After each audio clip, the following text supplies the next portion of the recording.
little flame, now get out the way. Whole lot of change, still been the same, put that on the name. I had to go through it just to get to it, look what I became. Elevate, level up, way to the top, headed to the peak.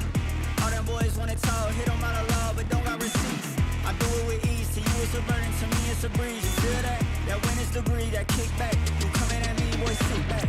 Came out the womb like this, hit the pedal and room right quick. Gotta get it, we going up, way up, might land on the moon. Who step in a room like this? We breaking the rules right quick. They killing the mood and up in a few, might land in a tune. I ain't gonna lose it now. Gotta keep it moving now.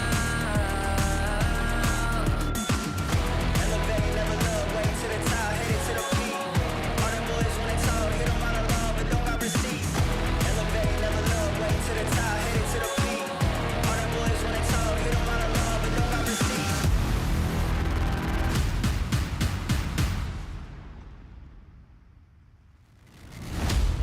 Bad with a vengeance, killing the ops and leaving no remnants. They all in attendance, gotta go big, I aim for the fences.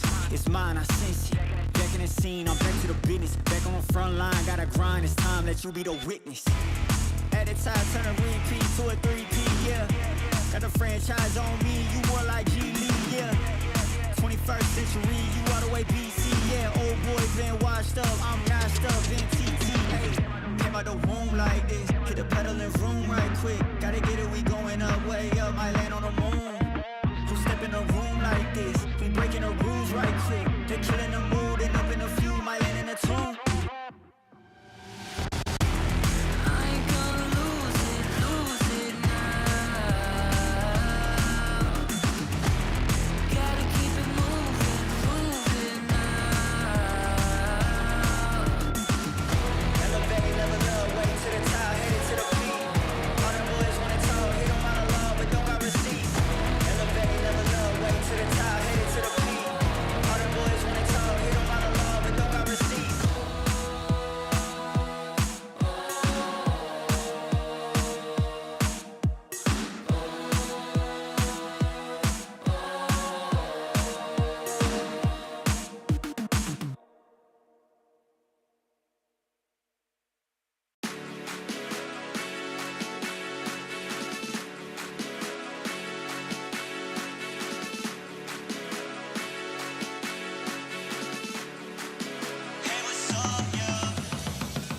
Yeah, throwing money fast like, hey. Yeah, my foot up on the gas like, hey. Double pump and bring it back like, hey. Yeah, my amigo got the pack like, hey. Hey, like, hey. Hey, like, hey. Yeah, throwing money fast like, hey. Yeah, my foot up on the gas like, hey. Oh, don't write, back again. You don't know me, go and ask a friend. Hitting these shows, gotta pack them in. I spin it, I'll make it back again. Shawty, go and bring your baddest friend. We can take it to the back of Benz. Do it like you would for TV. Camera on you like a bag of lean. Shaking it for me, I'm loving the move. Friends say you bad and yeah, I'm cool. Walking up to it, not thinking it through. Like, shawty, tell me what's good with you. Coming with me and she got, ayy, 24 on a watch. You don't know, that's a lot. What she want is what I bought, yeah. If I want it, I'ma get it, yeah. I just talk the way I live it, yeah. I got many, plenty women, they all wanna ride, even in the city, yeah. But now I pull up in the Aston. For money, I'm made off the back end. High end with the fashion, now broke, so me in the past tense, yeah. Going money fast, like, hey. Yeah, my foot up on the gas, like, hey. Double pump and bring it back, like, hey. Yeah, my amigo got the pack, like, hey. Hey, like, hey. Hey, like, hey. Yeah, throwing money fast, like, hey. Yeah, my foot up on the gas, like, hey. Wallet in the bank, I'ma check.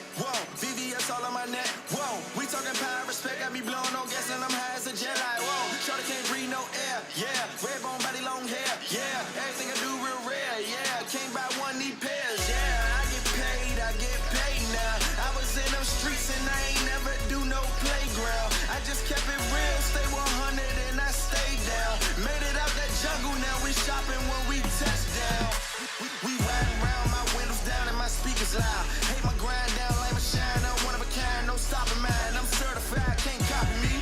Got the bank like Monopoly. My tie fly, that's all design. I'm dripping shorty, know it's hard to see, but best believe live. Yeah, throwing money fast, like, hey. Yeah, my foot up on the gas, like, hey. Dope pump and bring it back, like, hey. Yeah, my amigo got the pack, like, hey. Hey, like, hey. Hey, like, hey. Yeah, throwing money fast, like, hey. Yeah, my foot up on the gas, like, hey.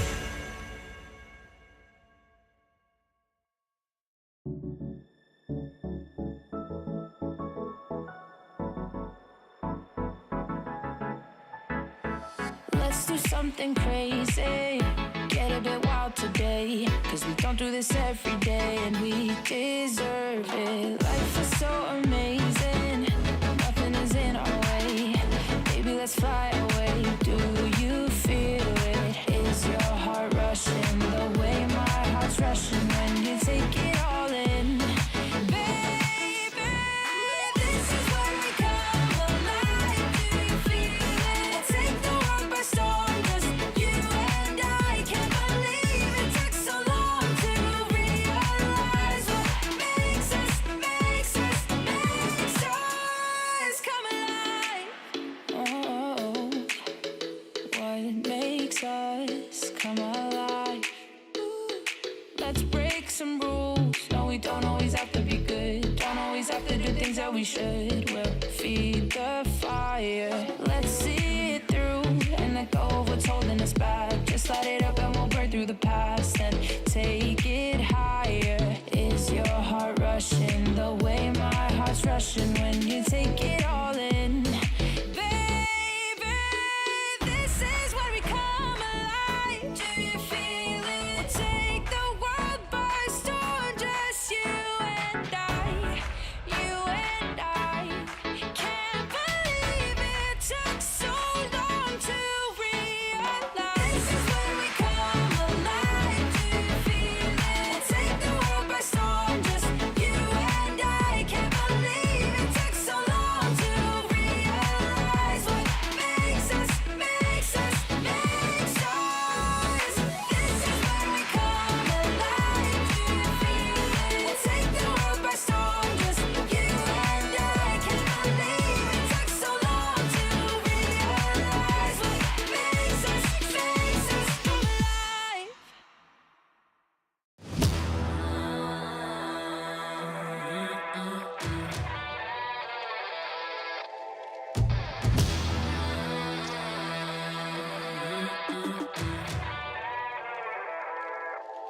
Yeah, motivated, I'm focused. Came a long way from the lowest. Yeah, gotta get it, the mindset, gotta put it in motion. This is the moment, gotta one up my opponent. Back then they ain't noticed me, now they know it's me, I'm the chosen. It's my time, yeah, I put that on Bible. No excuses, gotta get to the final. Take all of my idols and turn them to rivals. It's all or nothing, man, the trophy is vital. Game time, bet I'm coming in clutch. No hang time, man, they can't keep up. The game's on the line, seconds on the time. Who can't fight? It's gotta be us. Better under pressure, go ahead and let it fall on me. I'm destined for it all, you better call on me. They say what doesn't kill you make you stronger. All that pain, it done made me to a monster. They say what doesn't kill you make you stronger. All that pain, it done made me to a monster. Yeah, whole lot of times they doubted I wouldn't be who I am without it. Sleepless nights, I counted. It all paid off, it's really astounding. I had to keep the faith to elevate. Hope for better days, they were coming. Now we can celebrate, knowing every day is abundant. Yeah, it's my time, yeah, I put that on Bible. No excuses, gotta get to the final. Take all of my idols and turn them to rivals. It's all or nothing, man, the trophy is vital. Game time, bet I'm coming in clutch. No hang time, man, they can't keep up. The game's on the line, seconds on the time. Who can't fight? It's gotta be us. Better under pressure, go ahead and let it fall on me. I'm destined for it all, you better call on me. They say what doesn't kill you make you stronger.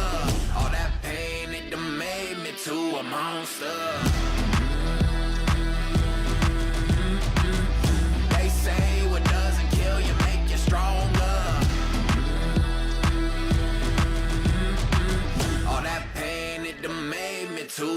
monster. All that pain, it done made me to a monster. All that pain, it done made me to a monster.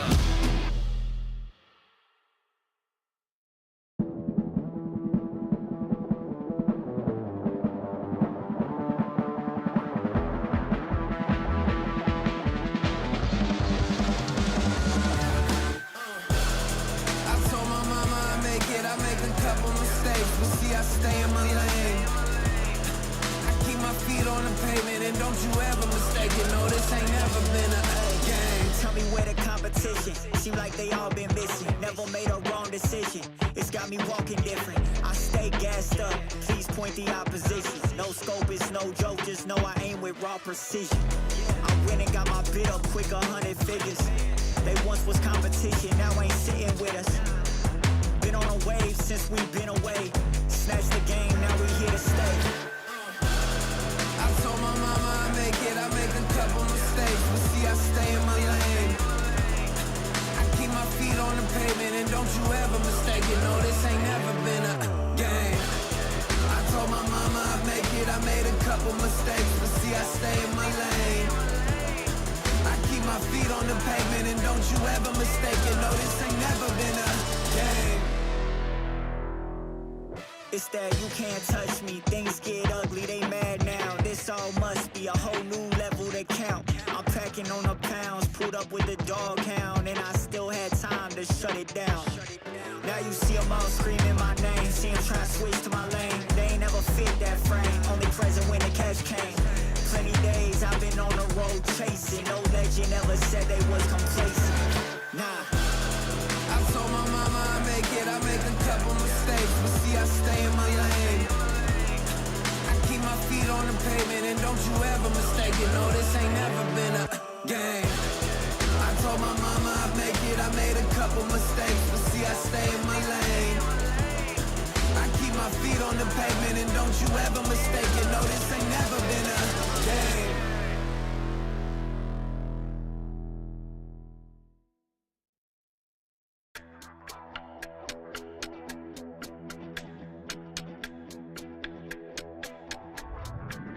It's now or never.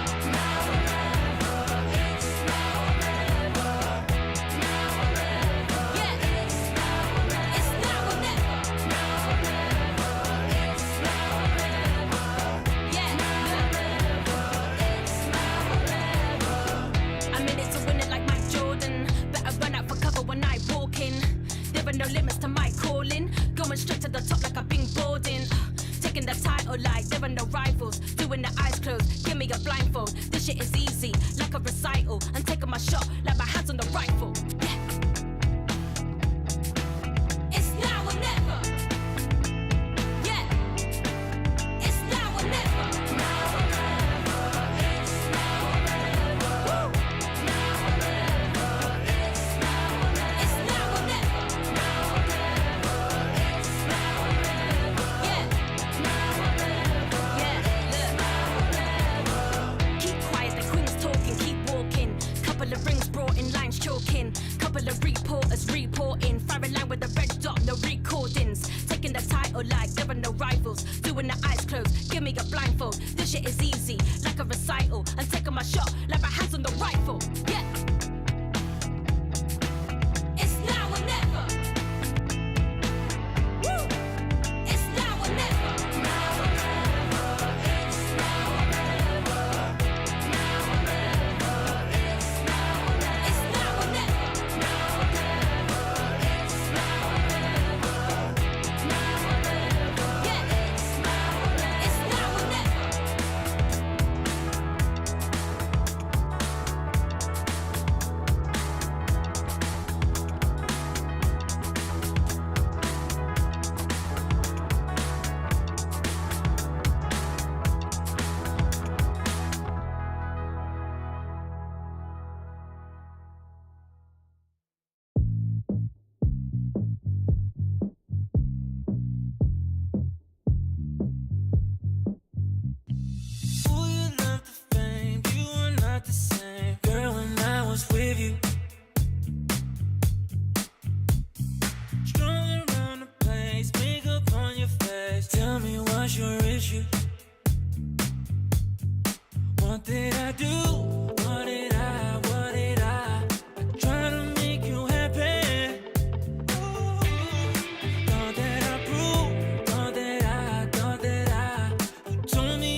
Let's take it up a notch. Running out the clock. I shoot my shot. I cannot be stopped. Let's take it up a notch. Let's take it up a notch. Let's take it up a notch. Running out the clock. I shoot my shot. I cannot be stopped. Let's take it up a notch. Let's take it up a notch.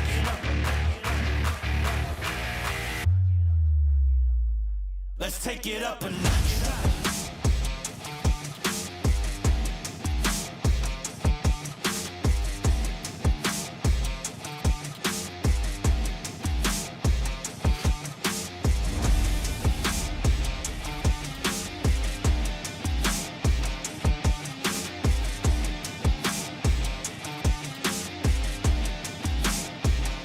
Let's take it up a notch. Running out the clock. I shoot my shot. I cannot be stopped. Let's take it up a notch. Let's take it up a notch. Let's take it up a notch. Running out the clock. I shoot my shot. I cannot be stopped. Let's take it up a notch.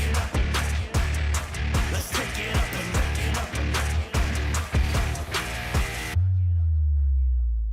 Let's take it up a notch.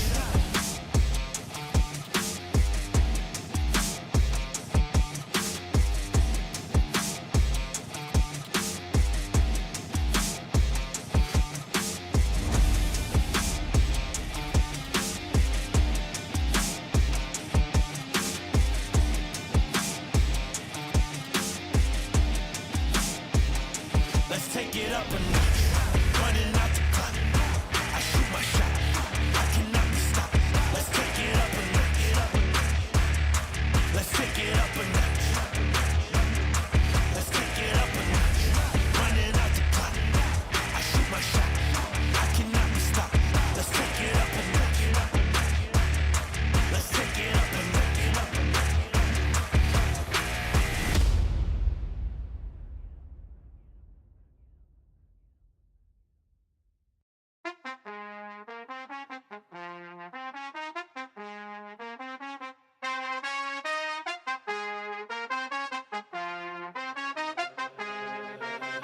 That's just the way it goes. That's just the way it goes. That's just the way it goes. The way it goes. That's just the way it goes. That's just the way it goes. That's just the way it goes. The way it goes. That's just the ballin', spotting, ballin'.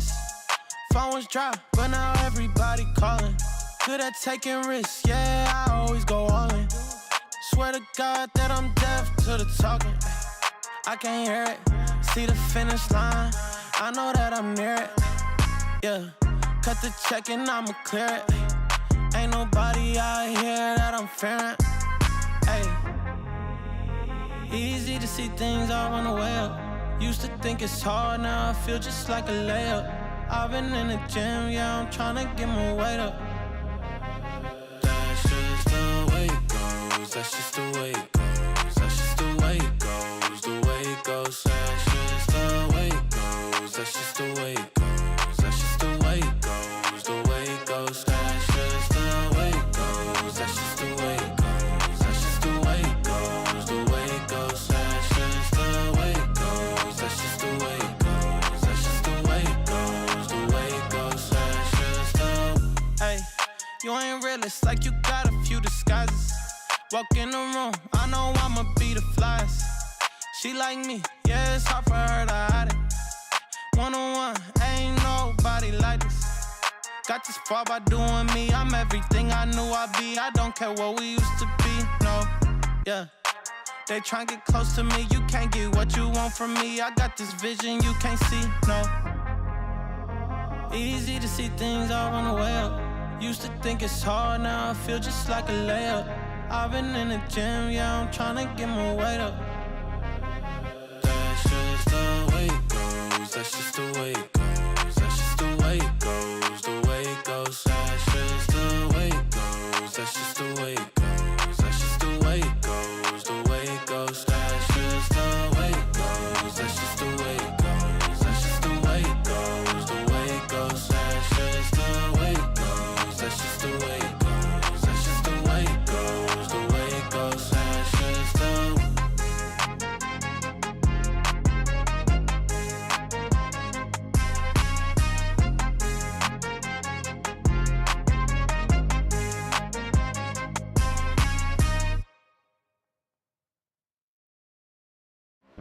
One time for your mind, get rockin'. One time for your mind, we poppin'. One time for your mind, no maybes. Just yes, you'll release the stress. In the place to be, we rhyme. Getting down on the mic, no crime. Hip hop, everybody know it's time. Yeah, we're gonna rock like this.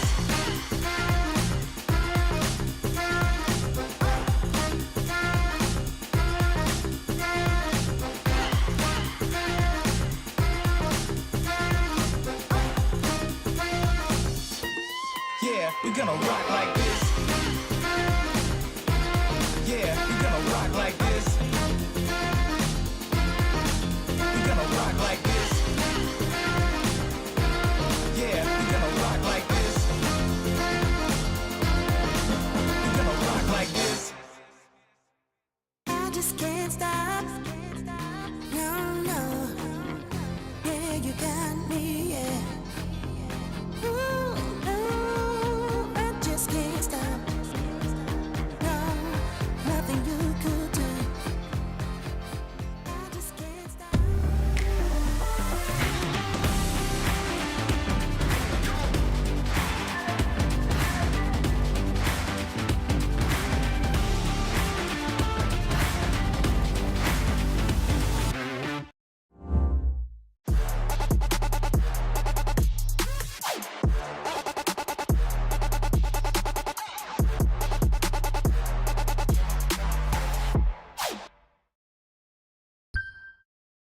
Just waiting for the defuse to come on through, the time ticking down. All you need to find is one headshot. Might just be able to clock this one out and send them to the grand final. It's all left on Vanya's shoulders. There's one way to do it. That is the way to do it.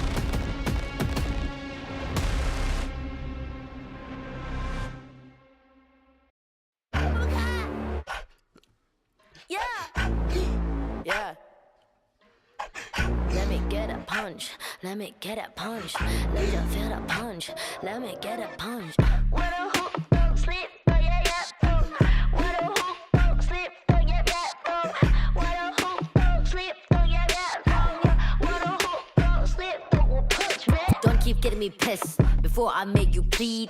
Pray for your rest in peace. It's the only peace that you need, even a punch. This is the purge. Everybody please your perk. Your perma kick these people with my kitty pound. Play with the wrong gal pound. Put when they put get back pop on yao. Pop on now, yeah, over cut ying my pow pow pow pow. Pack it out, back it out. กูสร้างมึงภาพลับ yo how about now bruh จบบ้านนี้ไม่ต้องรอถึงหูพวกกูจัดมึงจุก now out out. Be the pepper, pick a pack of peppers. People like me pick a pack of bricks for a week per day per minute. Rapper like me ทำพวกมึง panic บอกกูเป็นผู้หญิงมีผลต่อ proof ไม่ควรได้ pride เข้าใจมึง lose อะไรไม่รู้พร้อมพวกขี้แพ้มาผ่านกูพูดไปก็ไร point เขาต่อยสักชุดดีกว่าว่าพวก What a hook, don't sleep, oh yeah yeah, oh. What a hook, don't sleep, oh yeah yeah, oh. What a hook, don't sleep, oh yeah yeah, oh. What a hook, don't sleep, don't punch me.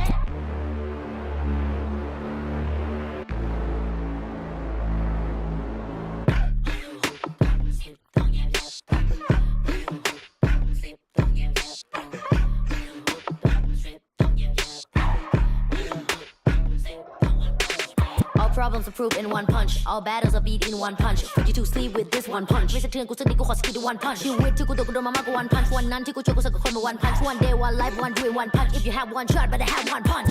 Eminem said, Millie Rabbit, I'm the world shark. You just catfish. Kevin said, พ่อแม่คือความจริง Separate from the competition. ผลลัพธ์คือ I'm the best, bruh. What a hook, don't sleep, oh yeah yeah, oh. What a hook, don't sleep, oh yeah yeah, oh. What a hook, don't sleep, oh yeah yeah, oh.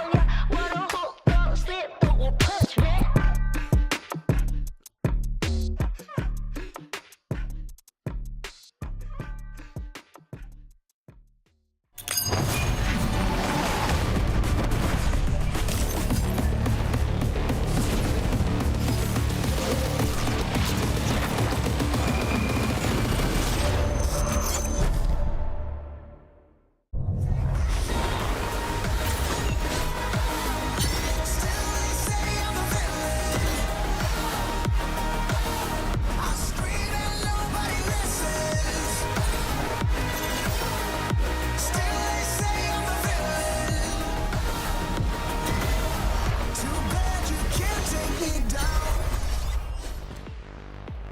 It might be getting warmer by the minute out there, but if you have decided to stay in and enjoy an evening of Valorant action, things are heating up here as well, because today, the fate of an entire group might be decided by just one match.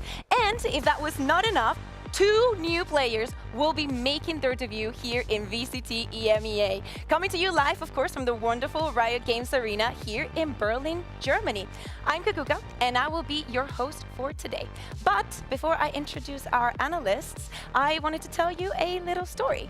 As you know, we are celebrating 5 years of Valorant with our Throwback Thursdays. So the timing could not be more ideal. About 5 years ago, I had the honor of being invited by Riot Games to alpha test Project A. And during that time, I met a lot of new people that were also eager to discover the company's view on a tactical shooter. One of the people that I met convinced me to try being an on-air talent for broadcasts somehow, and the rest is pretty much history. Without him, I would not be where I am today, and I have the world to thank him for. And luckily, I am able to do so because he's sitting next to me. Jesus Christ, I'm trying. Welcome. You're gonna make me cry. Yeah, you're gonna make me cry. I'm just very happy to have you here. I'm crying. No. Oh, you. Love you so much. Thank you. Oh, I love you so much as well. I mean, it's a pleasure. I mean, are you seeing someone that was amazing on streaming?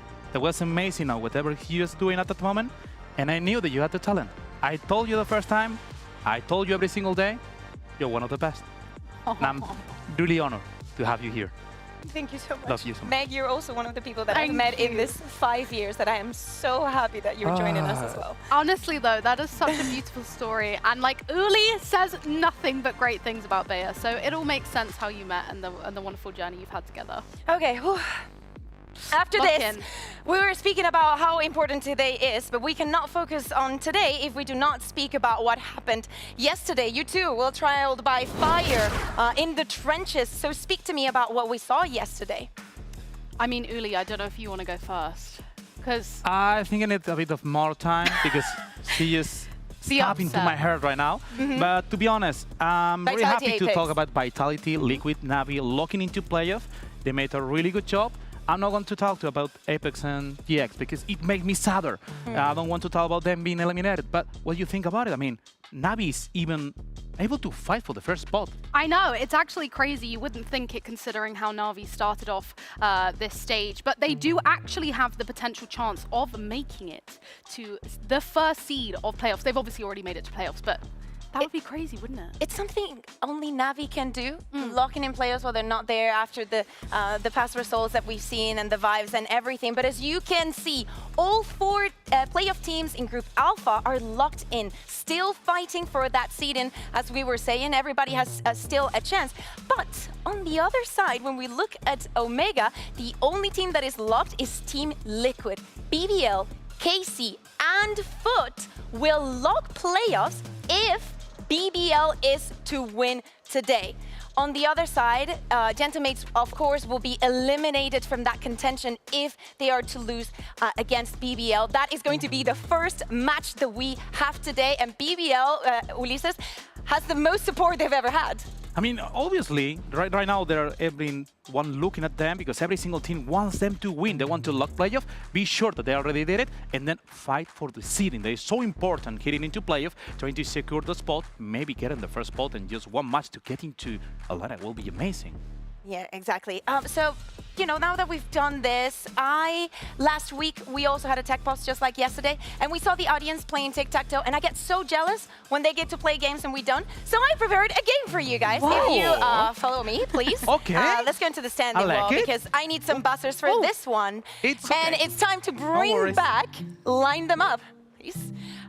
Basically, please, if you're watching from home, join us to see if you can get 3 answers right. Well, 3 in the same line. Functioning is very, very simple, guys. You see that you have 2 buzzers.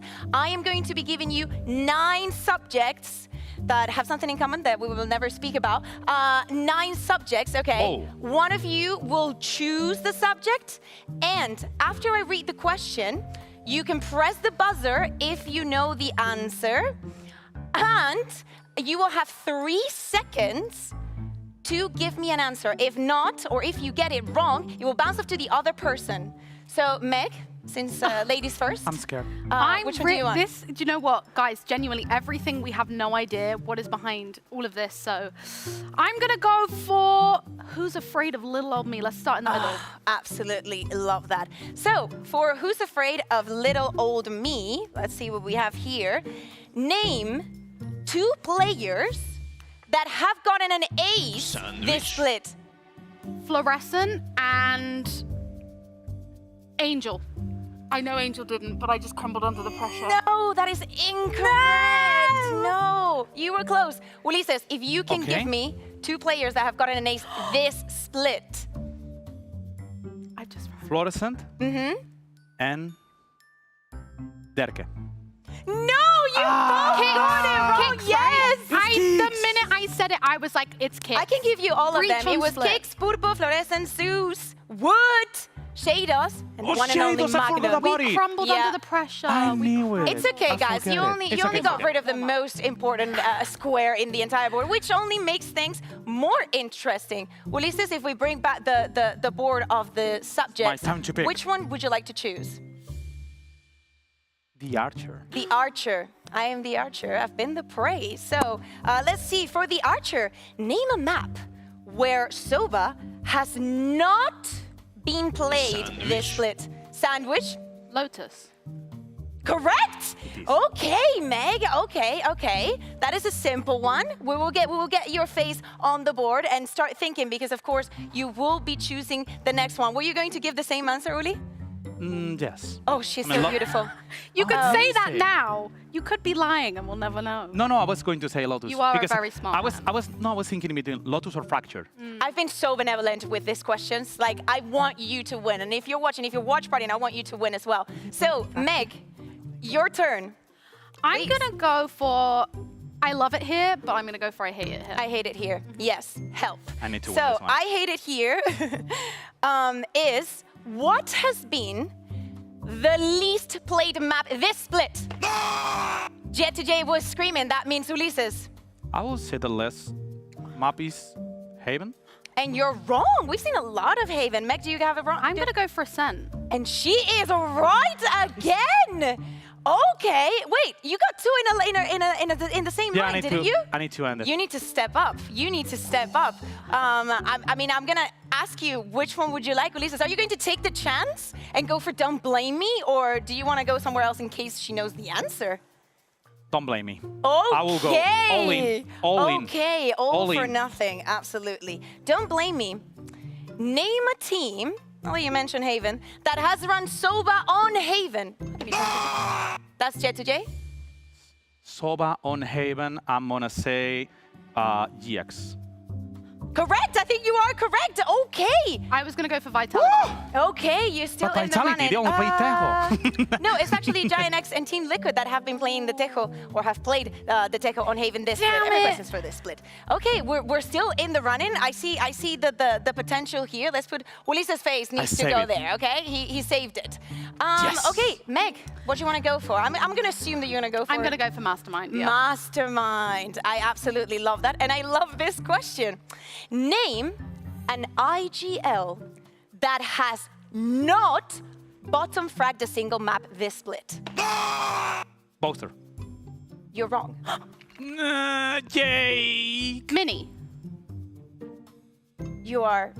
Let me see. I forgot this. No, you're both wrong. No, I am ideals so are too. sorry. No.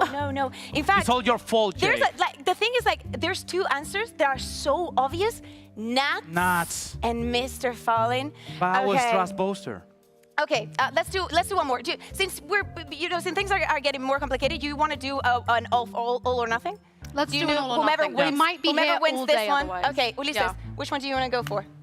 The one. The one? Okay, I remember this the question. one. Who is the only player that this split has played Clove? Sandwich. Is it Profec? Yes, it Meg, is. you It's are our Profec. winner. Okay, okay. My victory Congratulations. dance. Thank you. Well done. Oh, I'm so proud of you, girl. Thank Absolutely. Well, you know, now that the game is over, it's time to focus on the matches that, of course, we have today. Gentlemates going up against BBL. And earlier, I had the chance to check in with the Gentlemates coach and staff. So check this out. I'm now joined by the coaching staff from Gentlemates, Goke and Juancar. ¿Qué tal, chicos? ¿Cómo estáis? ¿Qué tal? Hello. ¿Qué tal? ¿Qué tal? Muy bien. Good to see you here. I wanted to start the interview by looking back at the 3 weeks that have already passed. You started off so strong, winning against Team Liquid, but after that foot comeback on Fracture, it looks like the team has not been the same. What has been your biggest reflections looking back on what has already happened? I think definitely we're getting experience on new situations, you know, like just like fighting the games, all these like technical poses issues, new things for them. I think the Carmine Corp game, we actually started off good, but yeah, eventually we kind of go to the same mood where we're kind of a bit out of the game. So we just have been working on this a lot this week, you know, to just keep focus, keep a strong mental, and that's what we want to bring today. Yeah, I love that. Juancar, I know that you guys also mentioned when you were in the watch party with Sergio that energy was one of the things that you were struggling a little bit, especially when the match goes longer. How have you been working on, especially with the importance of today's match?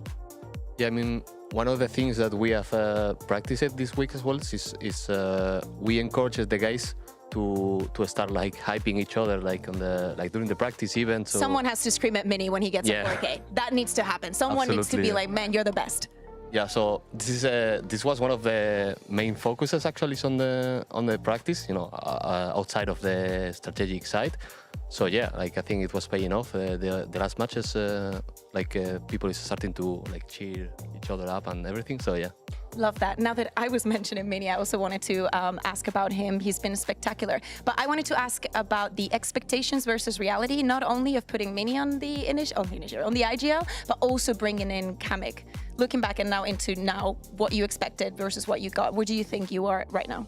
I mean, it's been really good so far, and the thing is that it's really good, like prospect, like he's just getting better. Like Mini is just so hungry to get more experience, you know, and improve as an IGL, and he's doing really good. And I mean, I think it's obvious Kamik is providing like really good value. You know, this guy's really smart, he's performing, like, I think it's working really good. Like, we just need to bring this a bit more to a stage. I think it's there many times. We just need to do it consistently, and it's gonna be great. Yeah, as I was saying, it is do or die today for you guys. So, Juancar, can you tell me what you think your biggest win condition is? I think like everyone has a part of the role on the winning condition, but I think today is a click day. Click day, yeah, okay. I'm really sure that today is gonna be the day that he's gonna like perform and show like really what he has inside, and yeah. Okay, I cannot wait to see you. Mucha suerte, chicos. Gracias. Yes, Thank you. Thank you.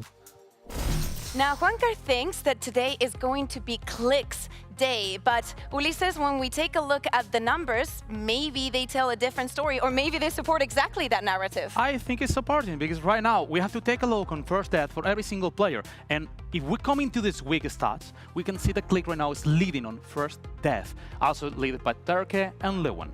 It's going to be a rough match and they have to step up. And Click is the one we have to look at it. Yeah, and I have to say, you've got to look at the untraded first deaths because it's going to put them at a disadvantage pretty much straight off the bat because you know that Click's the one that's going in, taking those early aggressive fights. So if they're not trading those kills out, then they're going to be in those 4v5 situations quite often. Yeah, we're speaking about those winning conditions, but what does all of this numbers mean for this Let's teams? take it easy. If you want to know what is the win condition, Click is one of them because right now we have to check on 4 against 5 situations. We see that they had most than half of the matches they're playing on a 4v5. It's only a 30% win rate, but they have to play much better because if they are dropping every single first death, look at this. If Lewin is doing a proper job, they're going to have a lot of time. They will be playing on 5 against 4, and this is too much better. They have to improve and try to look to trade him or even win it. Yeah, absolutely. It seems like almost everyone from Group Omega has a horse in this race, and we would hate to keep them waiting. So without further ado, please welcome our first 2 teams to the stage, is BBL and Gentlemates.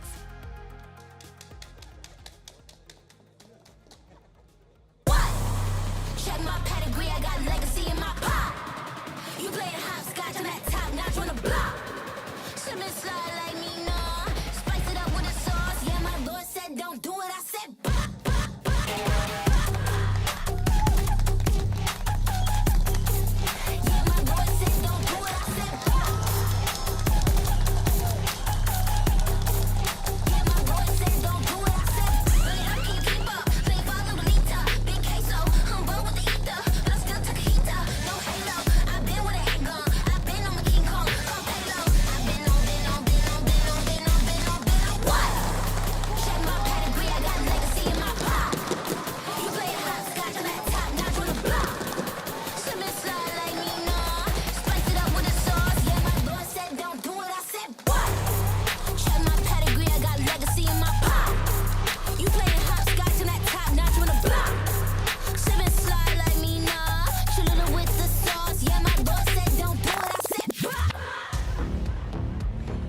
Gentlemates bounce back from a couple bad weeks, or will BBL secure themselves and 2 other teams' playoffs, keeping up with their own performance? Meg, please guide me through this veto. I mean, I'm not shocked seeing these bans come through because we know that Icebox is Gentlemate's best map. And then on the other hand, that BBL, Pearl is their bread and butter, as Billy said. So, you know, I'm not shocked that they're changing up their permabans here. Lotus, though, to go into this straight off the bat, I think is really interesting. What do you think? It is. I mean, Gentlemates is not playing really well in Lotus. They've been struggling every single day.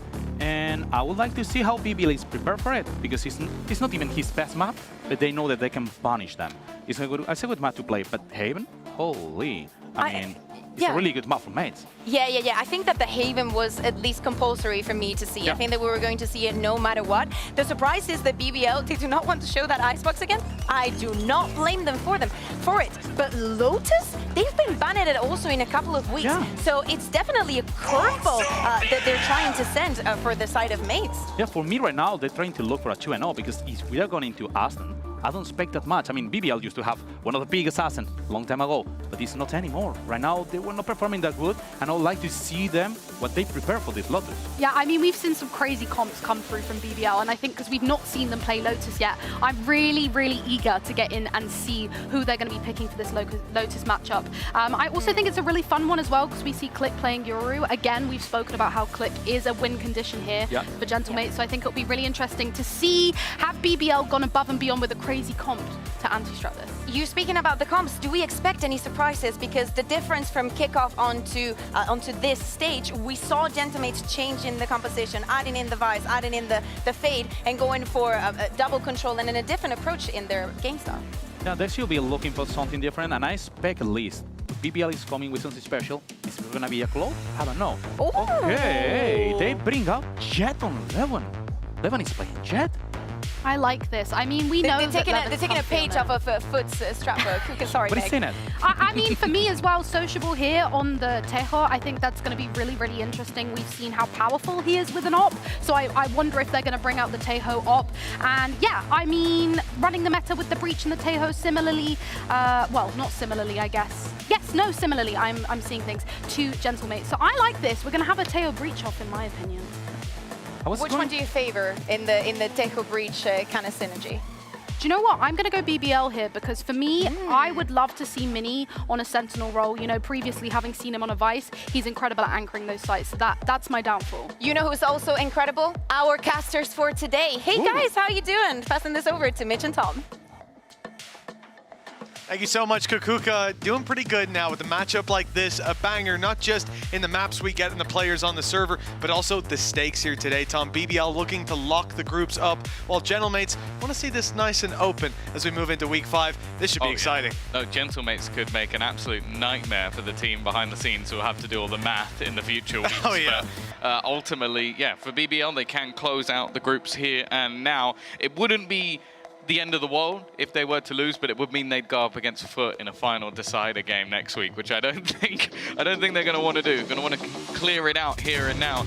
But yeah, I think we've definitely had a sort of interesting look when it comes to that veto. Talking about Lotus was actually a fairly consistent ban coming through for the side of BBL. So this is one of those spots where you sit there and go, okay, they clearly have spotted a weakness in their opponents. But that weakness was kind of delivered by Foot when they battered them. So I don't know if you can recreate what Foot do, but with the Jet, it looks like they're going to try.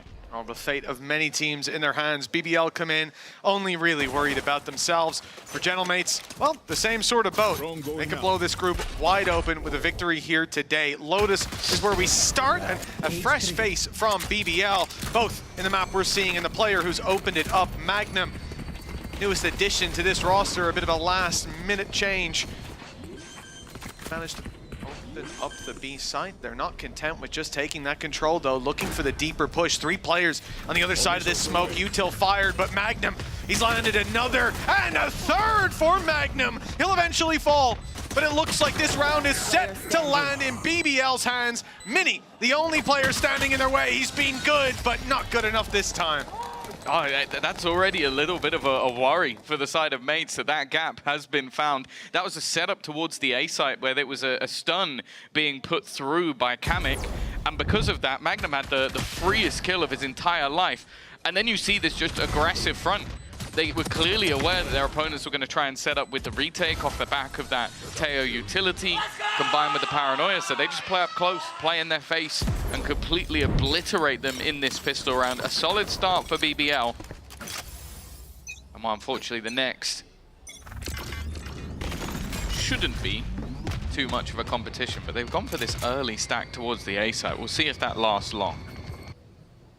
Indeed, it looks like it'll be easy enough. The weaponry they've brought in, especially the Outlaw in play, be very useful coming into the next round if they can keep hold of it all. Like you said, concerning seeing that gap exploited so early on. A great read by BBL, but by Magnum, the execution to slip in there and catch Kamek going back the other way. Now, B is equally, if not more open than last time, as obviously mates go for the stack. It's a gamble. They've rolled the dice, and it's all coming up to A. 4 players around this angle, and for BBL, they seem to be set to at least open that door in towards the tree. I don't know if I've ever seen a lurking breach.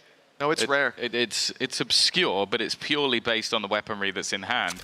But now that you've got this far, you almost have to go back. Like, it would almost feel foolish to go, okay, maybe there's someone hiding on the backside of the other part of the map.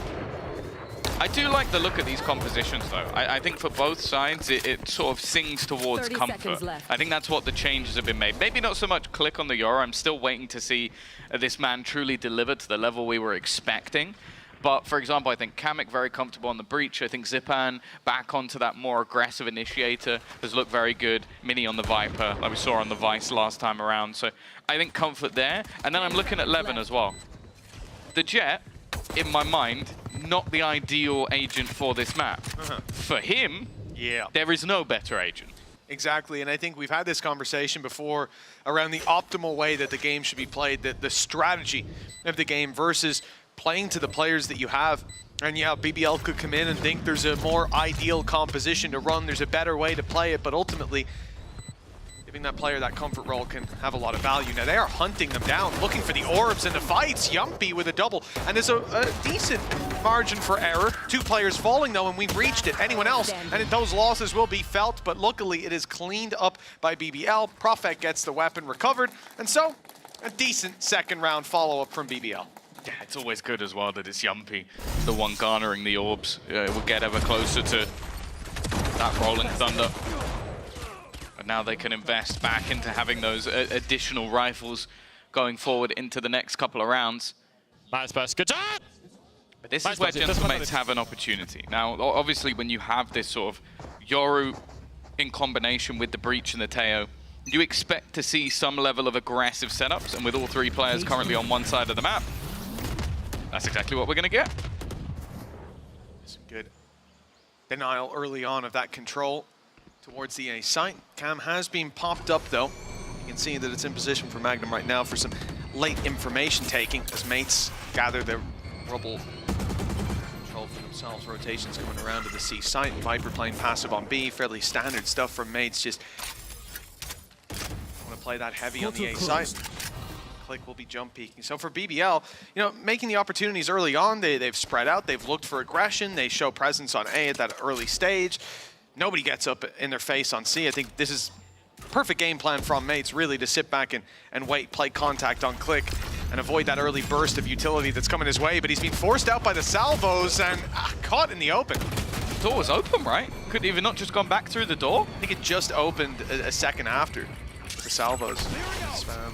Definitely seemed like he was stuck in the mud, not having the TP online. They're getting slaughtered. That's 3 kills already. As you said, they were playing passive, looking for info. It was a slow round from BBL where they were taking their time to sort of feel out the map and then fall back. I noted where the spike was back in spawn. I think it was clear they were going to go back to it eventually, but that looked way too easy. Well, it was, because BBL were stuck in the spawn there a minute in. They don't have any control really to play off of, and then the first point of contact they go for, they're finding the picks, they're finding the site, and it really snowballs from that point where the player on door, now that it's open that little bit too late, wants to take the fight and at least trade out his teammate that died in the open moments ago. You lose that fight, the Stairs player's swinging with you to do the same thing. You're trying to crunch that angle. But BBL were ready, and even with the weaker weapons, as we said, it gives them a good bit of potential to still fight into this round. And now, 3-0 start with rifles upgraded for free, a massive economic boost. And I think for Mates, that's going to be a very disappointing way to have that one slip away. Again, looking at the setup, the idea was that Click is up close, he's ready to spot the info and get out, but without a gate crash and without the door open, he had no way out. He was trapped. But there's two things I want to note as well when talking about BBL. Slow starts and not the best attack sides. Yeah. They're 3-0 up on the attack. So for them, this is already as good as it gets in the early round. It seems like there's not going to be much of an investment here from the side of Mates. Same stuns thrown in, but this time it's Levin looking for those battles. Loses the fight. Cat has done well. Just about going to escape on the retreat. Mini tagged up, but that's already the star duelist of this BBL squad gone. Now the retrieval of the gun, unlikely. Not in the greatest spot to try and challenge. Depends how much of a response there's going to be from BBL. Are they looking to just play this one as a squad, or is someone going to attempt to be a hero? It's a big risk by 11 to just go swinging through that wall, especially when you know Mates are on this lighter buy for so many of their players. Sure, they saved 2 rifles, but the others are going to be taking risks, and with the double up on the other side, that was an immediate shutdown. Mini had a pistol, Kata had a rifle, and the opening pick is Mates. Result of a little bit of a mistake. Now, BBL left to look for control elsewhere, and the standard play, when you meet that resistance on the A site, go back towards B. Mates have not exactly rotated in super early, and now they're filling in the space, but it's already been taken, and the plant should be acquired. Yeah, it seemed like the spike was going to go back in another direction. Magnum needs to check his close corners and doesn't win the fight. It's the classic to do the damage. Keeping that player advantage. Still 2 guns in play, but I am looking at that Armageddon and also the late position of Profeg. This is perfect. A man to save them so many times. It looks like he's done it once again. Armageddon onto the spike will force them forward into Yumpy. And from here on out, it shouldn't be too problematic unless Kamek really does have a round in him. No, it's just going to be another save option for Gentlemates. A wide enough net cast by BBL that they'll go hunting him as well. No guarantee he brings this through to the next round, and Sociable puts him in the dirt. Looked like a couple mistakes there, Tom. Going through the wall up against the pistols from Levin, Magnum pushing up against Pistol to take that deeper control on B. Luckily, Sociable was with him. That's the difference. If Magnum's on his own there, that's an unforgivable mistake almost against that kind of a buy. But having that extra player, falling back, containing the space, leaving Profek outside of A as well to again contain space and keep them with something to play with, that made the best of a bad situation. That's the thing though, they come out with 3 players alive. Like, sure they had to commit the Armageddon, but considering how that started... That's fine, ult economy. Yeah. Well, yeah, but more importantly, what they came out with, considering how badly that started, I think they'll be quite happy with that. Nonetheless, now looking like a much more direct take. Levin leading the charge once again. The full site cleared with no response, but the full retake looking like the plan. Oh, they're just going in, running through the cages. It's being heard, but there's nothing in the form of a response from BBL. Sociable and Yumpy left to pick up the pieces, and they find a double. The problem is Spike still isn't down. They're now being held by an operator in the walk through. There's no flashes left for Yumpy, so there's no way to make that fight any easier, and that results in Sociable falling. I mean, Yumpy trapped in a corner. There's no way that they're going to let him out of here. Has to fight his way, and Mini wraps around behind. Great round from the IGL there on Gentlemates, and a round on the board as a result. Yeah, I know. I like the call. I think they've allowed too much from the side of BBL in these early rounds. Confidence building, space taken. They were very quick to react, and in the mid-round call to just go back in together, not allow them to set up into the post plants where it was always going to be incredibly difficult when you talk about having all of that breach utility in combination with everything Teo has to offer. There wasn't going to be much of a way back into the round, so huge start for them. Onto the board. Great. And even going to have an operator coming back into this one. Cutting through. For BBL, another factor that you have to talk about is the fact that this squad hasn't got to play in front of that crowd. This is their game, their moment with the fans. Kata, he was spotted on the way, but still able to grab one before being dealt with. A 4v4, Levin looking for that aggression, and he'll catch it as well. Mini down and pressure onto the C site. Right now, mates are spread out. holding angles all by themselves. A little bit of a group up with Kamek and Click, but it's the C site that BBL are setting their focus on. And that leaves Zipan, soon to be a very much spotted Zipan, to hold by himself. He's backed off, and he should be able to get out of here, but he wants to fight, and that was a mistake with Yumpy lurking around. Okay, well, they know that Yumpy's there, so no element of surprise. I think he might have hit his keyboard there. Either that or he thought that was the one rotator. Everyone else is going a different direction, so it was like, oh, well, I might as well have a pot shot. Yeah, getting back into this one's not going to be easy. It's whether they even go for it. 2 versus 4. Get it up. Yeah, it's not the gun of choice, and not even having an element to get out of here anymore. It just has to be that fallback. BBL are going to guarantee their 5th round on the board, and I'll say so far, like, okay, there's been a few mishaps, a few over-aggressive plays. It does seem like BBL are well aware of some of the plays that are going to be attempted, like catching that initial round on B site where they were ready for somebody to be setting up and catching them out as they do. Nice try. And then even in this round, I think just the awareness coming out from the youngster in Levin to go, actually, I've just found a pick on my own. There's a very good chance Mini's going to try and challenge me. Yeah, well, as well, the fact that, you know, you've seen that aggression coming out from C. The orb is up, you know, Viper's been there most of the time. Yeah, it was a fantastic read and a great punish by BBL. That's why you see on the back wall there that Gentlemates have called the timeout. They're going to take a moment to really think about what they've just seen. Again, this is BBL's map pick. No doubt they're coming in very well prepared for whatever Gentlemates have planned. And they have the advantage of not showing tape on how they want to play, their ideology of the map. That's something that Gentlemates have to put together over these last 6 rounds, and the challenge is to apply whatever ante they can to what's coming up. Especially with Yumpy having a rolling thunder. I'll say that's the interesting thing from both squads, though, because although this map has been played, the compositional changes coming through, like getting rid of the Vice. So if you don't have a Vice, your composition is completely different to anything else that's being run, and they've in fact gone away from having a Sentinel altogether and bringing in that Viper again. So I think both squads are having to adapt. The problem is so far for Mates, their aggression hasn't worked. Like, it's either been avoided and then been late taken away from them, which, again, I think you look back at a lot of squads on this map. That's something Fnatic does excellently, is like, okay, you can have that spot for now, but you can't hold that the whole round. If you do, we're going to have an abundance of utility, especially with the Teo drone that can just clear out a lot of that info. And BBL, I feel like, have just taken a piece out of that book and gone, yeah, we'll go for C control, we'll get the orb, we'll leave someone outside of B. You can have A until we want it. And I don't think so far we've seen we've seen Click have enough impact, and more importantly, Zipan is currently right at the bottom of the board. Those are the 2 players that are defending A.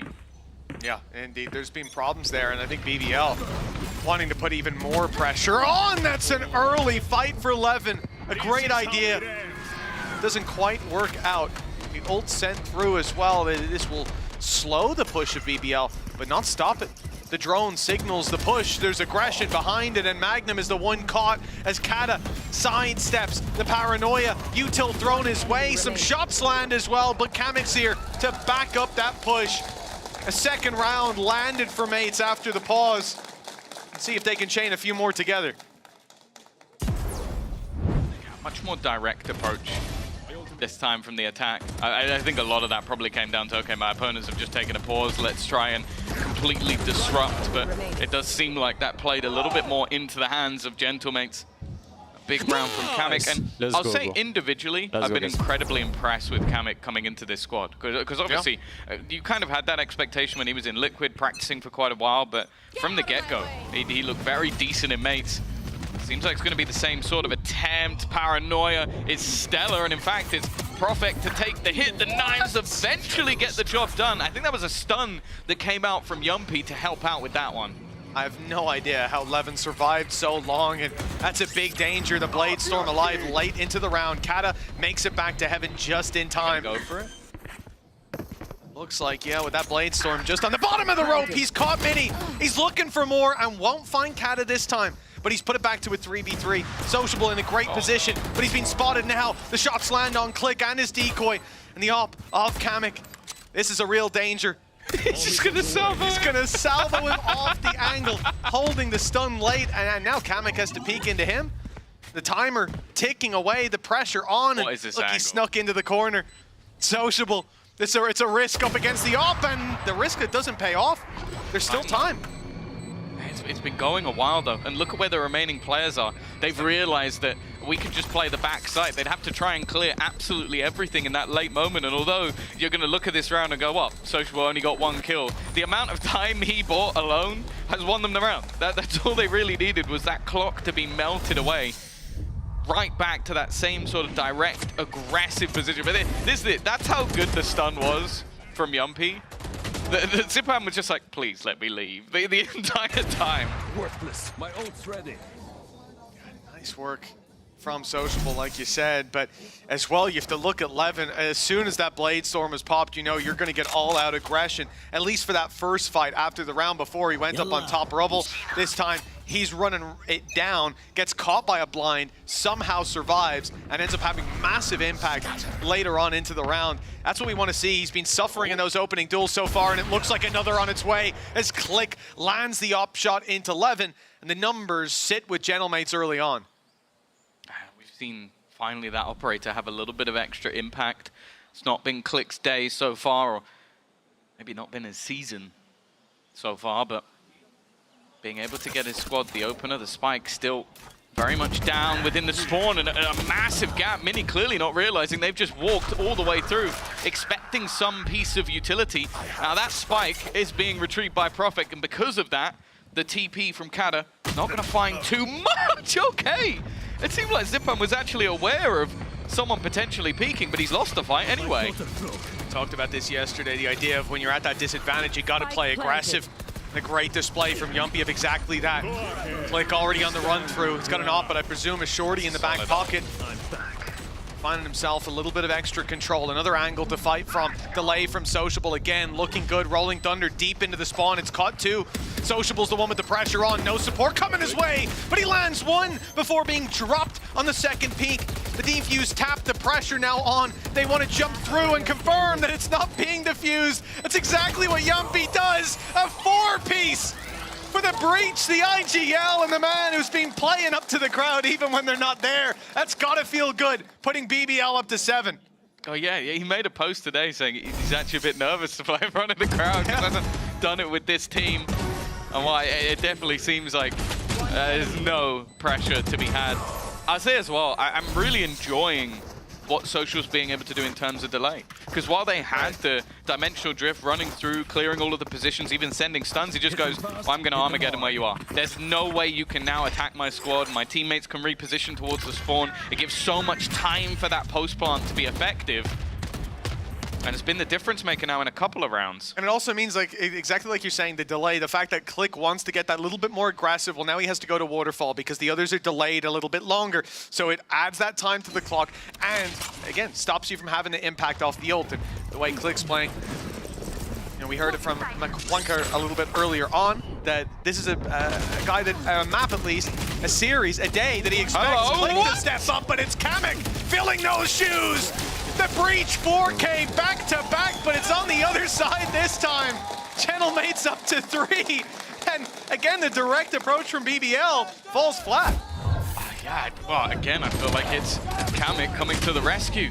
Maybe getting a little bit sidetracked, but he just hits everything that's put in front of him. Only the one for Zipan that does anything more, but that said, I was mentioning it earlier, I think his individual level has not gone anywhere moving into a new squad. It's whether or not the other players are alongside him. Quiet start for Mini, someone who's been very consistent in his play. Kata up there as well, but they need more. I can't just have these flash in the pan rounds if they're going to win this series. Well, that's it. Again, we talk about BBL's attack, and who knows how Lotus is going to play out. Here. It seems like a lot of those boxes that had question marks now have ticks. Turkish squad. Mates have done this same push-up on A. We've seen it. Zipan is here to assist Kata behind the rubble. And this could cause a lot of problems as they look to be quite direct in their approach, but a little bit later in the round. Util dump is online, though. Salvo's forced Kata back. Levin's the one to take the space, fighting his demons. He has no fear. Like, he could be flash stunned, completely blind, monitor off. You tell him to dash into a position and he will click. going to catch another one. A couple now of opening picks that he's been able to find from pushing through B. Joins back up with the rest of the squad and gets some information. They're going to push into this. A bit of a whiff from Levin gives a really good opportunity. It's going to be left more so onto Prophet, who can't quite do enough. Now left all onto Magnum, and he'll be watched for this time from Kamek. The first time we've seen mates get 2 rounds in a row. If they can come in on 5 on the half, they're doing all right.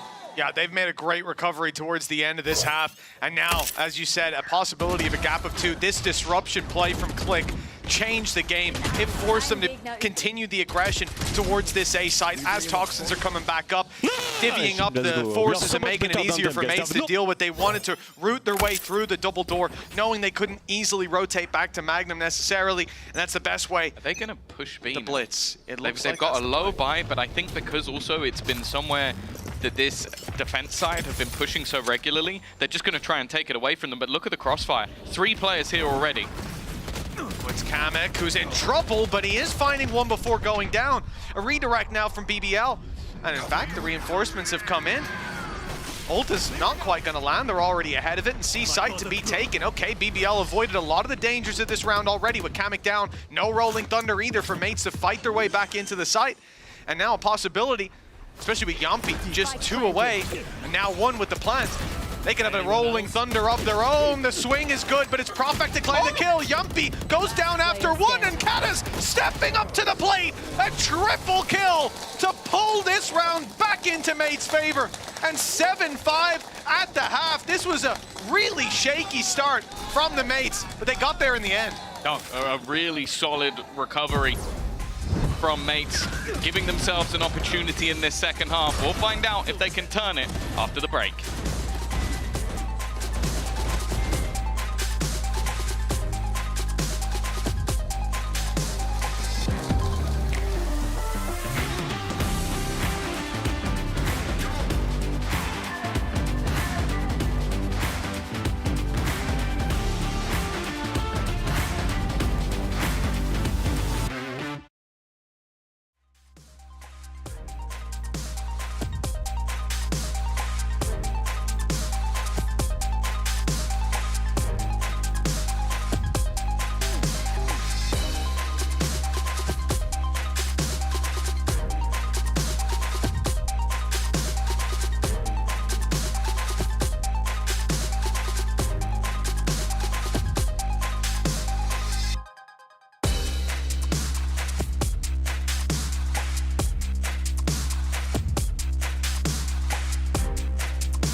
Gentlemates were being blown about like a leaf in wind. It looks like they found their way towards the end of that half, sweeping away a couple of rounds from BBL and sending us to a gap of just 2. This pistol could bring them right back to neck and neck. And a challenge for BBL, a map we don't see very often from this squad, or at all, you could say.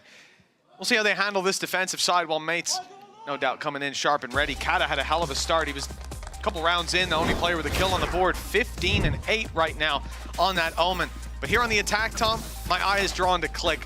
I want to see what he can do. The coaching staff promising us that this is his day. Yeah, I'm actually looking at Mini. I think the impact he's able to get on the lurks is so valuable to this squad. Like, keeping the space, but more importantly, he's the guy making the calls. He's going to get wrecked within the first few seconds of the round. Wow. Immediately taken out by 11. There will be almost free roam at the B site. They have been able to sort of split these players up. It's a very peculiar round, as they're already going to try and take some aggressive control, but not spotting anybody out. The drone will be sent through just to make sure they haven't made it to the spawn, and eventually they will group up. But so have the players of BBL. And they're ready to pounce right back into this site, and the Heaven control being sought after. There's players awaiting their arrival. It was Magnum who got shut down as Yumpy runs his way back through, and a 3-piece from the breach. Yeah, we talk about Click and Mini from Mates, the players we wanted to see step it up or see how this attacking side would fare, but Yumpy, he's been having a hell of a game. A couple of really, really big rounds. Think back to the 4K in the previous half that was answered by Kamek in the next. And in this one here, Levin gets his opening duel somewhere that he struggled, but understandably when you look at how he played the attack. And now, Yumpy to clean up the rest. That's a good sign. It's another pistol round where I look at it and go, did Mates get a little bit lost? Like, the guy planting had no cover. Like, they were too busy taking further ground. They even got the pick onto Magnum, so that position was clear. And they just didn't get the plant in. So there was no time pressure for BBL, but they, as their opponents had done, went in front of it. Oh, with both pistols going in one direction. Normally the expectation is for BBL to run away with this, but we've seen it once that Mates are able to fight back. They're gonna attempt it here, but they're walking into a site with a couple of players already on it. And not the best of weaponry for Profek, and he struggles a little bit with the trade-outs. This is going pretty well for Gentlemates. The pressure on, and Sociable might be about to take a big risk. Let's see if it pays off. It certainly does. 2 already under his belt, and he'll be robbed of the 3rd, but Yumpy happy to clean it up with the Outlaw, minimizing the losses, stemming the bleeding of that round, and putting us 9-5. 2 now in a row for BBL on this defensive side, but this is where things heat up, where Mates get their rifles out, and hopefully we'll see the wind change course. Yeah, well, especially for a couple of the players. Mini definitely had a bit of a poorer performance for his standards going out of the last week, but I have to wait and see if he's going to be able to move back into this half, because as I said, a lot of the time he's going to be the man commanding half of the map already. That's more of what we expected to see. Profek attempting to get aggressive and completely denied by the IGL. Yeah, nice shot. He's angry enough after losing that opening pick in the pistol round on C. He goes back, this time gets the better of them. Levin is caught and pushed down on. Easy kill for Click. Great paranoia from Kadavra. And now a 3 versus 5. They had decent weaponry. They can do damage. You see that with 10 HP left on Click. But it's Mates who are clicking onto the heads of their opponents and leaving just 2 to stand in their way. Zipan, having sent the drone through, they know he's a little later. Look to isolate the pick, and that player is the one with the spike. There's a couple problems brewing for Gentlemates, but they're dealing with them easily. Now, only a Spectre in a 1v5. Yeah, Social obviously had no idea that the spike was going to be walking through late. He's in a bit of a weird spot. Like, it's not something I necessarily expect anybody on Gentlemates to clear, but I'm more so looking at what he can actually do from this position. Maybe hoping that one of the players will just walk into his crosshair. Oh, there you go. That's at least 1 for 3. Kada will go down. Anything more would need a miracle, and it's not going to happen. The breach on the opposing side will now have a triple of his own. Kamek flying still. But they are now 3 rounds behind, and this is where you expect things to get that little bit more difficult. Without a doubt, both squads bringing in full armaments to the table. You can see again, snowballing from some of those early fights, and when you don't have the weaponry to back up the duels you're going for, you're hitting people for 140, and they're easily able to slip away and survive into the late round. There's too much of a challenge, so Sociable did well to pick off a few. 9-6. The buy from BBL sees aggression, and in fact, the first player they spot on the side of Mates, it's Profek, but he's got lots of backup, not just the breach, but we see here Levin snuck past Mound and picks off Kadavra, one of the smoke players down. And it's Mini on the other side trying to take up space on A to recover some form of info. It looks like Kamek will be doing the same. Mates, not getting anything from the early fights. This is the Cypher setup.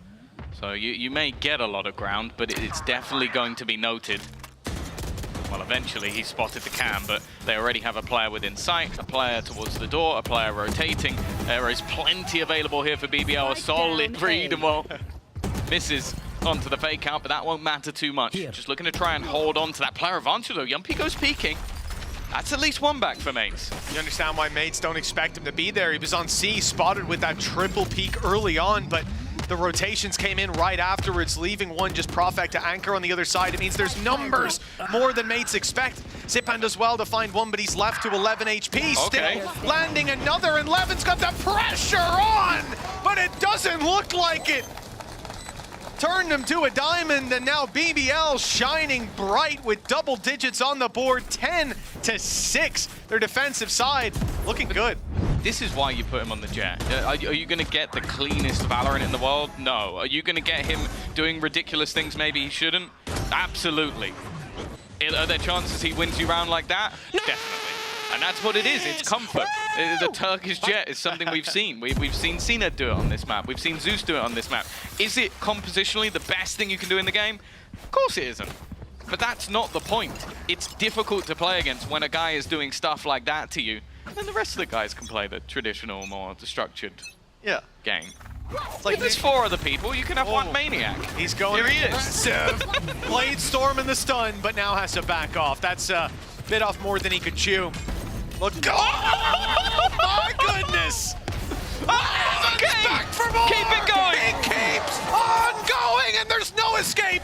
Try as he might. One knife. Up against one blade, a single knife for Levin. Oh. And it won't land. It won't find its mark. He's human. He's human. He's done enough already, Tom. See? One lunatic. It's okay. Oh, there's now a full squad waiting on the other side, and he's trying to get him with this shorty. Levin's just had a round. And well, I'm not going to be forgetting for quite a while. And if you're on the Gentlemate side, you're not going to be too happy about that one. You talk about some of those young up-and-coming duelists, and yes, Click, we've expected a lot. We've heard about it. I love the second one because he's like, oh, well, I hit the first. Might as well go back a little bit more. Yeah, Levin's that guy who just delivers.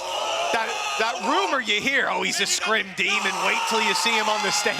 And hey, Koi saw him last week. They did. Oh, they felt his full impact.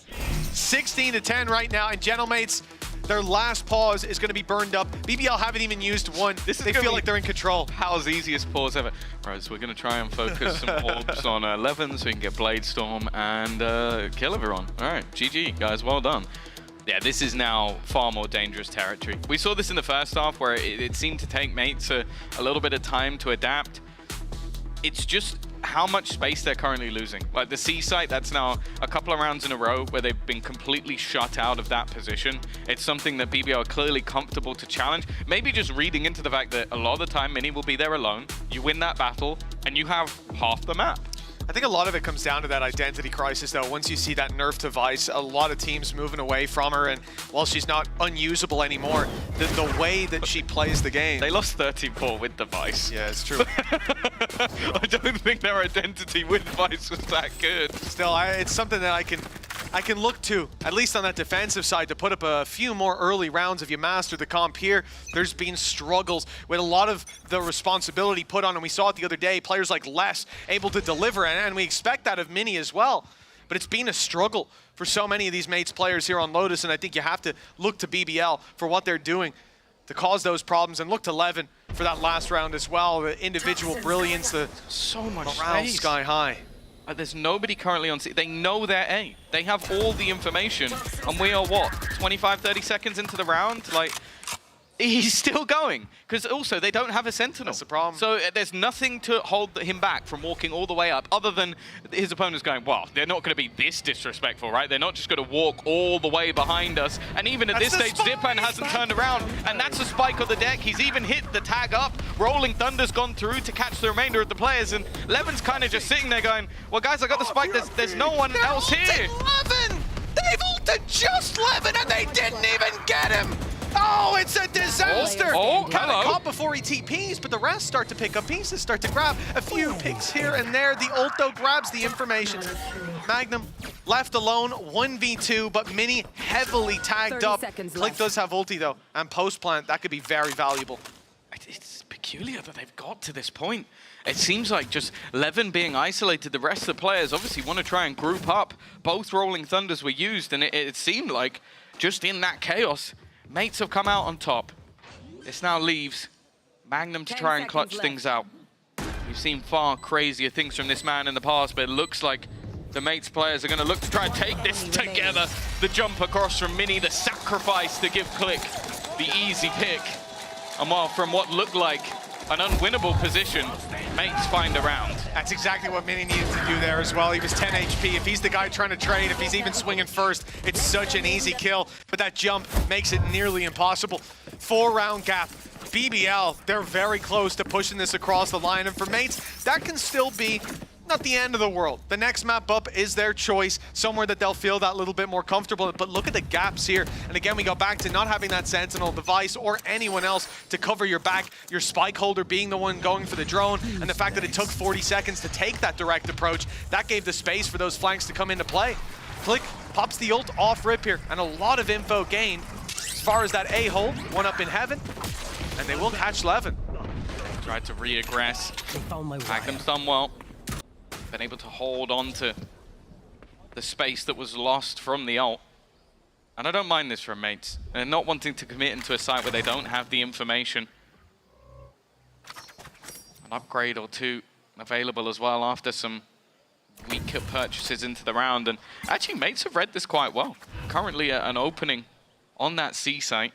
And with Viper's Pit and a post plant, Armageddon, I'm not saying the round is locked, but it's about as good as done if they manage to get the spike down. I think the only person they saw as well was Mini on the cam before he broke it, and that's going to tell you that, okay, it could be a lurk.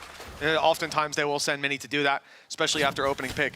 Early rotations coming through from BBL, but yeah, the position of Kamek, it should catch them off. It does. They go to clear the close corner. He's a little further back. Then Kata swings in to close out that second duel.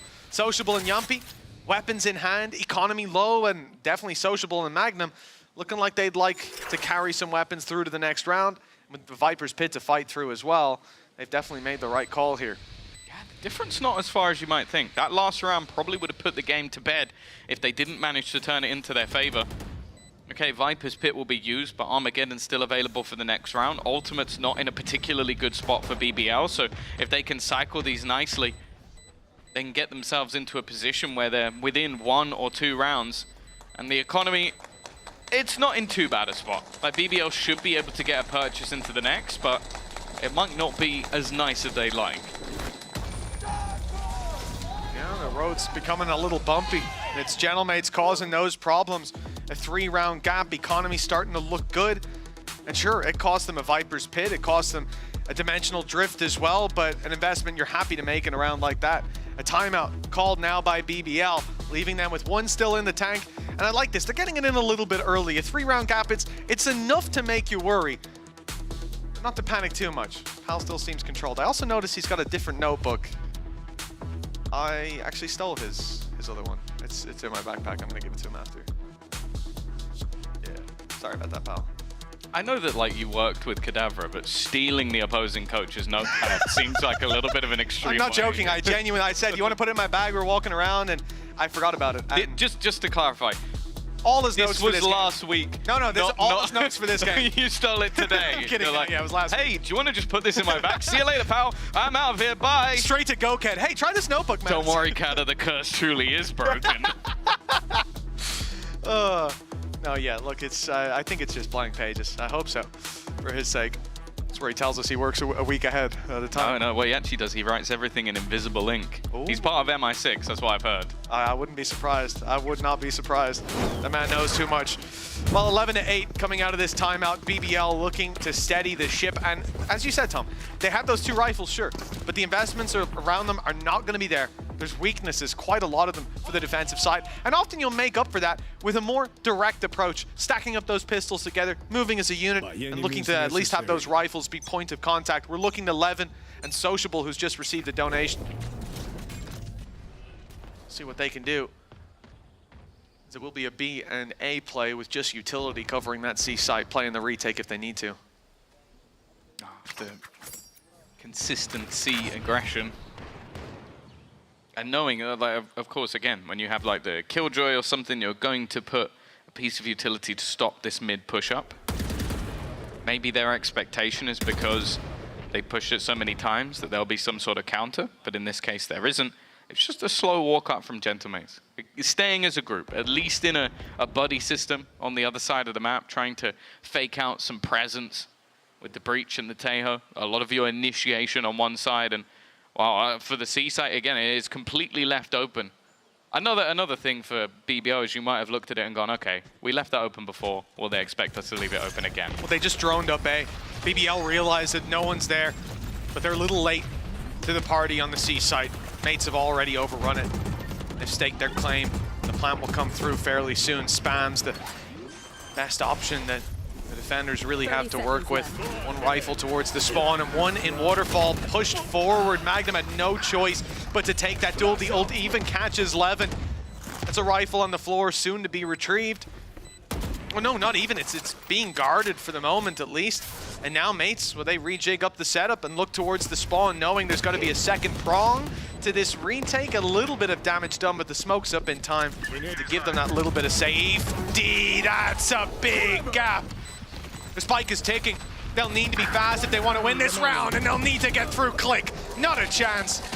11 to 9, a 2-round gap. But here's BBL's full buy. Click has really started to come alive in this attack side.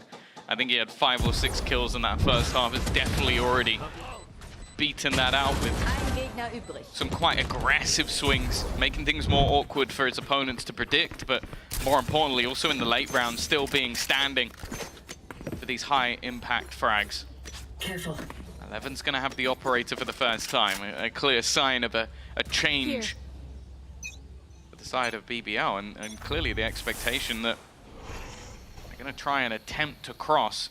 I like this, the cam combo with the operator. Could be exactly what they need. Up in the bit of the gap, you can see 11 will fall back. Mates get a clean cross, but down goes the wall, and that's a tag, but no kill. Click surviving. Rotates coming through from BBL. Utility online. Sociable still has salvos to slow them down if they need. But Mates have pumped the brakes. And then I guess the problem with this, though, really, Tom, is that they don't have any control across the map. It's a big risk to go back here. If BBL pushed B or C, got into those nasty little corners, there's not a lot that Mates can do to have that info in advance. There's nothing really. But the risk is very much paying off. That rotate to the C site, that movement to the left, and everybody is over on A. It's only going to be Profect that has a chance to stop this, and a great fake from Mini. This is going to keep them in position. Trying to sell that ruse. Here comes all the information. This will be where BBL start hightailing it to the other side of the map, but that's a lot of control lost. And Profect needed to make sure if he does stick around that all he's really doing is finding an opener. Fantastic stuff to deny the spike. That will make things that little bit more awkward. Rotations needing to be made from players that were already out of the site to try and get that spike down. In the meantime, the aggression of Click was basically just a bodyguard, trying to stop them getting in towards that site. But this now means that all the Mates players are stuck within. Oh!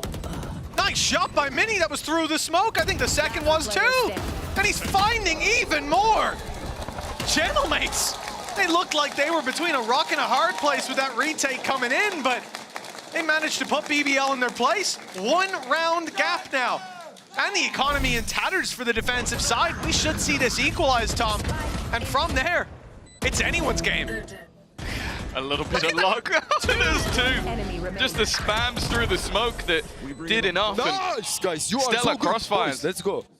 Especially when things got messy. Something we've mentioned before with Mates is having this newer IGL. Those mid-rounds can always be a little scuffed. Oh, that's not the start they were looking for. I think Levin, he's one off the Blade Storm, so the goal was for him to basically fight forward with a rifle, gets one, goes down, that's fine. Instead, he didn't get one, has gone down, and, well, it's not so fine. Especially here on the defense, he's been doing great when it comes to those early fights. I know he was struggling a lot on the attack. Again, it makes sense for how they've been structuring their site takes. He's always the man taking the risks. A lot of weaker weapons for BBL. Means you really want to play this with the numbers. Group up and approach these fights together. Magnum down to 50 as he swings, thanks to the decay. That is the only pick they end up finding. 11 to 11. As we said, that's not a big investment from BBL. That's not them putting all their eggs in one basket, But here is where things can get dicey. They have ults, they have mostly decent weapons, and a timeout will be called. Because if they fumble this, the map probably falls to Gentlemates with their map pick up next. And Tom, we know how devastating it is to feel like you are about to close a map out and have it snatched out from under you. Yeah, it looks in essence that some of these rounds have mainly been down to maybe BBL trying to close out a little bit too fast, like wanting to get aggressive, wanting to get in the faces of their opponents. And well, for Levin now, the Punisher said he was 2 away from a Bladestorm, hoping to get a kill. He's kind of damaged himself going into the buy round. Needs a pick to get the Bladestorm, otherwise his value is going to be severely diminished. Sure, the ultimates are coming online, but I think what we saw from Mates is very good sort of cycling of ults. So you're going to have that dimensional drift again, which I think Click has done fantastic work to make space. Combine that with an orb for Kamek, and you're looking at a Rolling Thunder. They could easily take this round with what they currently have online. And then you also talk about the fact that they have the economy firmly in their favor. This is a great spot for Mates to be in. And momentum after 5 rounds in a row, they're going to be feeling sky high. Got to think about stakes as well. You know, for Gentlemates, this is do or die. This is a squad that doesn't want to see the group locked up, because they'll be the ones locked out of playoffs. As they get closer and closer to claiming this map with their choice up next. DL's pressure gauge, I suppose, is off the charts. Early fight up from Click. He's making his way again through this A site. We've seen it before. They finished out towards the C site with the door open and a swing through after Click got picked off. But this time, he's able to get his boots on the ground. Heaven control is his.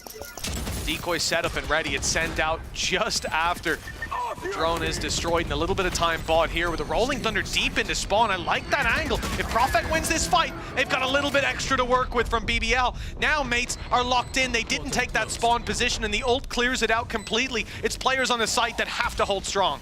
They've done well to get up close before Yumpy kicks things off. The response, though, is decent.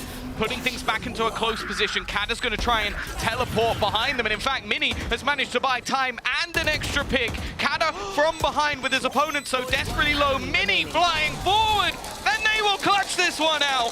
12-11. The comeback continues.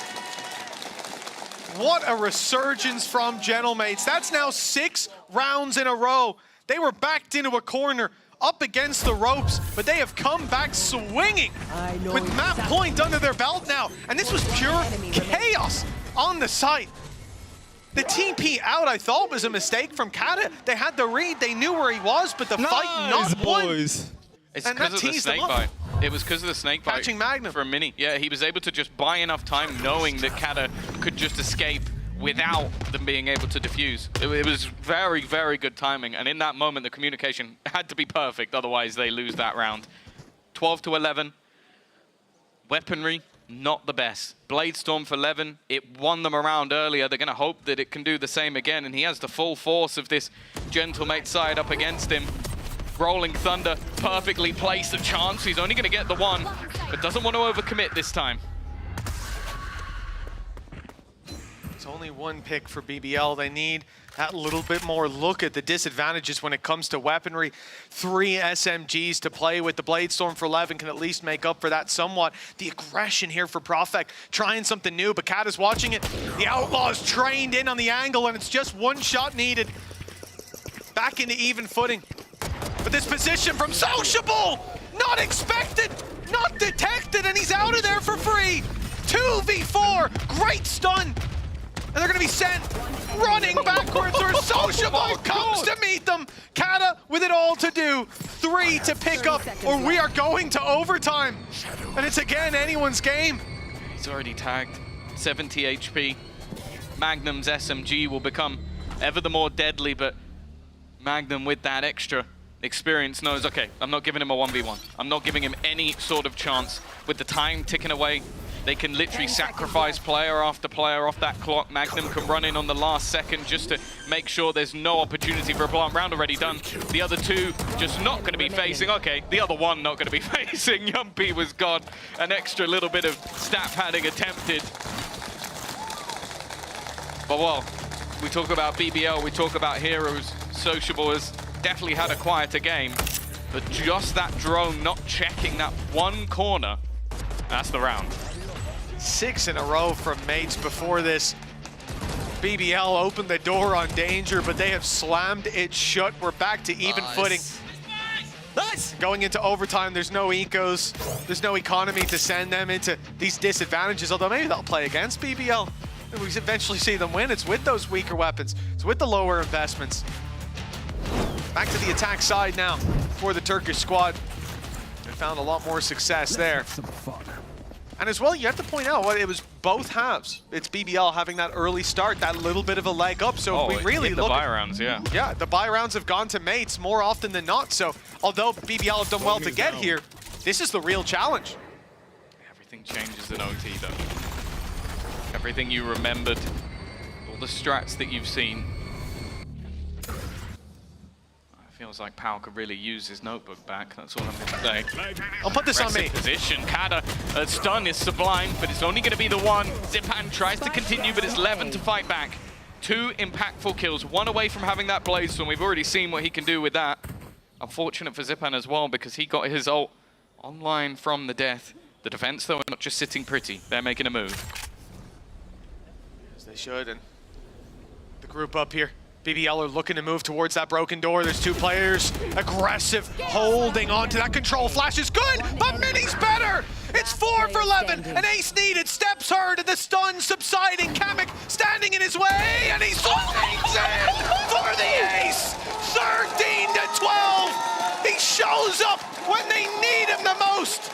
And it's Gentlemates, 1 foot in the grave. Lord. It goes into OT and aces, and all of those were trades pretty much up until the last couple. It was players peeking on his teammates, and he's just making sure that that trade is instantaneous, solid reactions. I love the final kill though. Bates with the dash, confident enough. And I don't think that one was in the strat book. An ace for Levin.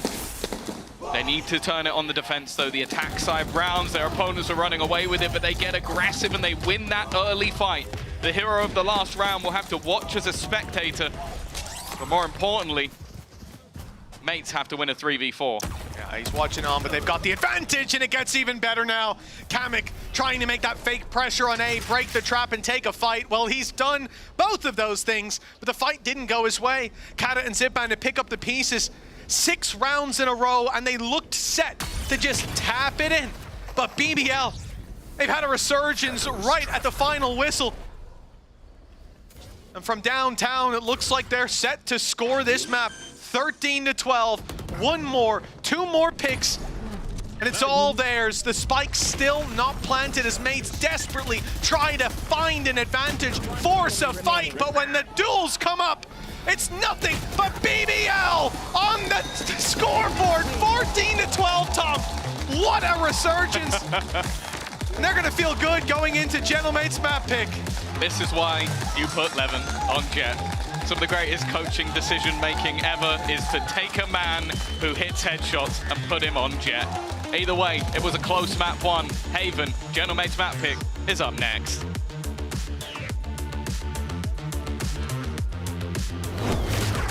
Okay, boys, I don't give a what we're gonna do today. As long as we do it together, we do it with confidence, we trust each other, we're gonna go together with every single call we make. Doesn't matter if it's me, if it's even Burak. What does that mean, if it's even Burak? Sorry, Burak, that was that, yeah. Yeah, okay. Let's go! Go on.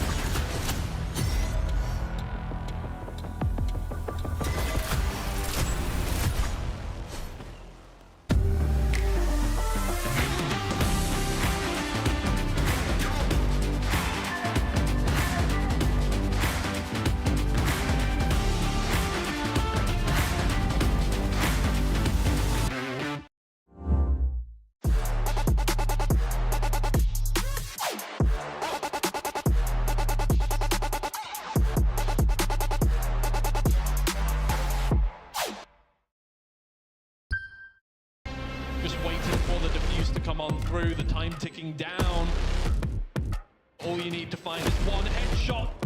Might just be able to clock this one out and send them to the grand final. It's all left on Vanya's shoulders. just one way to do it. That is the way to do it.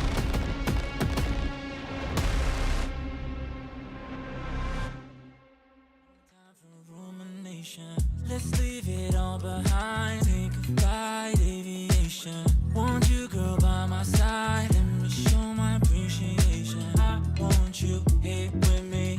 I'll miss your body, baby. No, I cannot believe that you're still single, lady. Wishing I could retreat. I want you here with me. Be my lover, be my trophy, be my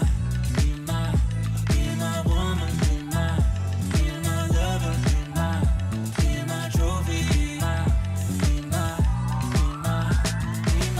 the only one I want, be my preliminary.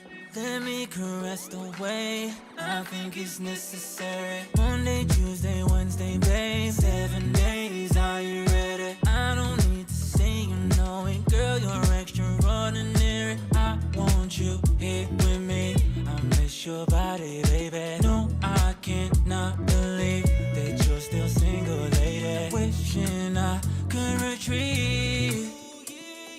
I want you here with me. Be my lover, be my trophy, be my woman, be my lover, be my trophy, be my.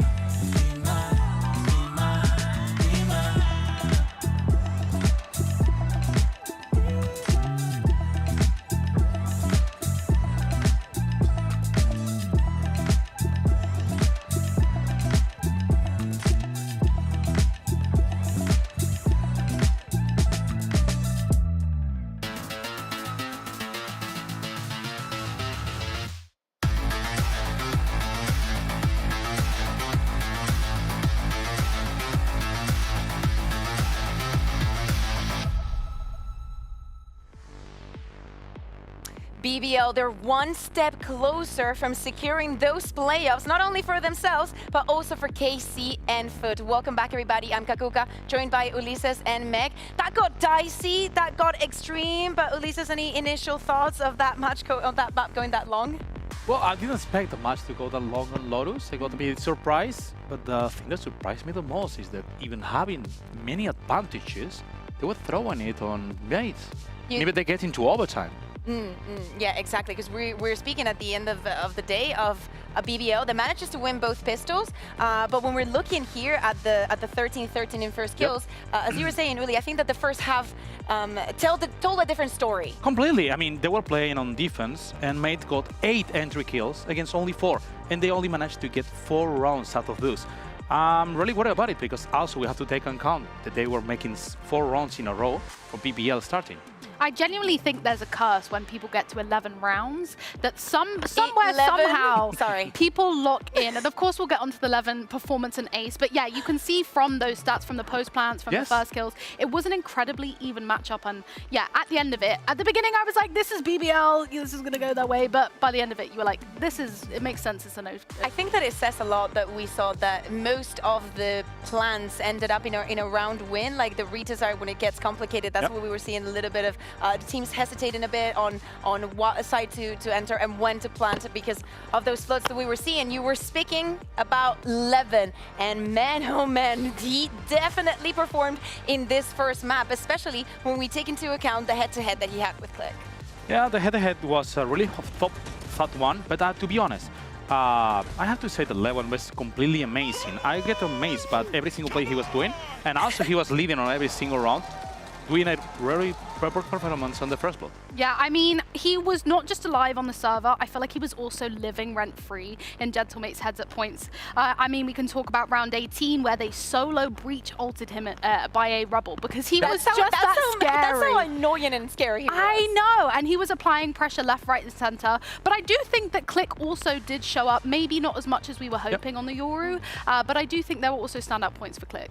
I think so. Yeah. I mean, he was playing much better. Yeah, exactly. but I think that when we speak about this duelist finding the impact, as you're saying, Click was definitely a bit better. We need to speak about the players that go with them, that supportive utility that we were seeing even on that clip. It would not have been that easy without having someone, for example, like Yampi by your side, Meg. I mean, it's amazing that Yampi can put up such a performance on Breach, considering he's also IGLing, and he has spoke previously about how comfortable he is IGLing on the Breach. But it was just an amazing performance, and we speak about those post plants as well and how they did tend to convert to a round win, and that came through a lot with the util from the Taeho or the Breach. But then also on the other side of that, you did have Kamik, who we have seen in week 3 with 29 frags on Breach. And so we know that Kamik is also going to rival that with his incredible performance. Completely. I mean, Kamik is playing amazing today, but I have to get the prop for Jumpy. Jumpy is not only playing great, not only killing, he hit 10 assists with Breach. It's not easy. And obviously, he was always assisting into Lowen. Especially with the amount of kills that he was getting for himself, you know? It's like you get the kills, you get the assists, and when we look at the numbers,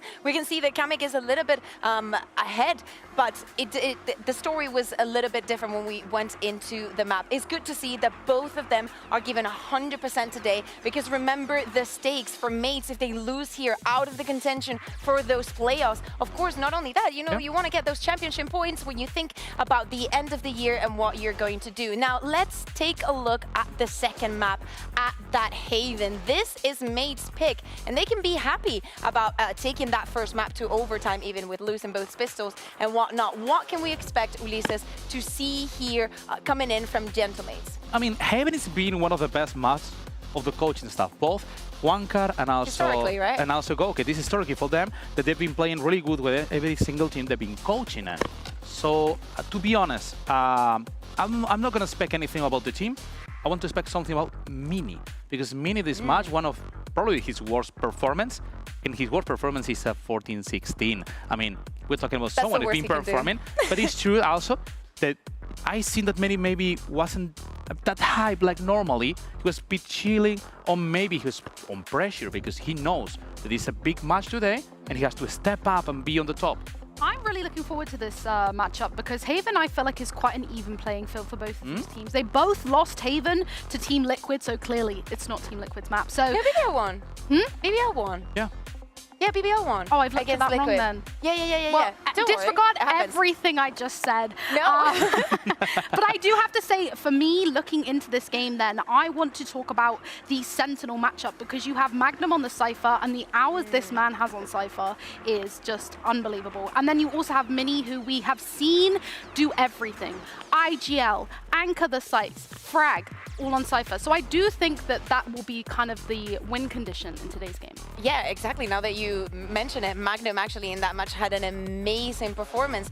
And are we expecting on the side of Gentlemates to stick to that Neon? We were saying that we expected to see this map maybe even as a third be in a pretty even field. Meg, what do you want to say? Yeah, I just wanted to clarify. I wrote that they both won against Team Liquid, so that was that was what I meant to say. It's okay, Meg. Yeah, that's.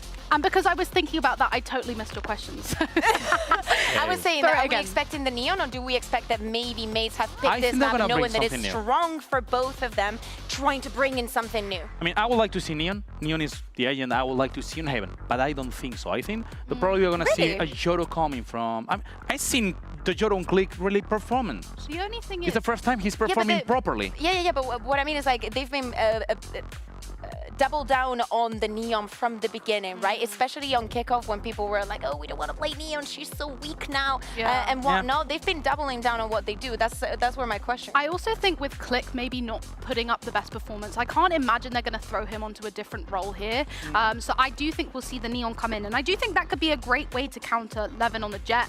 But it is, for me, just going to come down to those Angels. Are they tapping heads? Are they hitting their shots? Because as we've just seen, Levin can do that and then more. So I think Click here, probably going to play the Neon because they're comfortable in doing so, and then it just comes down to winning those Angels. I also would like to see how it's going for Zipan, because Zipan on the first match was a bit out, was missing in action, and they need Zipan on his best. Normally he used to have a really good Haven. I expect him to step up. Let's see if the agents are the same, or maybe they have any chance. Yeah, exactly. Let's jump right now into Agent Select to see if we're going to see surprises, and Click is not going to be playing on that Neon. We're going to have...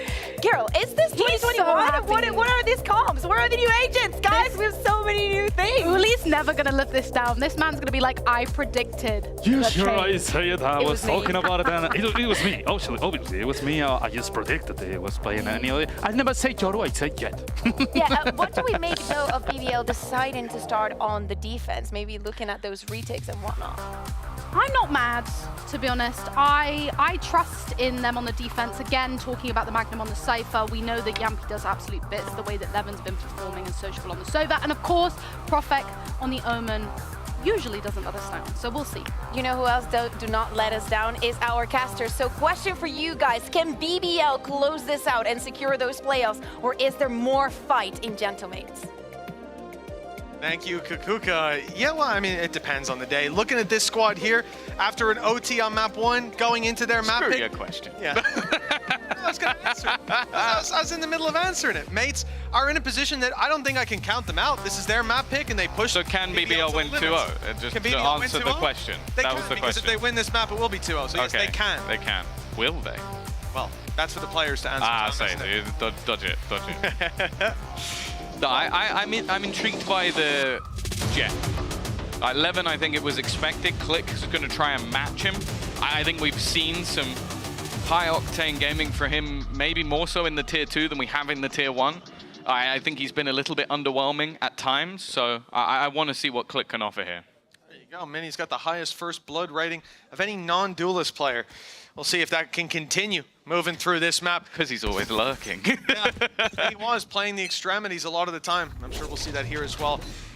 Looking at Levin, talking about opening duels, he participated in 14 opening duels on the last map. There were 26 rounds. That's more than half of the rounds. Did he win? He was the guy taking the first. It was half and half, 7-7. 7-7 for Levin. But a lot of... There we go. A lot of that was the openings on the attack side where he lost. I think he was 2-6 coming out of that, so a much better defensive side showing from him. And a chance to get another opening duel on the board. Win or lose, it's up to you. And, well, it's not an opening, but he gets the pick anyways. A close fight for Profek, but Mini's managed to get the better of him, and Levin doesn't last long in the smoke. Solid work.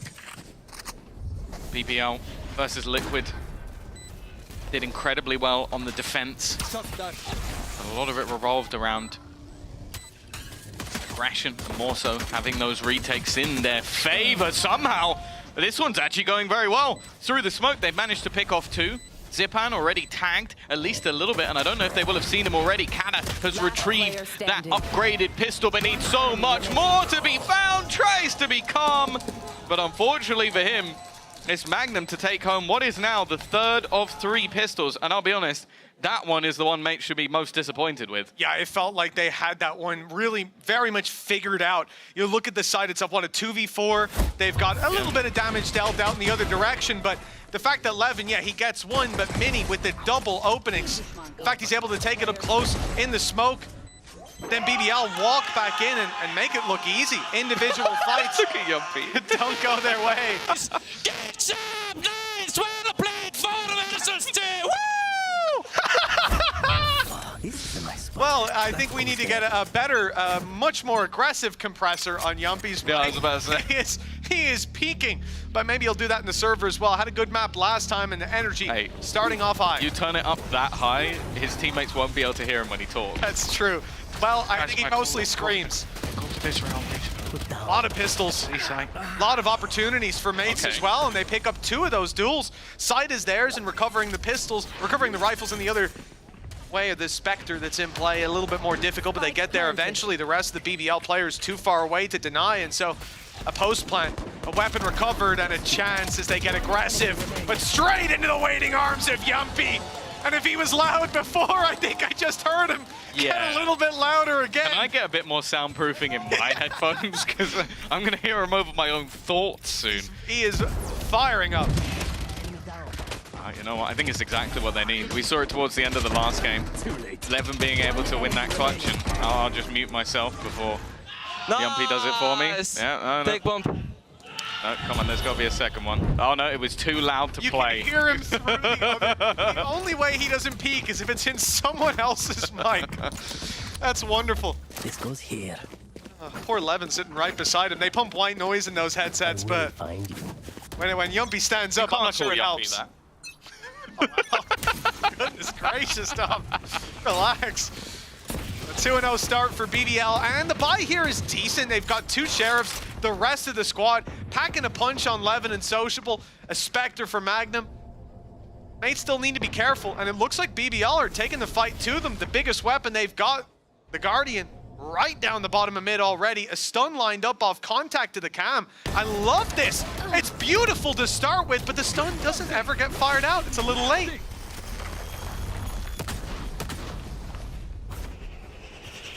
Even still, an early trade. You might think with the gun being dropped, it's not the best, but in these sort of scenarios, just whittling away at your opponents can do quite a lot. A chance for Sociable. He's going to win that fight. Now, that's actually the lurking jet of Click. Now, the gun's not necessarily going to be retrieved, and what, straight through the smoke. That's a little bit overzealous for Sociable. Maybe trying to get back in just that little bit too quick. Now puts things back to a 3v3 for Mates. The dropout's dangerous. There's so many players here, and Mini does well to look up above, taking down Yumpy. The easy fights on the player dropping, and Profek left with it all to do. Look at the HP. They're all so desperately low, but coming in from that angle, it's always difficult. Gentlemates, they might be sharing less than 80 HP between them, but they come out with 3 rifles and they win the round. That's all you can ask for. There were definite opportunities. I think, again, I want to talk about Sociable, just wanting almost to be the hero in this round, and I think just overplaying when you already have an advantage. Nice! Alright, let's go. Wasn't the best move. Seeing if they can now convert back already. Gambling maybe that there'll be some light shields into this round. Levin's gone for the sniper in this scenario. 4 players have bought into heavy shields for the opposing side, so there's only one that will be dead to that first bullet. He's open to some more swinging, but they're being careful with the drone. TP is not going to be committed on the back of the site. That's a good thing. There were many players ready and waiting. The difference here for Mates versus the last map, you can be much more eager to sell those fakes and to play light on sides of the map later on, filling them in, thanks to the fact that you've got all those traps to work around. Levin with no look, trying to pick them off on the Outlaw, or even deal that damage. Click down to 48.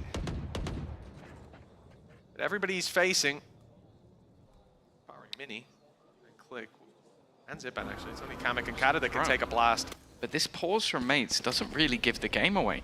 In fact, it baits them into thinking that they're going in the other direction.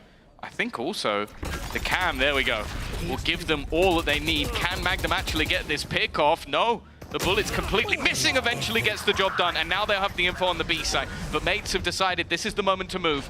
This is the moment to try and get into that site, get into the post plant. But with the aftershock going in and Levin still holding that backline, there's nowhere for them to go.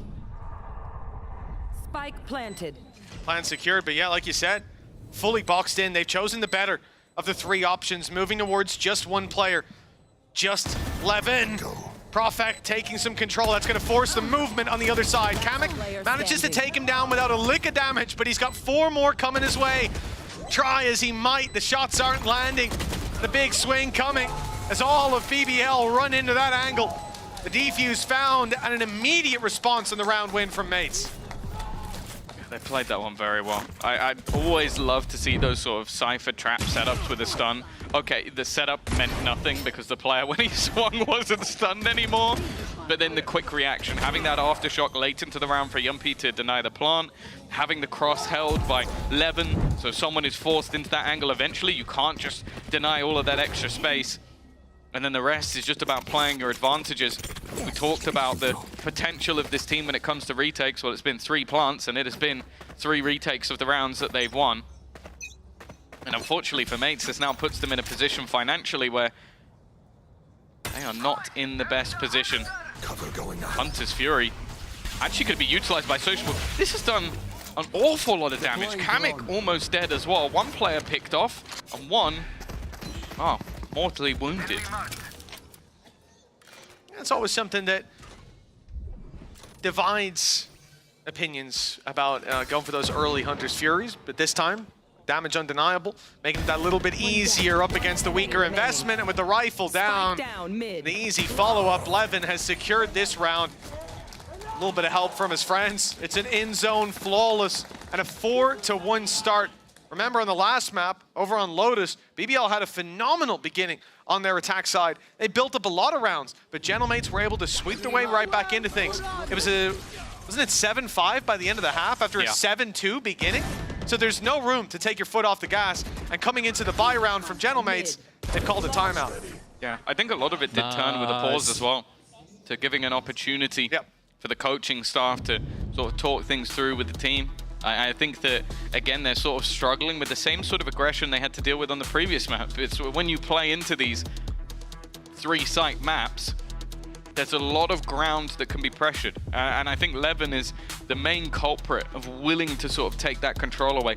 And it also seems like they're super comfortable with just leaving Magnum to, at least on this map, hold down an awful lot of ground. Like we've seen it with his A-site setup, basically just having Yumpy as backup to sort of set up a stun wherever he needs it. I think this is where I've actually enjoyed most of Yumpy becoming an IGL, is when he's on a breach. Because I think with the breach, he can literally just react off the calls of his teammates. I just go, okay, you are getting pressured here. I'm going to put this stun through. I'm going to put this flash through. I'm going to have the aftershock for delay. He can still almost direct the round from positions where he's not that guy who dashes in with a shotgun anymore. We see that a lot. Think back to Malsey as well. He has good performances throughout the season. Put him on a breach. It's not just a different game for the team, but also for him individually as well. And we saw that deadlock. I'll give his deadlock credit as well. His deadlock, I think, is one that you have to look a little closer at the impact it's having round on round. But the breach it's obvious even to the layman. For Gentlemates, decent investment. Exactly. That's why I notice it. For Click, one away from the Blade Storm. He is the player with the weaker weapon in this round. Still the man leading the charge in a lot of these fights. He's the guy going first to take that duel. And yeah, Yumpy, breach, going around the support, world. The guy that's going to be usually not taking the opening duels. And he thought he was Levin this round. He forgot for a second. Had a flashback to running in with a judge on Jet. Kind of glad we're not back in those days, if I'm honest. A much slower, more patient round. Now, Click needs either an orb or a kill.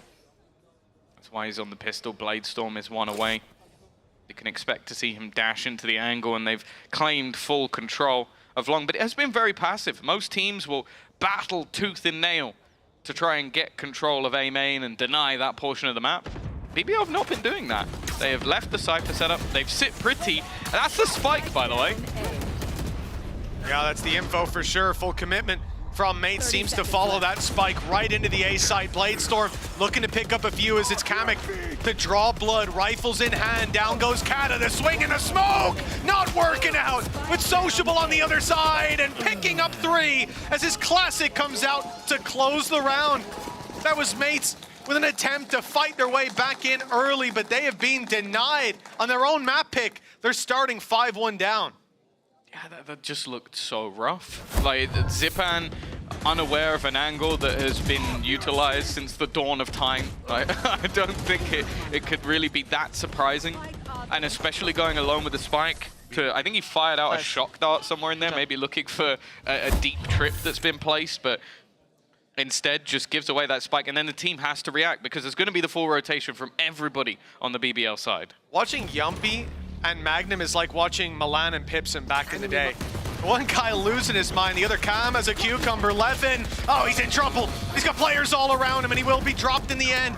And the shock dart trade out, Yumpy up close. They know where he is, but they found out anyways. A double from behind and the round back in BBL's hands again. Magnum coming in to save the day as Kamek falls and Zipan has it all to do. For a moment, a brief moment, it looked like Levin going down and the kills that could follow may just have turned the tide back into Mate's favor on a low buy. Instead, well, it looks like Mates will get a plant on Zipan, a post-plant Hunter's Fury as well. They'll get the info but with 41 HP, Tom, it's not looking very likely that he can take down Yumpy, Sociable, and Magnum.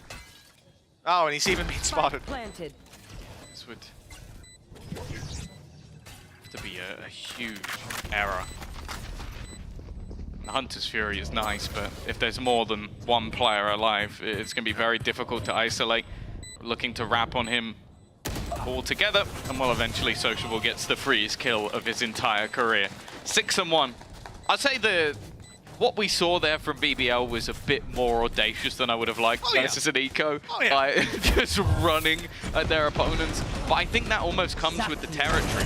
Like, you've got this youngster who can take over games, who can basically farm opponents if put into the right positions.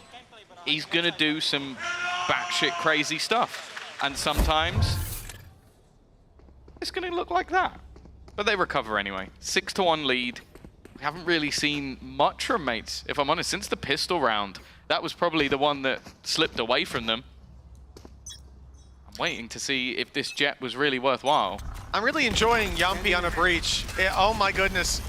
Well, Levin doing his best Yumpy impression. He's gone aggressive. That would have been 2 for 1 if the Click didn't get that kill. It could have been. But what could have been for mates, they'll be thankful that it isn't. A 5 versus 4. Levin in the dirt already.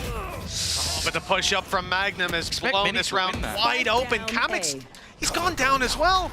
They've been pushed on both extremities and lost the fight on each side. Still going. Relax. I think this has just become pure disrespect. We're watching a game of TDM at the moment. Just everybody pressuring across the map. You've got a player in spawn in the form of Magnum. You've got deep control as well from Yumpy. They don't even really need to play this aggressively either because they have Rolling Thunder available for a retake if they need it. I wonder if there's just going to be an attempt to try and find a pick off contact for Sociable, or if he's literally just looking to hold on to ground. Yeah, especially with that Hunter's Fury just one away. Good chance if he finds one that this round is already done. Oh no. But it's the flank from Magnum. They're not even looking. And they turn to see him at just the last moment. Now they're looking the wrong way when Sociable peaks. Being played like a fiddle. And it's only one left. It's Click, and he is boxed in on another level. Okay. 1 found, 20 seconds. Spike needs to be planted, or all of these players need to be dropped. And Profek, patient as always. He spotted him running up the ramp, and he'll take him down from behind. 7-1. Channel mates, they are 1 foot in the grave right now, considering this is elimination on the line, and it's BBL shoveling the dirt in on top. Getting flashbacks to their 18-16 defeat to Foot, where they had a really close map. They had a huge comeback. They looked fantastic all up until the point where they lost. They go into the next map and they get battered. And it was just a game where it really seemed like they looked very, very good until that sort of long match, and then they just, what, 13-4, they got destroyed. So I am starting to get very nervous that's a repeat of things. A map where they could have won it on their opponent's choice, they go into their own choice, and they're 7-1 down. This timeout, again, keeping you up to date with how many we've got left. It is just one. The last one for Gentlemates called here and now. BBL still sitting pretty with 2 to fall back on. You look back at the previous map, it was the same scenario. 7-2 was the score that they were looking at when BBL pushed up to this point, but that's where Gentlemates put their foot down. They said no more. This timeout looking to do exactly the same. They come in, the possibility of a decent investment, a Hunter's Fury online for them as well. That's great, Tom. But then you look at the ults on the other side. It's going to be very obvious when we get back to the in-game HUD. A lot of glowing orbs over there. BBL have no shortage of options. A double outlaw investment from the defensive side. I think you had my curiosity. But they've got so much in terms of credits. They're going into the next round, they'll have a full buy and the next round, and maybe even the next round after that. So they're just throwing these in to be disruptive. Gambling that their opponents might have light shields, which, well, they are 80% correct. It's only Click that has the heavy shield. So this is basically a 2-shot operator. It's a really nice investment. And Levin, well, he can fall back onto his Blade Storm if he needs to. Both shots fired out, but he gets aggressive, hoping that could be their trigger point. Hunter's Fury, it's good again! He keeps doing this! How? The blind Hunter's Furies, and they keep hitting their mark. Zipan down to half, 45 HP, no shields. And then that's gonna make it so much more difficult for anyone else. Click down to 48 as well. And that blind might have landed, but while they're looking forward, it's the player behind them they should be worried about. Blade Storm for the double, Rolling Thunder. that got them the end zone flawless, and 8-1 on the board. Keep in mind, mates call a timeout. They planned that round out meticulously, and to get blind Hunters Fury, the only thing you could say is, well, at least they wasted a lot of their ults, Tom. Yeah, I don't think they care. Like, this was just a moment of the Hunter's Fury. That's twice now, where that Hunter's Fury is not completely blind. It's off Levin's contact. It's basically Levin sees players and goes, get him. They're right there. And then Sociable also puts a blind blast in a completely different direction and hits Zipan, who might be the most cursed player in the universe right now. But the Rolling Thunder, just to push them into Levin, just allow him to farm up those extra kills. Doesn't get much better than that. It's completely reset the economy of mates as well. They are sat down with just pistols once again. That's why they did it. It's not just the one round, but this is the potential for them to get to 9 on their defensive half. The ult economy trade-off for the round win, for the economy advantage as well. Yumpy getting one with utility. The mates yet to land a shot. There's 2 though. Now, it seems like they're in a little bit of trouble. Yumpy able to land 1, but caught out. And a 2 versus 3 that they're left in. BBL facing their first real struggle. The retake onto this site. No real impactful utility to help them. And with Profek in his shadow form, no chance of a trade on Magnum. A 1v3 needed. And keep in mind, like we said, mates had a resurgence towards the end of the first half of Lotus. That got them the opportunity to at least push to OT. The same could be happening here. Yeah, a pay safe card Thrifty is what returns mates to the board. You got to hope for their sake that that is the confidence builder. A round they never should have had, a round that ultimately, in comparison to many of the streak of BBL, was without guns, and they're able to get things over the line. Maybe a little bit overzealous from BBL, but that's been their whole game plan. Be disruptive, be aggressive, be in the face of their opponents. Sociable, by the way, 14-3. Has been having an absurd game. A few of those were even with his Hunter's Furies, players he couldn't see. I mean, you see players tagged by a drone and it can be hard to connect those kills, but doing it off minimap with this level of success is damn impressive for BBL. They've hit a roadblock. Mates put up a round. 8-4 still possible. The Gentlemate side, that they can aim for nothing less at this point. The A site, perhaps they're reading into it as a weakness, leaving Mini to lurk the rest of the map with the trap behind. They keep the map control. And like we said, this is somewhere that we can see because of the comp. They're not running in one direction and leaving the rest of the map wide open. Mini's lurks alongside his utility give them these options to fall back into space that they're reasonably sure is still theirs late round. Shock Dart going through, we've seen this a lot. That's going to delete the trap and take some of that security out of the minds of BBL, as they can easily lose the B site to a walk-up now. Playing heavier on the A side has its weaknesses when those traps fall. But unfortunately, Tom, that heavy A site is about to be pushed into. Yeah, the info picked up. Hunter's Fury utilized. Levin's going to try and sit within the corner. He's managed to dodge them, managed to get behind, but it's only going to be the one. Spike dropped to the deck, and Profek just watching on the cross. I don't know if they even realize that he's here. He's managed to sneak into this position, and if they try and walk forward, it could be a problem. Mini is waiting for, but that's a spike down again. A second time that it's been dropped, and Sociable's done it. That should be the round done. It just has to be sprinted for by Mini, and all the Sociable needs to do is just buy enough time to stun. I don't even think he's got this. No. It won't matter anyway. The jump there. The jump as the stun came in, it cost them the opportunity to plan, but even then, the kills were going to be found no matter what. Yumpy hiding down in the sewers, playing the time, knowing that they could bring it across the line, and being starved. Being starved of time like that, it's a hell of a way to lose a round, especially now 9-2 down. This was Mate's chance to fight their way back in. But they have been buried that little bit deeper, elimination in the back of their minds, and slowly coming to reality in front of them. BBL looks set to not just qualify themselves, but bring Foot and KC with them. Just a few rounds in between them. 1 left in the half.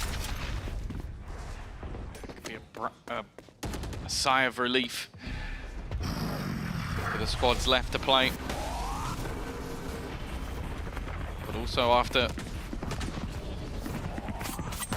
having that Turkish derby at the end, didn't want to leave it all down to that. Even still, we've seen this squad fight back. Click with a solid pick, but already the opener going in the other direction. The right Click not so forgiving at times.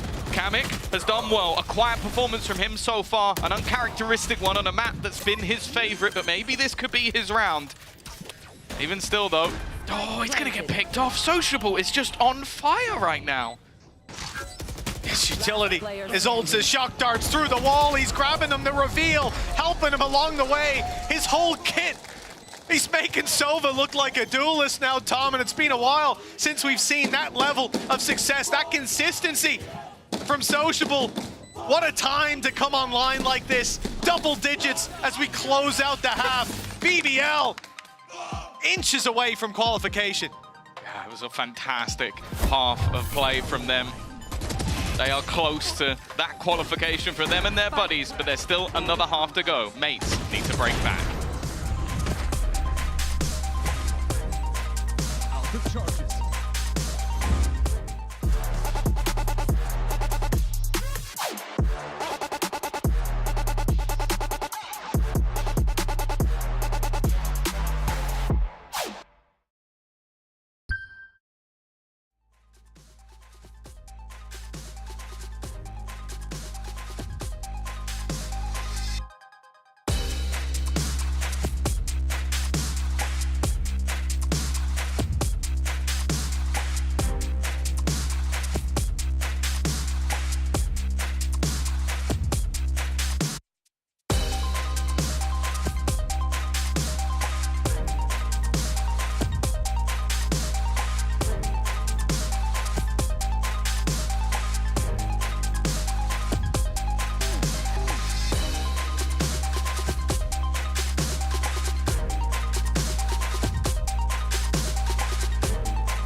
Well, Mates looking like a ship without a rudder when it comes to this first half. 2 rounds on the board, dotted throughout that first half. We saw them come back on the previous map, but it happened before the end of the first, Tom, and BBL were not this close to closing it out. Moving into the attack, just 3 rounds needed. The hope for Mates seems to be running thin. But we've seen comebacks from crazier score lines, not by much. And with elimination on the line, who knows if Mates can find that extra motivation to dig deep. They're unlucky. They've come into a day where Sociable is in God mode. And I think we've seen him, in terms of peak, have some of the highest peak of anyone in the league. If he kept it up consistently, we might be talking about him as the best player in the world. It just doesn't happen every map. But he has been truly unbelievable. Now, well, it seems like BBL are walking into a trap. They have won every single pistol, even from a 2 versus 4 in the last. Already seeing a multitude. That's 11 gone. Not a bad start, but the trades are coming back thick and fast. 3 to 3. Rotation coming in for support, but Mini's taken a lot of damage. Dipan's done well. His 2nd kill, I believe, in the map so far. Really rough series for him so far, but still a chance to wake up. Now, Mates have come back flooding into that B site, but BBL seem to be looking to take this elsewhere. A trap and a cam in their way. But Mates haven't got the read on time. Pacing here for BBL might get them a plant. I don't see a stun online for Kamik. I see a flash, but he goes swinging. He's made a mistake. But luckily, it's not punished too heavily. Sociable, the man of the hour. The one being delivering. He's got a shock dart and you're low. Run the hell away. His utility is hit every single time, but look at this. He's not content to just play that position. He could have planted, but instead he goes pushing deep into the spawn and realizes they've gone running. They've taken this elsewhere, and I think he'll put 2 and 2 together and realize they're wrapping around on long. Instead, he's going to go to the A site, a narrow margin. If they'd ran here, they'd be crazy. And he realizes that he should have a free plant with a shock dart still online. And so, look, 35 HP combined, Tom. He could right-click, kill them both. Exactly. Oh, and he's got it spot on where they're going. I don't know if he will have heard any steps, but getting into this close corner, it's going to make things so much more awkward. If they don't clear this, he's dead for sure. Mini, round the corner he goes, a chance for him. Damn them both! And that's exactly exactly what Sociable does. A Red Bull clutch for BBL. That's 4 for 4 in pistols. Well, you said they were unlucky facing this squad when Sociable's on God mode, and it's not changed coming into the second half. 21-4 at the moment. When you add Magnum and Yumpy on a tear together, and they only barely match up, but with a hell of a lot more deaths, that is a hell of a statement from this man. You talk about young Turkish duelist, well, he's one of those things. But he's certainly a strong duelist indeed. Oh, for Mates, that's 1 foot in the grave, and they've just put the second in on top of it. The casket soon to be closed. Their playoffs dreams fading to nothingness. Oh, hello. I think if you told Gentlemates at the start of the season that a 28-year-old making his debut in the league would be absolutely farming them, I'd say, well, Bosa's having a good game. But no, it really is a ridiculous performance. Someone that I think was maybe a bit of a gamble for BBL to bring in, but someone who has been delivering when they need him the most. A post plant. Of course, they've gone heavier on the rifles. The conversion here is more important than economy or anything else. And for Mates, this is a full investment. This is not an eco. This is not a save. This is everything they've got. Yeah, they can't afford to allow 12 on the board, but on the retake, they meet Sociable again. The fight not going their way as he picks them off 1 by 1, and a 3-piece Sociable. He's not taking his foot off the gas. It's pedal to the metal, and 12-2. One of the next 10 rounds will be enough to end Gentlemate's dreams of playoffs. And what a way to do it, Tom. You'd think, looking at the scores of these maps, that Lotus was Mate's pick. A map that BBL don't play at all. But they come into Haven. Mates think they can bounce back. Oh my goodness. I think we're using the crowd mics to pick up Yumpy on a reasonable decibel. Nobody wants to get Def and Click getting aggressive, and he's met with Levin. He tried to go toe-to-toe with the Turkish Jet, and unfortunately, that has not gone his way. The players within the site, I'll be honest, there's no better way to put it. They are having a howler. Zipan has been wrecked. Guess what? He's been caught. Kamek is gone as well. And for Mini and Kada, a 2v5 retake with weak weaponry. I don't know how Mini's won that kill from there, but it's at least the smallest bit of hope. Mates have got to be traumatized by that Hunter's Fury. Every time you hear it, there's bodies on the floor. And another put to bed by Sociable. That's it. 13-2. A dominant conclusion from BBL. They come in and cause chaos, making this series their kingdom in the promised land of playoffs, where they're heading. For Mates, that's elimination. Bitter as it tastes, they'll wait for the next stage while KC and Foot celebrate in the stands. Yeah, it's always unfortunate to go out with a whimper. I think we've seen from Gentlemates kicking things off with a victory versus Liquid. The hopes were high. I think we saw Kamek definitely make his mark, but over the last couple of series, they definitely went that little bit more quiet. And I think there's work to be done, but they still have time to get ready. Of course, another week to be played, but that playoffs is now locked in. In fact, both groups, have got those 4 teams. It's just the order, and that order is, in fact, incredibly important, but we won't talk about that now. The important thing for BBL is their first time in front of the crowd is a victory, and in map number 2, it was dominant. Well, we've seen Yumpy play it up to the crowd, to empty seats. Now he gets to do it to a full house, singing his name and the name of his team, Sociable, with one hell of a performance. They got the stands full as they head to playoffs, where they'll get to see that a few more times. A team that came in with question marks around how they would perform, whether they would be the team that was promised, and with last-minute changes, we were promised Chihuahua, we end up with Magnum. No doubt a strong player, but making those adjustments last minute, it always causes hiccups. For BBL, they've come out looking stronger. Oh yeah, I think especially when you kick off the season, all the way back at the beginning, we never expected this team to be competitive whatsoever. But I think Levin, an unknown who's at times looked mental, but acing in OT to take that first map, and then sociable as well. But a man who has picked up that IGL role and looks to be having a blast, it's going to be Yumpy in front of the crowd. Thank you very much, guys. Well, first of all, congratulations, Yumpy. You've secured those playoffs, and definitely you've given a show to the people here. How are you feeling right now? Yeah, I was so nervous. It's the first time I'm playing in front of a crowd. You know, it was incredible. It was so nerve-wracking, but I'm happy that we managed to do it for sure. I want to start asking about that last map. How were the comms, especially with Sociable going completely nuclear on those utility kills, and how easy you made it look? No, we didn't actually even communicate. It was just Volkan going to kill everyone, so we just didn't have to even communicate, so it was like that. So you just focus on the screaming? Yeah, exactly. To get Sociable hyped, you know? He's not hyped that much, so he just goes to kill. Very easy. Sounds like a plan. I actually wanted to ask you about that. Especially, let's forget that this Haven happened because it was very quick, so you might as well forget. And focus on that first map. First, Lotus. Why Lotus? You've banned the map. Now, was it kind of like a surprise that you had prepared for Gentlemates?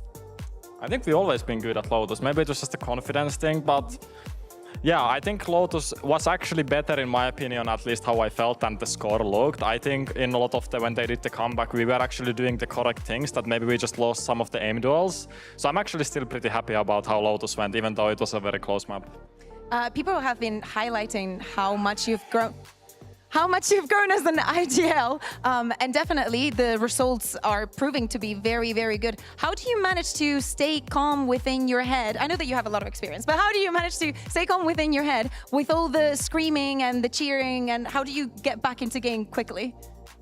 Yeah, I think it's the experience, because when I first joined the tier 1 scene, I was the hype man always, and then like as a younger person, and then now that I'm the IGL, I cannot always be like, I'm still that, but I had to find the balance between the hyping and the IGLing. So I think kickoff was the best experience for me, because that was the first time I'm IGLing like properly, if you don't compare in 2021. And I think from there I learned a lot, let's say that how I can manage myself and as a team. So I think that was the biggest learning experience, and just balancing out the IGLing and the hyping, basically. No, it's definitely working. You've not only locked yourself for playoffs, you've also locked Foot and KC. We have already the teams locked and secure, but I am mentioning Foot also because you're playing against them next week. You know that, of course, BBL versus Foot, we have that derby there. How do you feel about Foot as an opponent? Yeah, I think Foot has been one of those things that you know that they're always gonna do good. I think I expected more from them, if I'm honest. I think they are still very strong team, and I think they are improving every week. So I think that's the toughest part. That I know that they're gonna play tomorrow well against Casey, and they're gonna be even stronger against us compared to what they have shown before. So I'm excited for it. It's the first time having kind of derby match. For me, with Liquid, it was Fnatic always, like a kind of special open. Even though these guys always beat me. I think I beat them like twice only, but yeah, now it's like a proper derby match between two Turkish orgs, so I'm super excited, and I hope that we bring the fans the not the trophy, but the win, sorry. Trophy also later. So we would love to see you raising that trophy, but you haven't been in a global event since 2023, since Champs. It's been a while. You know, last year we missed you. Thank you for reminding. We missed you last year.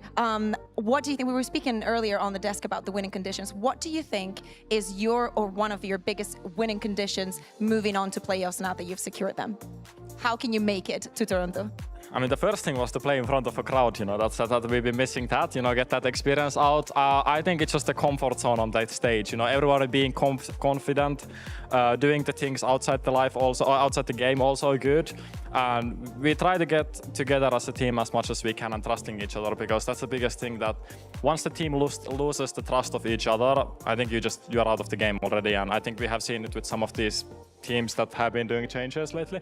And yeah, we try to not do that, and we try to bring, you know, the confident BBL out of every game. You know, you can say for the test later if you want. Like I see that you have a lot to say about this team. Oh, no. But okay, thank you very much, Yumpy. Congratulations on the win. Congratulations on the playoffs.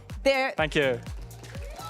There's going to be a lot of crowd for those playoffs, so they will be coming back, and we will be coming up as well, because after this break, we have Giant X facing off against Fnatic.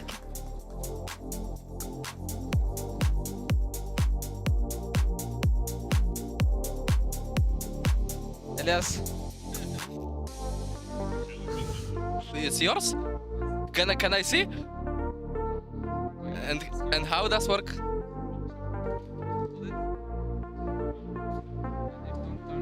Bro, what the? That's so... am I stupid? That's so good. That's how you know that David is only 20.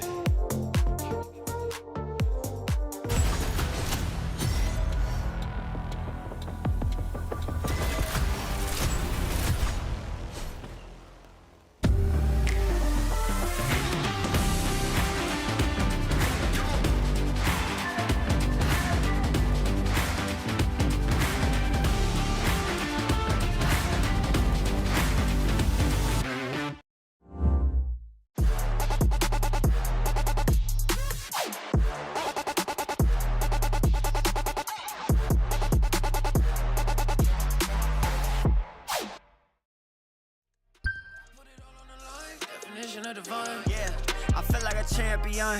Ain't nothing that can't be done. They told me I wouldn't be nothing. Came on now, second to none. I need me a trophy, I need me a ring. I'm not with the bull, but keep it a beam. You know what it is, you know what I mean? Shit, all I do is win, win, win, win. Haters wanna hate, they ain't made top 10. Double, triple team, what they need to defend. I juke left and I'm gone with the win. I'm gone with it. I feel like a champion. A champion. Ain't nothing that can't be done. Oh yeah. I put it all on the line. Definition of divine. I feel like a champion. A champion. Ain't nothing that can't be done. Oh yeah. I put it all on the line. Definition of divine. Feel like a champ, MVP status. Yeah, the win been guaranteed. So let's see about it. If you gon' speak about it, then be about it. If you don't bring that energy, no, I can't be around it. Nah, I'ma shoot my shot. I'ma stick it, watch. At the tippy top, I cannot take no loss. 2 seconds on the clock, they gotta give me the rock. I got a game on what? Yeah, I got a game on lock. I feel like a champion. A champion. Ain't nothing that can't be done. Oh yeah. I put it all on the line. Definition of divine. I feel like a champion.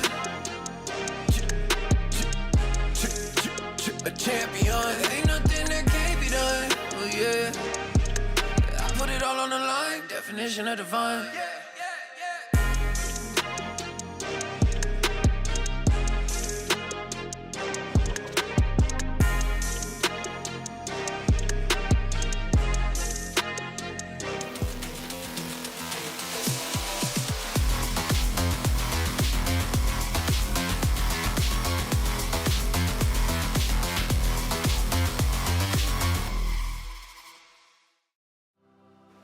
Welcome to Throwback Thursday. Today we're taking a trip down memory lane and looking back at Fnatic's golden year, 2023. And I'm joined by the one and only Mini and Alfire. How are you both doing today? I'm feeling good. It feels a bit strange to be back, you know? Like, we went out for dinner the last time we were here, but like, it feels weird to not see each other as much, you know? Yeah, definitely change up to the intense kind of like way you would spend time with each other back in the day. But yeah, we're gonna be sort of feeling super nostalgic, and I wanna start off by asking you, Mini, because of course, if you don't remember the format, it did start off in 2023 in Sao Paulo with the very, very intense best-of-5 final against Loud. And Mini, there's always something I've wanted to ask you, and I think you've spoken about this before. What did you say to the boys during that timeout at not the timeout, sorry, the halftime before the comeback? So I think everyone thinks I said loads of good things in that 3-11 timeout, but I didn't say anything useful at all, to be honest. But during the halftime, I could feel the boys were getting really stressed out. And like, one thing I tried to do is like distract them a little bit, have something to focus on. And I noticed they just weren't communicating very well at all. So I made them kind of focus on just communication as a way to distract them away from being so stressed, because they're in a very stressful situation, about to lose a grand final in front of a lot of people shouting against them. So yeah, I always have these like distraction things that I like to kind of throw at them. Especially for Alpha and Durka, I feel like I was always trying to get your mind away from, you know, if you're not playing so well, trying to get your mind away a little bit. I agree with that. Yeah. It's just at the time he told us like, guys, focus the communication, because at this time we had stress a lot. So like we were doing miscommunication, even like we were not aiming well at the time. And we focus the communication and just focus our game, then we start winning. I mean, he is saying it's not an important thing, but I think it was really important. Yeah, I mean, no, that was important, but game. like the 3-11 one, I think I was just. There was another timeout where I just said nothing. I think it was that one is also fine. Okay, Yeah. okay, thank you. Well, it clearly made a difference because, of course, then the 11-3 curse became a thing, and we came back and we won the whole of the kickoff event. And then next, look at you. Well, guys, I joined Fnatic in January, so a month before Sao Paulo. So do I take some of the claim of that victory? I think you won it for us. I definitely won it for you. It was all you. 100%. But then the sort of win streak began. You got up to 16-match win streak before heading to the grand finals in playoffs against Team Liquid, and we lost. When I say we, I mean you. But unfortunately, yeah, we did lose out to Team Liquid in the grand finals. But I wanted to ask you, Alpha, did you feel like that loss actually helped you then go forward to win Masters Tokyo? I think it really helped, because at the time we were winning everything, though. That's why like we were not giving attention to the water reviews. And I mean that's true, because we were winning everything, so like we were not care what did we do wrong. But that's the loss. It's like wakes up and say, okay, we can. Remember, this is at least an hour of my day every single day that he said that they're not listening to. I mean, it's easy to switch off sometimes, you know, especially. No, I mean, I said we were not Minnie's giving voice. attention, not me. So. Oh, okay. I was giving attention, of course. And did you notice, Minnie, like a change in the boys after that loss, that it kind of made them a bit more hungry to win again? To be honest, I think it was business as usual from my POV. Maybe like it's hard to see like internally how people are kind of motivated by things. Externally, it felt similar. I didn't realize that they weren't paying attention to my bold review, but yeah, I was more worried about not losing and then not being able to experience the loss. At Tokyo, we didn't lose, so we didn't actually learn from it in that way. But I was worried if we got to Tokyo and lost and we hadn't felt a loss before, it would have been maybe something we didn't know how to deal with. Yeah, and were there points that you felt like you had to keep their emotions in check? Because sometimes when you're winning for so long, I think that, not that you get an ego, Alpha, but it can go to your head, right? So did you have our to team keep was in full check? of ego players, I feel like. Okay, no one had a personal ego, but we had team ego, I would say. Okay. I think everyone had, whoever wins 20 match win streak, they're gonna have team ego probably. Yeah. Because they're gonna think they're the best team and they're gonna beat everyone. But no one was thinking like they're the best player in the world. Even when I did like win the title on 23, like the MVP, I wasn't like I'm the best player in the world. I can do everything. It just no one didn't have ego, but we had team ego, I would say. Yeah, and I feel like you still live in that almost. Like everyone looks back at that year and they're like, Fnatic, they're not playing the way they used to back in 2023, even though you've got a new roster and everything's changed in the game, really. So Yeah, I think for me it was just about, even when we're like winning scrims, like I watch back a lot of rounds we won. You can see like I was getting very like stressed on camera a lot, even when we're winning, because I knew that doesn't fly at like top 4 or in grand finals and stuff, some of the way we're playing. Yeah. So it's about trying to realize that even though we're winning in certain situations, we'd still have to treat them with the kind of the discipline we would if it was against a better team, if that makes sense. I was going to say, I also feel like this is when the Alpha stand curse was born, that every time you stood up Alpha, you would then like lose the next round or lose the game. You know about the stand curse, right? Yeah, I'm never standing up again. Like, just gonna sit down all we time. won 3 match and I never stand up, so I'm just gonna keep it that way. Yeah, and really, really quickly, I'll start with you, Alpha. What is like your personal favorite moment from 2023? I will say Lock-in, I think. It was a great win. Yeah. Yeah. I think Lock-in too, because I thought there was so much pressure in the off-season, like me and Boaster being flamed a lot for not winning anything, and there was a lot of pressure on me. But then everyone said Lock-in was a fluke, so then Tokyo also felt pretty good too. So both were pretty nice. Tokyo was boring though. Oh. No one was good at the time, I think. We were just winning everything. We were pretty good. You were just the best. We were good. Yeah. We were good. And then Minnie, obviously, a lot has changed since 2023. You're now sort of casting and on the desk. What do you miss most about coaching a team? I miss... you miss me? Like, I watch a lot of Valorant now that I maybe wouldn't have in the past.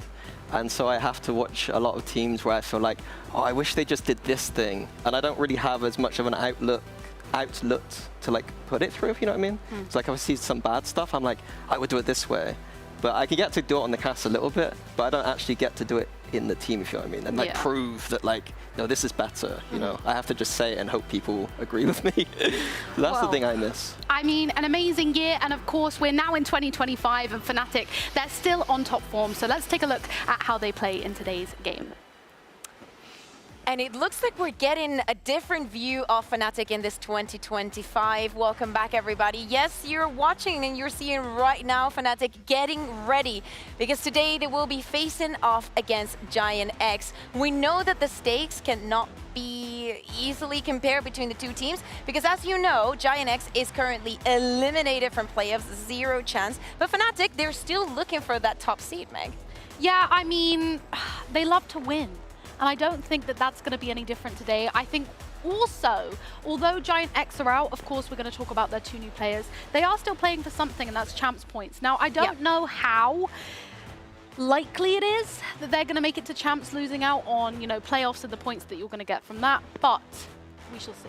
Yeah, exactly. And as you're mentioning, now after BBL having that win, and we have everything rounded out for playoffs, these are the 8 teams from EMEA that will be competing to go to Toronto. We still have to find out who is going to be that first seed. But as you're mentioning, Giant X, they're still fighting for this champions points. You do not want to end the stage winless, I think, if you're any game, any team. But for Giant X releases, they have decided to surprise us on week 4 and make 2 roster changes. And we can already see them coming. Adam, Flickless are joining to the team. Thomasy and Runner are out right now.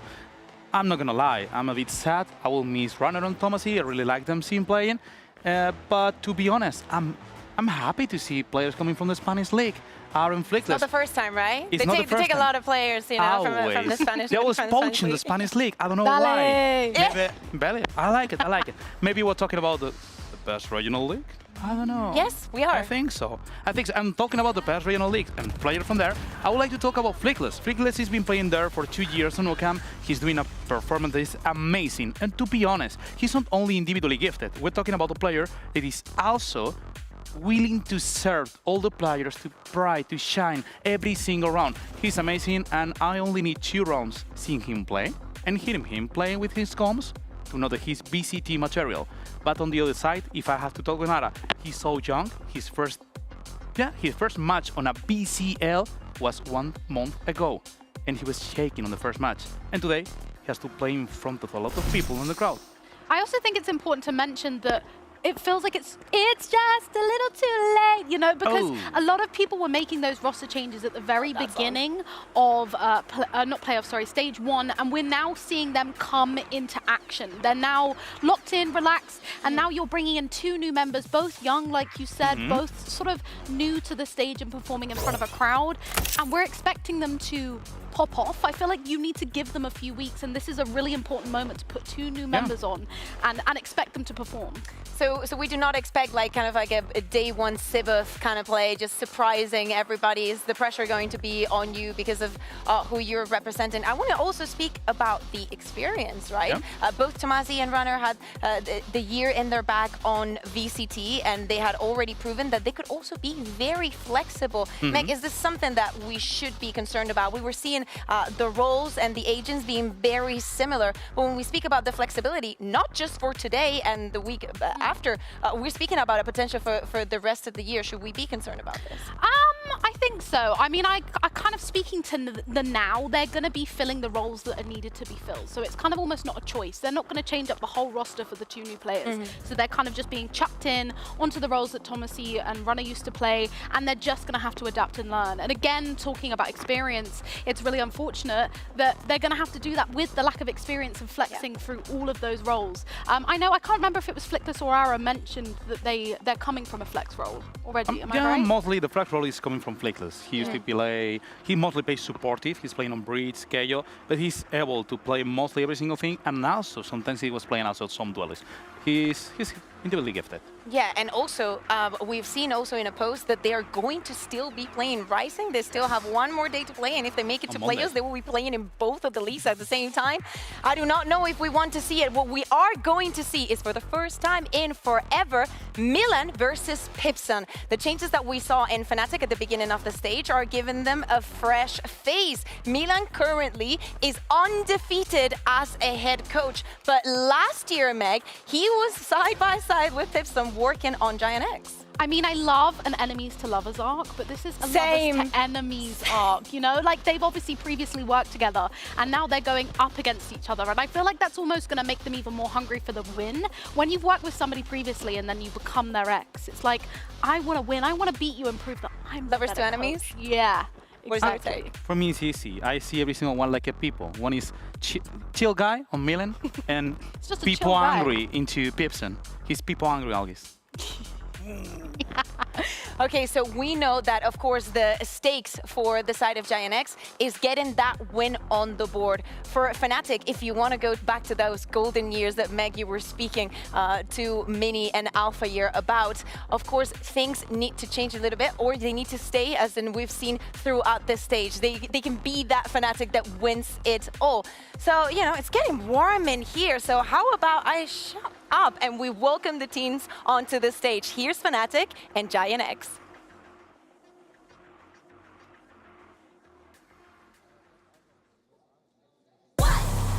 Check my pedigree, I got legacy in my pop. You playing hopscotch, I'm at top notch on the block. Shouldn't slide like me, nah. Spice it up with a sauce. Yeah, my lord said don't do it, I said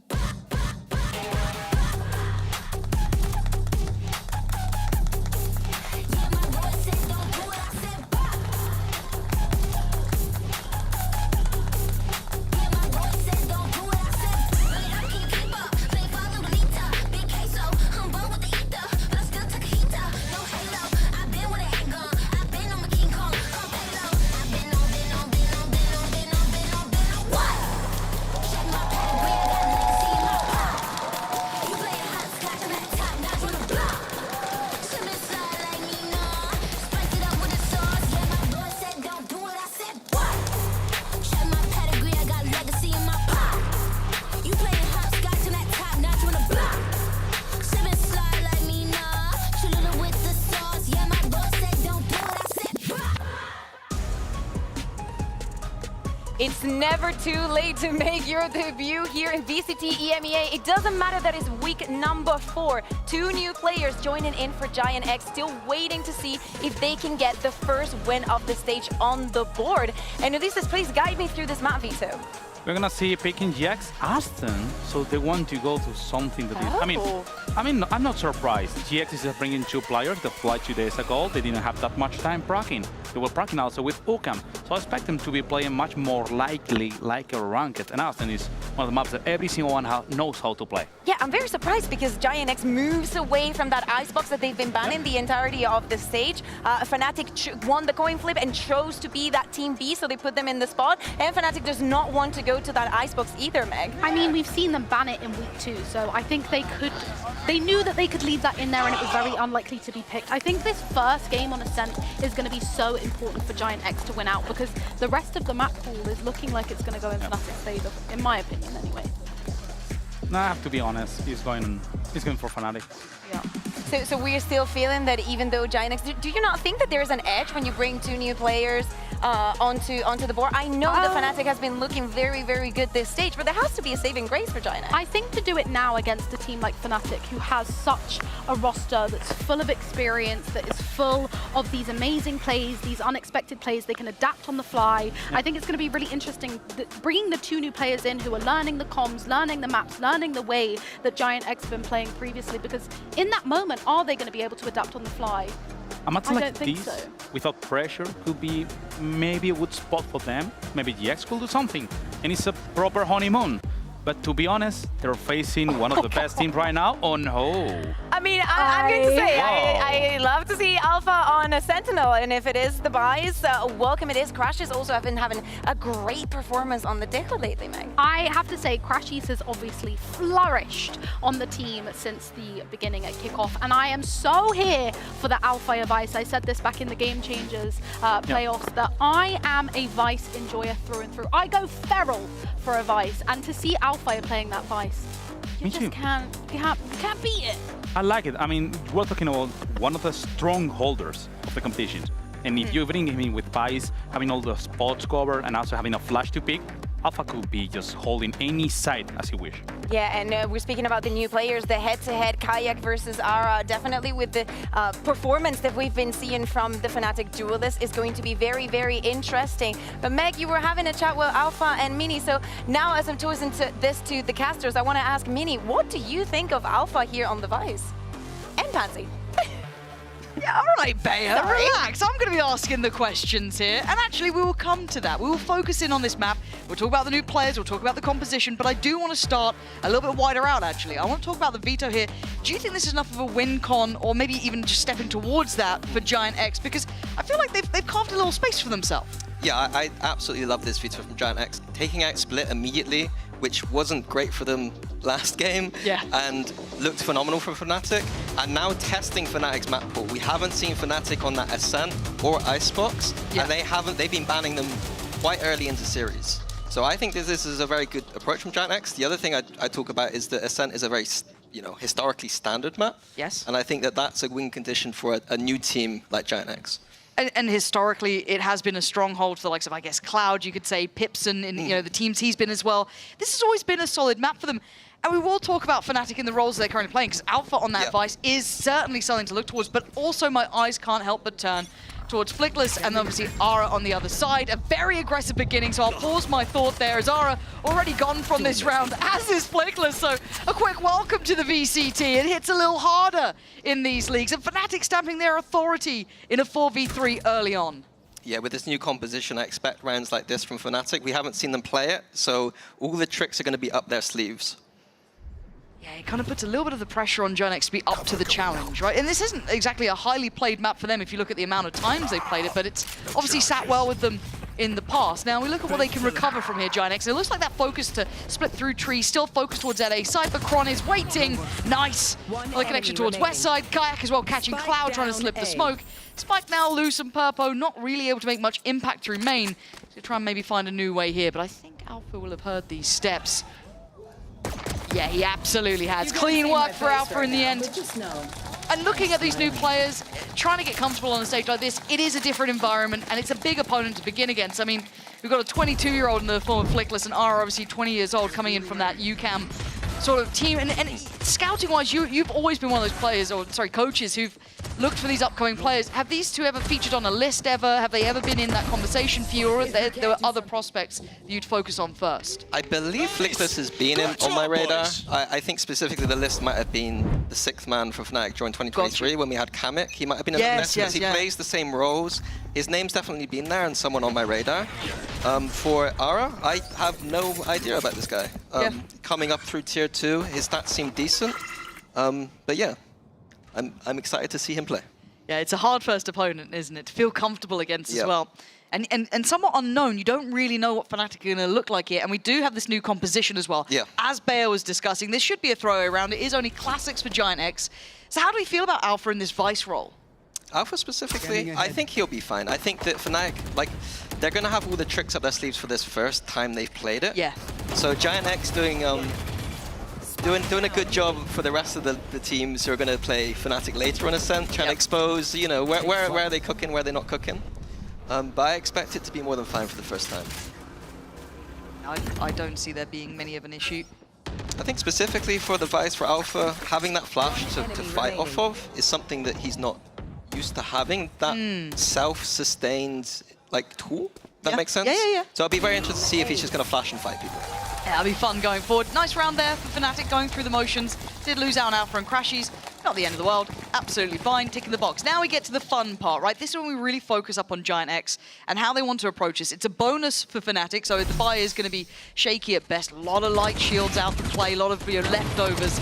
But I do want to see Giant X take some control of this now. I want to see them look solid in what they're doing. I want to see them have that, I don't want to say singular approach, but a very focused goal as to how they want to achieve it. So nothing too complicated with their composition either, very run-of-the-mill for them. So application is everything, and the setup in play already for Fnatic. It looks like an aggressive start for Kayak. Yeah, very set bonus here. It looks like they've got an idea around middle. Maybe using that Yoru to bait a false sense of security into the middle of the map where the Yoru usually is, but surprise, there's going to be 3 people here.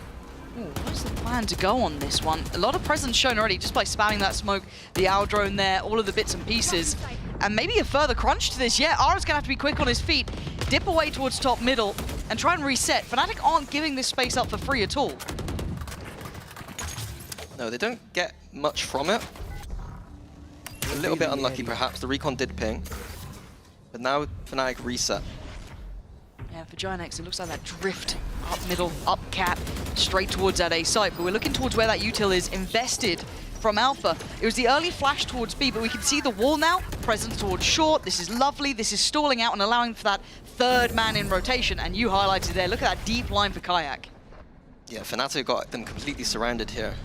Oh, this is going to be tough. We've already got Alpha tucked in towards Hell, Boaster playing from Heaven.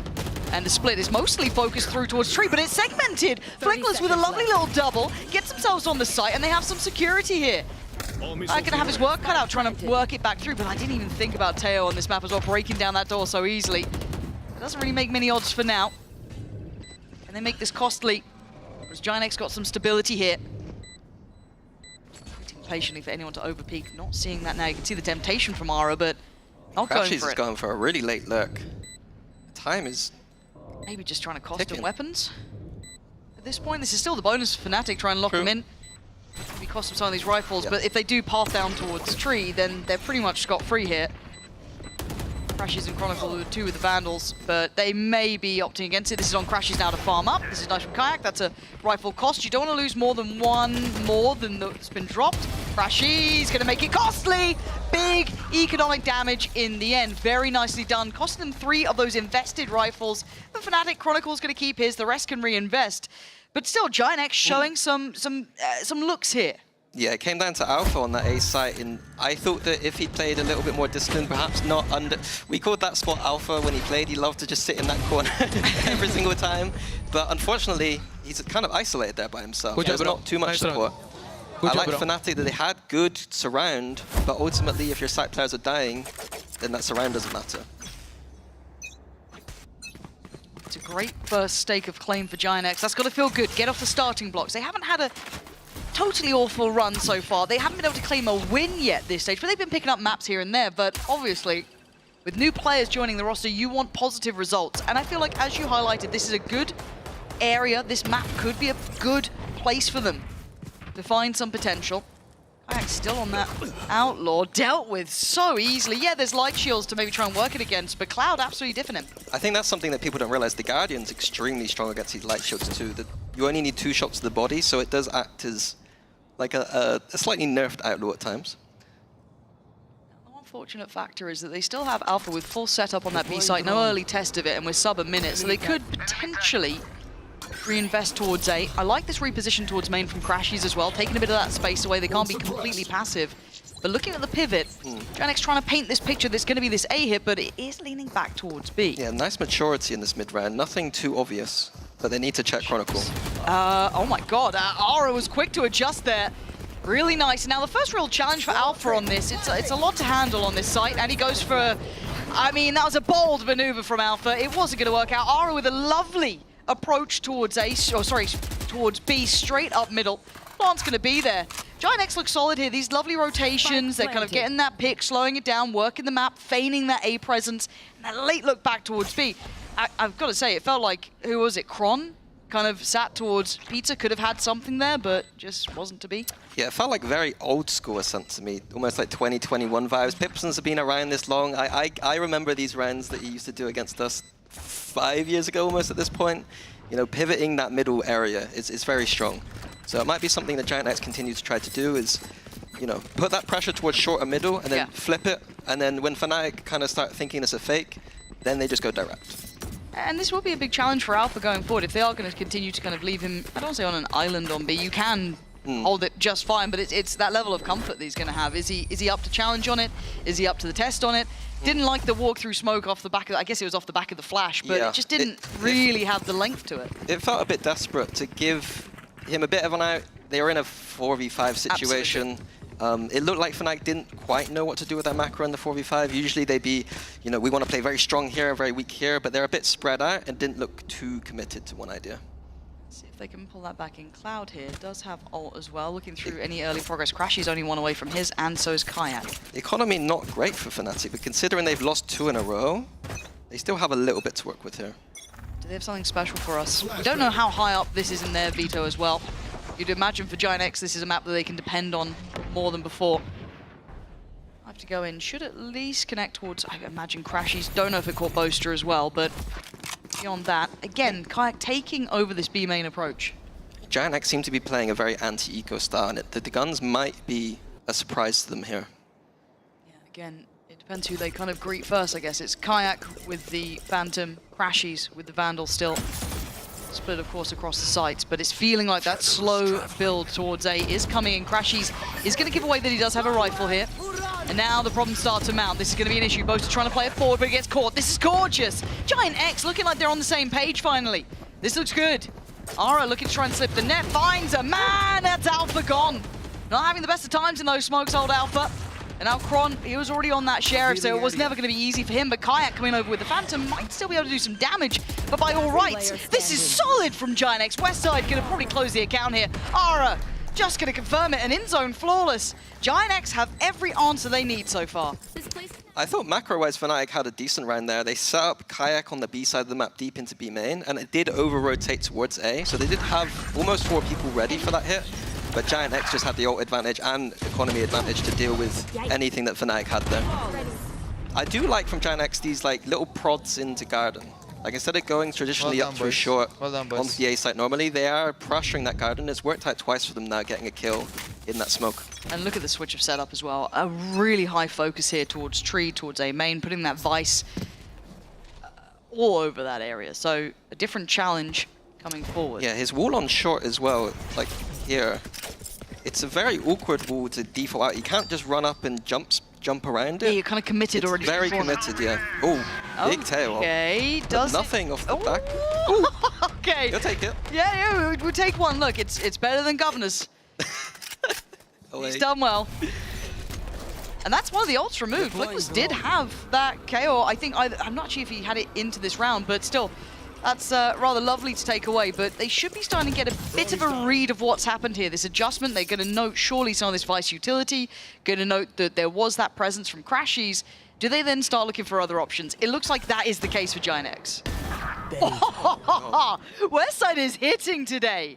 Gorgeous. Chronicle just wanted info.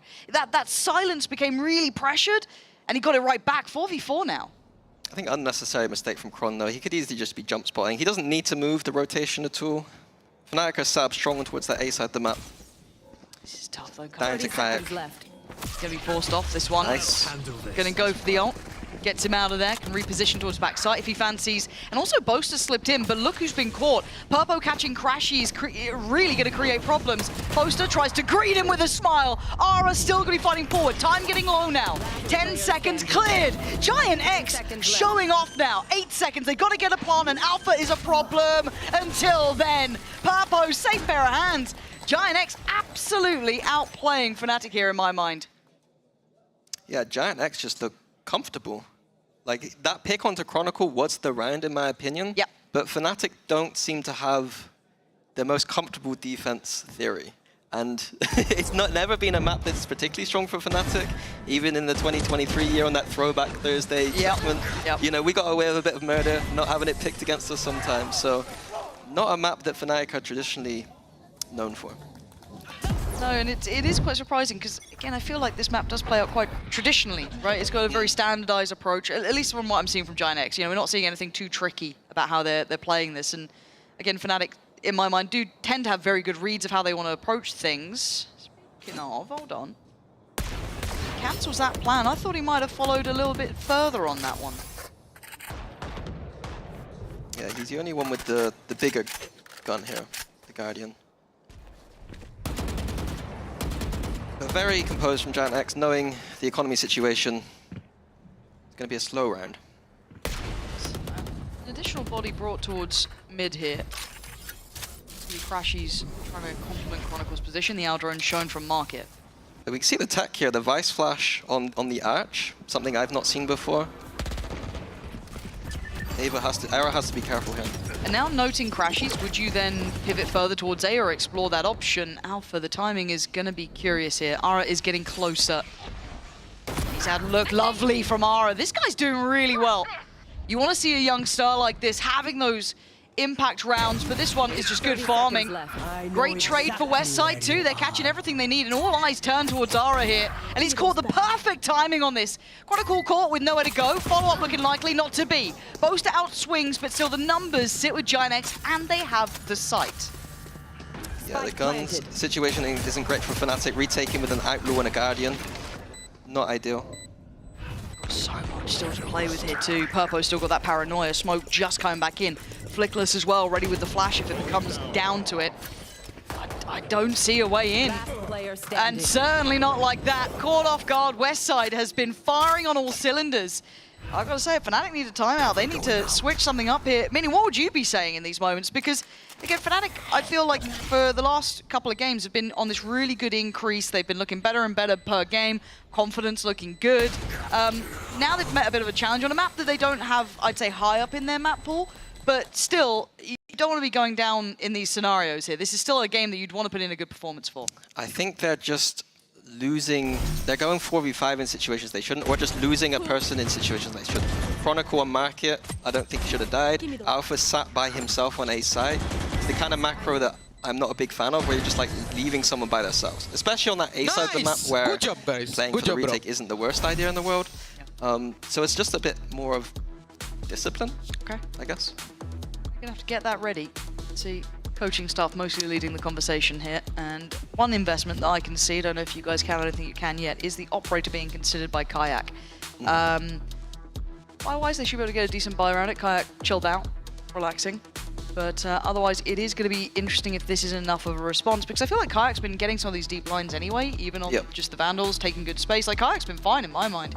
Yeah, it hasn't really been him to be the one to change the outcome. He's been in positions to win Fnatic macro in terms of being into that deep B main position and having good information on the map. Yeah. But the rest of the boys haven't kind of delivered. Yeah. So, again, do you then put Kayak somewhere else? 'Cause we haven't been seeing these kind of direct B approaches. I think for this round specifically, it needs to be around Flickless's KO.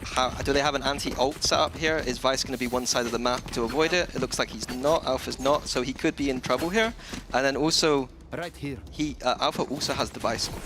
So if I was to make a call here, it would be go towards the A side of the map, play retake, use that Vice ult in the retake. Yeah, I think they've realized. I don't know if it was late, but Alpha has adjusted to go over towards Cat now. So that B site will be only really held by Kron a little bit deeper.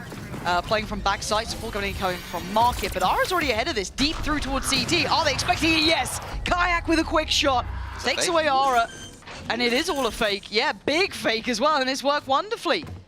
Most doesn't want to take the risk. He doesn't know what's around that corner. We know there was one main and one towards site, but the rest now filtering through. And almost a lurk now for Flickless. Yeah, in a crazy position from Purpo. Feeling brave. Maybe wanted to take that chance because of the player disadvantage. He can give information that no one's coming through heaven so far, but still Garden going to come in, going to invest that smoke real quick. The paranoia looking good. Kayak going to take another step forward. This is the time to pounce. Boaster takes away Cloud. Purpo replies. It's still going back and forth here. Don't think it's over until then. Boaster's patience pays off. Well-invested ults, really setting the tone. Yeah, it was a nice idea from Giant X, but unfortunately, I don't think I want to throw a fake against a Vice ult, if that makes sense. Especially on the A side of the map where the shorties don't feel as good in the post plant. I think if you end B and you got the shorties tucked in all these close angles in jail and towards the stairs and stuff, I'd prefer that outcome. Yeah. Nice! What I do like from Ara though is 2 rounds in a row. I know that he died going aggressive there, but for such a young player on the stage to be that fearless, I'm like, okay, fair enough. You kind of have to let him do that as well. Just, keep that confidence high, go for those. I wouldn't even call that 50-50. That's like a 70-30, quite risky, but I like it. And it's rewarded him so far. Top of the board for Giant X, so we get him feeling good about this one. exploration through middle from Fnatic. They don't know. They only know about one. The knife actually only caught towards Crashies, but it's a quick clear. Cloud and Ara very heads up about this. We've seen the diligence in this mid-presence from Giant X, and this time it's been rewarded earlier on. It looked a little bit desperate from Fnatic. Maybe feeling the pressure of being behind here. We haven't seen them playing from behind too often, genuinely, since at least the start of things this time around. A little bit, again, if we're going to talk bigger picture, right, like to an extent we have to when it comes to at least Fnatic, when we're talking about playoffs and such and so on, this does bring up, you know, the veto and the depth of map pool and how other teams will see this. If Fnatic look, I don't want to say lost, but nowhere near as strong as they are on other maps, it becomes a little bit of a potential, you know, like, again, rolling it back here, Boaster, no man's land, swept aside. Yeah, the best case outcome for them here would have been to beat Giant X convincingly and make it look like a catfish map. Like the classic sunset that you guys ran in the past. Yeah, of course, yeah. It does work though, right? It adds in the element of, okay, we can kind of float this one because we know they really would eventually like it gone. It gives you that nice little kind of bit of play. Here, this is a save. There's nothing else to be had. Those 2 picks in mid that Giant X got early on basically won the round. Yeah, I think the other thing for the Fnatic kind of narrative is that this game doesn't matter for their seeding, but next week's against Heretics does for that seed 1. And you know, next week it now means that their ascent is wide. It could be open. You know what I mean? It could be something that determines that seed 1 is the veto next week. You know, it's not over yet, but still the holes have been If we can see it, other coaches should be able to see it, other players should be able to see it. It's definitely not a stronghold here. Giant X, and credit to them, they're not doing anything brand new, they're not changing the world, they're playing just good Valorant so far. Decent, yeah. I think that's the problem I have with Giant X is that sometimes I watch them like, I actually quite like what they're doing. It's just they're losing. Yeah. And look, if they get a couple more gunners on their side, right? Let's say Ara and Flickless have some more great performances, look really good on this. It revitalizes the roster, you get some confidence off this map win. That future investment looks good for Giant X, right? This isn't a short-term reward they're looking for here. This has to be a long-term solution to some of those issues. So, again, ticking the box for me so far. Let's see how Fnatic react now. Last round it was that mid-walk, very unsuccessful. This round more of a spread approach. The kayak's already been pushed off middle. Giant X essentially own the whole map already, which is a little bit worrying. I mean, originally it felt like Kayak was trying to take some of that space, but now he's top mid. He's playing deep as he can do, really. I wouldn't even put it on him. He was doing well, taking good information around the map, but this time leaving Giant X to explore as far as they can, getting to about the minute mark. They will have to start competing. That recon into B main might be a bit... Okay, it's fine. The information game, I was worried that Fnatic would have misread that information, and Giant X could have used it against them, but it all looks fine. Yeah, here we go. There's the big info builder, isn't it? Seen a lot here. How does Kayak want to approach it? Combining it with the ult going to be coming through from Chronicle. Did it? I think it only tagged Ara? I think so. Yeah, they're still trucking through towards that B site. We've got Kayak on it. Again, there's this fake pressure in the market. They're ready for the A split. Yeah, they are waiting patiently. And it looks like Fnatic aren't biting this time. They've learned a little bit more of their lesson. This is tough for Westside to get away from. Gets at least 1 tick of damage off of those salvos coming in, but now it gives Boast to the corner to play on. And now you're looking at the time. You're looking at that time. This has been a good bit of stall from Fnatic here. Boaster needs to buy a couple more seconds. He's going to leave 1 more to take a fight on it. Ara's going to clear Crashies. They might be able to get a plant now. Hold on. It's not over yet. Playing from those pressured scenario, they're holding on. Boaster needs to get out of dodge real quick because Westside is trying to bully his way through heaven, leaving just Alpha alive in a 1v2. Cloud on the site. Flickless playing down low. And oh, it's perfect. Giant X, even under pressure from the clock, still finding composure for the plant. Yeah, Giant X, with that time pressure, that's when, you know, the comms get hectic, players get a bit pressured, but very composed for a team that's never played an official together before. Wild, isn't it? I do think that Fnatic are lacking some of the protocols, though. I think that they're overplaying this A site, and when a team defaults mid in the way Giant X are, I wouldn't mind them getting aggressive into A main, leaving someone there, and then when this short exit happens, they at least have space somewhere to work with.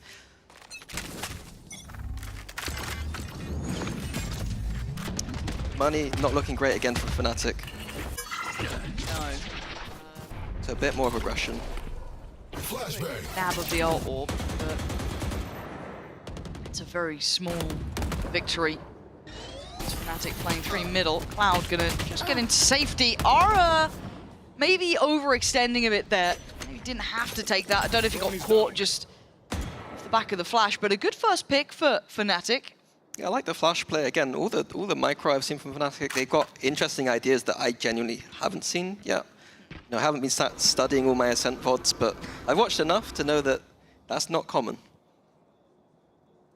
What do they do with 4 players here? Still need to walk through this. Big info on the cam, spotting push up there. So starting to fit. Oh, Boaster, okay. That wasn't the prettiest kill, but it gets the job done. And now, player advantage, weapon upgrade. Plant going to come in. It is still a 5v3. You do have those weapons now collected. Purpo knows he needs to do something.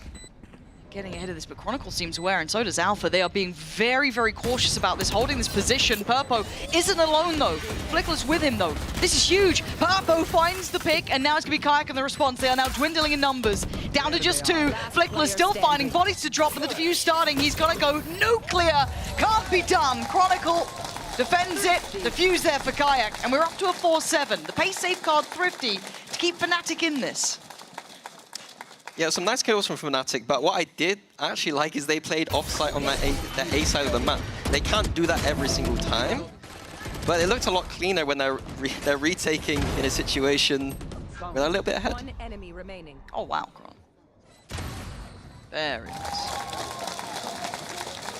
I like this new Kron. I don't remember Kron being this on the cam, you know what I mean? Yeah, like pumped up. Pumped up, yeah. Yeah.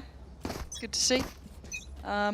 Don't know if it'll continue. Let's see. Because we didn't really get the depth tested for Giant X either. They've pretty much had their way with things, so it looks like directing their eyes towards Alpha's side of the map, towards B. Yeah, Fnatic opened up with their A main aggression again. Okay, Kayak. Big risk. Could be on for an absolute heater. Stunning towards Zara. Catching that, dipping away. They've got the first pick, and they've got the man advantage. Yeah, a little bit surprised that works with this composition. Still got the drone, the camera. We have tools to check. Jump spot was okay, so Kayak did have to hit a nice shot. This feels like some of those fakes that Giant X were running, but we can see there is intent behind it. There's the vast majority of the players can be working through from that market side. Flickless going to pop the ult, and it's game on now. Alpha going to be swept aside after 1. It's pretty much falling into Chronicle, who gets drive-by'd. Flickless just... I don't know if you saw him. Yeah, that doesn't even seem real, but still, they are only down to 2, right? It's Purpo and Flickless. Purpo's got his ult. Don't know if he's getting a real chance to play it much, but the map is closing in. We can see the positioning from Crashies. Discomfort from Purpo to try and play it forward. Flickless over towards Switch. Turns a flash. Gorgeous from Flickless. Needs a bit more here. Does he get the timing he wants? No. Kayak gonna shut it down. Fnatic with a little bit of resurgence towards the end here. Carving out a buffer going forward, up to 5 rounds. Yeah, an attack side, surprisingly, is a side that Boaster historically said he doesn't mind as much as the defense. I know on Ascent that's a weird thing to say, but I think we've got a game on our hands. We might do 5-7. Let's find out if we actually have a game on our hands.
Look, camera's tricky sometimes. It's hard to figure out which way it points. I get it. Don't worry. It's all good. I was so 5-7. desperate to see what it said. I couldn't. Wait, where is the sign? Is it down there? Wait, is it? Turn around. Turn around. Guys in the crowd, turn around. Oh, no, no, listen oh, to wait, this wait. at all. I Oh, can't wait. see it. Wait, I'm looking. Oh, Spoozy! Yeah, we love Spoozy. If you don't know Spoozy, then you don't know EMEA, is all I'm saying. We love Spoozy out here. 5-7, though, we are just waiting for this one to get back up underway. Fnatic here, looking like they're not out of it yet, but we've got to give credit to Giant X. They've come into this as massive underdogs in this series, right?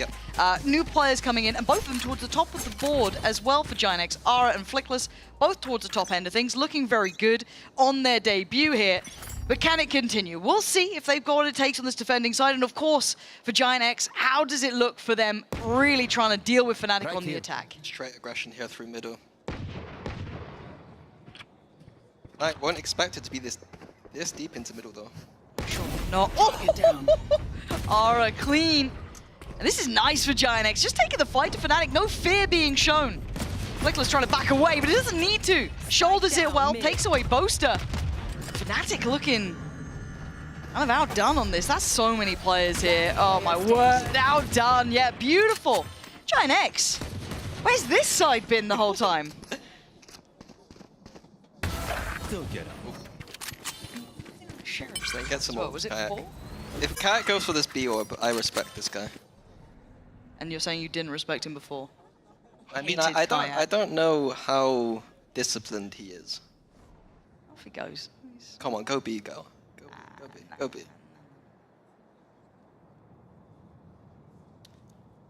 But yeah, this round to me, it's a textbook round to show what the difference between Vice and Cypher and Killjoy is. The Killjoy and Cypher. Sorry. No, it's over now. Ooh, ooh, Kayak? Nah, it's done now, it's done now. Okay, there was a little moment. It could have been something. Okay, talk to me. Sorry. So the Killjoy and Cypher obviously can have that information towards the middle of the map. The turret usually outside B on the little hut. The Vice doesn't have any passive info tools to really deal with that mid push. So usually you see those mid pushes kind of stopped short, but we saw it deep, and Fnatic weren't ready. That's going to have to be something in their probe. It's crazy you're talking over the guy you don't respect. Has to be something in their protocol list to deal with these mid pushes. Got it.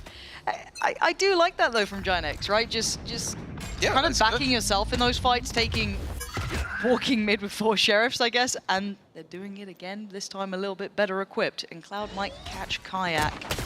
Oh, it's Purpo. Oh, he's made it across. He's going to be able to keep his life here, but that spike is over on the A side, and there's still a lot of bodies there. It's really interesting to me that they're doing this on the anti-eco. Like, really stating loudly that this is something that they want to do, and I wonder if they're going to end up using this to plant seeds into Fnatic's mind, and then switch when it comes to the next round. Fnatic forming up here. It's only Alpha with the Sheriff, Ghost with Kron, so it shouldn't be too hard for them to handle. You got to look at that nice angle as well for Cloud. Lovely, and that's without even getting past West Side, who's going to be waiting. One's going to slip the net. Any big pressure? Okay, Cloud has to get away from that now. You can see Boaster going to take the space that was given. Aura going to catch the cross, though. That's Kayak gone. They're going to know that someone might have slipped that smoke. There is a chance of it. It's going to be found. Flickless, very heads up. And Kron, last one alive. And not for long. Giant X with a flawless round. In zone flawless. All looking good. And here we're going to see an interesting interaction of things happening. So Giant X on their bonus round. Usually this is where we expect some kind of strange aggression. But Fnatic have the Euro. And, you know, Fnatic are the type of team to cook up new ideas with these ults. So it'll be interesting to see like how these two ideas integrate this round. 30 seconds left. Just getting caught in the drift. Oof. These pickups are looking good for Giant X. These are looking very good. But you're right. Let's see how these two moments interact here. So Giant X, they've baited, they've done a little fake A main aggression push, but they've got a trap ready on the B side of the map if Fnatic explore there. It's very pacey, isn't it? Straight up middle. They think that the A side of the map is stacked. That might be enough information. I don't know if Alpha saw 2 or 1, but they... Oh! Flickless!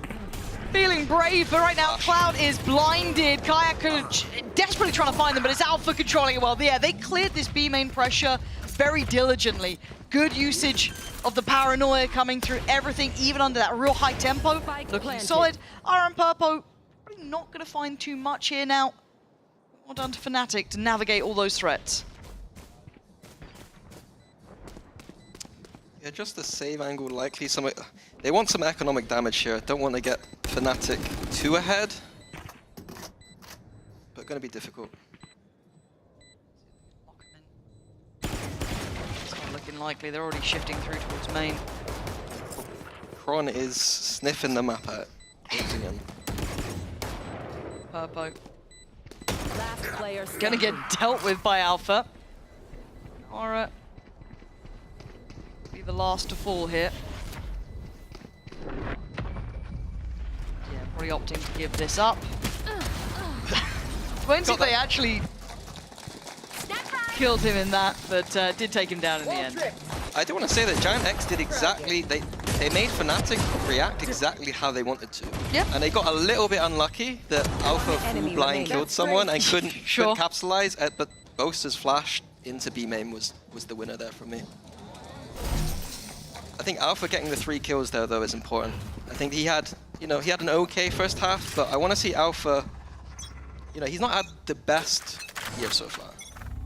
And I think that those kind of kills are rounds where... Ooh. Hold on.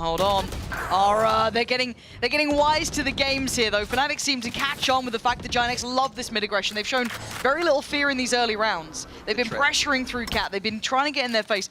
But Aura does lose an operator for this one. That's a pretty hefty price to pay for it. Now, for Fnatic, they can slow things down for a second, get the lay of the land, try and get some of that information building. Stack towards tree as well for Giant X. Cloud trying to be in the right place for this.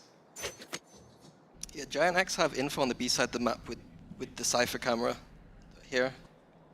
So they can stack towards this A side of the map. Oh, big kill from Kayak. Yeah, going down, that's pretty brutal now. They're going to lose a lot of that control, and the cross going to feel treacherous for Westside. They keep the high-low. So if there's no smoke here, this could be dangerous for Fnatic. But they're going to cancel it. They're getting too curious, too worried about that B site. They might get the timing right. They absolutely have. Flickless. That is perfect impact. Going to be blinded, but it's fine. He gets out of it in time. Oh, but Alpha right back to it as well. Back and forth between the two, leaving Westside in a 1v2, and we saw how far he was. Luckily for him, he's made decent progress. Guess where Alpha is? Can you believe it? He's got company down there, though. Pause now. Slow down.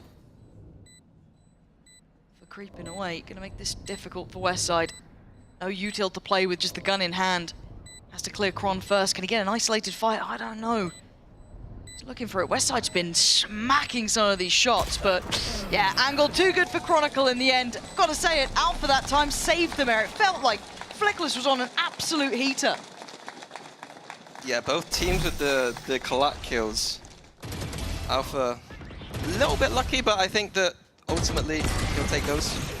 And yeah, we're getting closer and closer. It looked like Giant X were gonna, go away with this map, considering they were on the attack side, defense usually being the strong side. But 9-7, only 2 rounds in it. Giant X back down to Sheriffs. This team is scary, even in this. Nice from Boaster, though. Comfortable, beginnings. Not too much to worry about just yet. I feel like Aura loves to walk a smoke. This time not being given much of a chance with the spam from Chronicle. It's a mid-reek there. Not going to get anything here. Flickless is all the way up A. Oh. Sorry, I made the mistake. Can't believe it.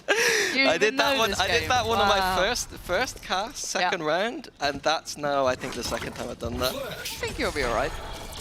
I think you're fine. We'll let you get away with that one. Fnatic getting away with the A site as well. Slowly but surely working their way through. Flickless incredibly deep on the A site, you're right. Yeah, he's in spawn. Alpha got the lineups. Oh, they're unpleasant. Yeah, that's... like I said, all the micro's been Very interesting. Sweating. Yeah, God, look at the time stall. It's heavens. Just you can't work back from it. Just looks like they want to economic damage potentially, but Jesus Christ. Nice trade though from Cloud. As much like both teams are hitting shots today. I feel like we've got some really nice mechanics on display. Kayak still going to be very much in control. This shouldn't be too much of a threat. Too much of a threat. They make it out with 3, and all good in the end. Fnatic one step closer. Yeah, I mean, I did say. What attack did you say? side. Boaster seems to prefer the attack side sometimes. On this map, traditionally the side that people would say was one of the hardest in the game, I think. I mean, but we have to put this in context, right? Giant, who have yet to get a win this entire run, are still in the lead against Fnatic, who are meant to be back in form, right? Like, this is still very good from Giant. Got to see them get to grips here, and having 2 brand new players. Yep. By all rights, they are drastically overperforming my expectations. Now, if they get held on 9, fair enough. It is what it is. Maybe Fnatic remembered how to play the game. But at this point, I'm still very impressed with this squad. Rashi's going to be forced off this, and they keep vying for this mid pressure. Yeah, it's not actually getting them kills here, but it is having to make Fnatic respect it. What's that util to come through toward middle? Yeah. Going to be Boaster catching Flickless. That was just a right-click flash through the smoke. That's a bit bold. You know, I like the boldness from Aura in the first half, but a bit too bold for my liking from Flickless there. Right here. Giant X, yeah, the right read here. Three-man stack. Aura, the want to even it back up to a 4v4 is beckoning, isn't it? It calls to you. Is he patient enough? I think he's got an inkling here, hearing it, seeing it, who knows, but... He's been left alone too. Actually back, but he's going to hear the ult. He's got to see everything. The timing on that is unbelievable. Aura just tries to get away for now. Going to pop the ult to try and keep himself in this round. And now there's pressure coming from everywhere. They are close to the site, but they're waiting by the boathouse. A little bit of a trip towards the back here. Aura doesn't know where to look, but soon enough he's going to have a flood of players coming his way. That smoke is lethal. Oh, but so's the knife to the throat. Oh, it's gorgeous from Aura. Giant X answering back instantly, furthering the distance again and keeping Fnatic down at their heels. I've never felt so nervous watching a player during a round. I felt so tense. And he's pulled out a blinder there. 3k from Aura to keep Giant X into that round, all by himself, essentially. Yeah, it really was. Again, watching this, because the amount of pressure he's getting, you know, coming down from the stairs, coming down from catwalk, all of this, so much. Nice, Aura, good job!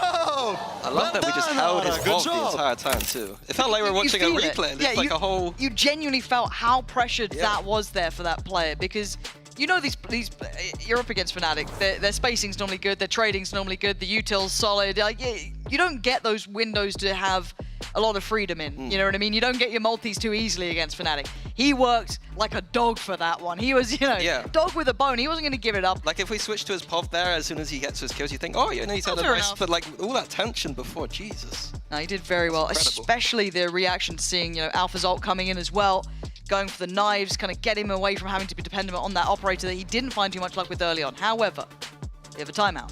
Now keep in mind, Giant X are leading.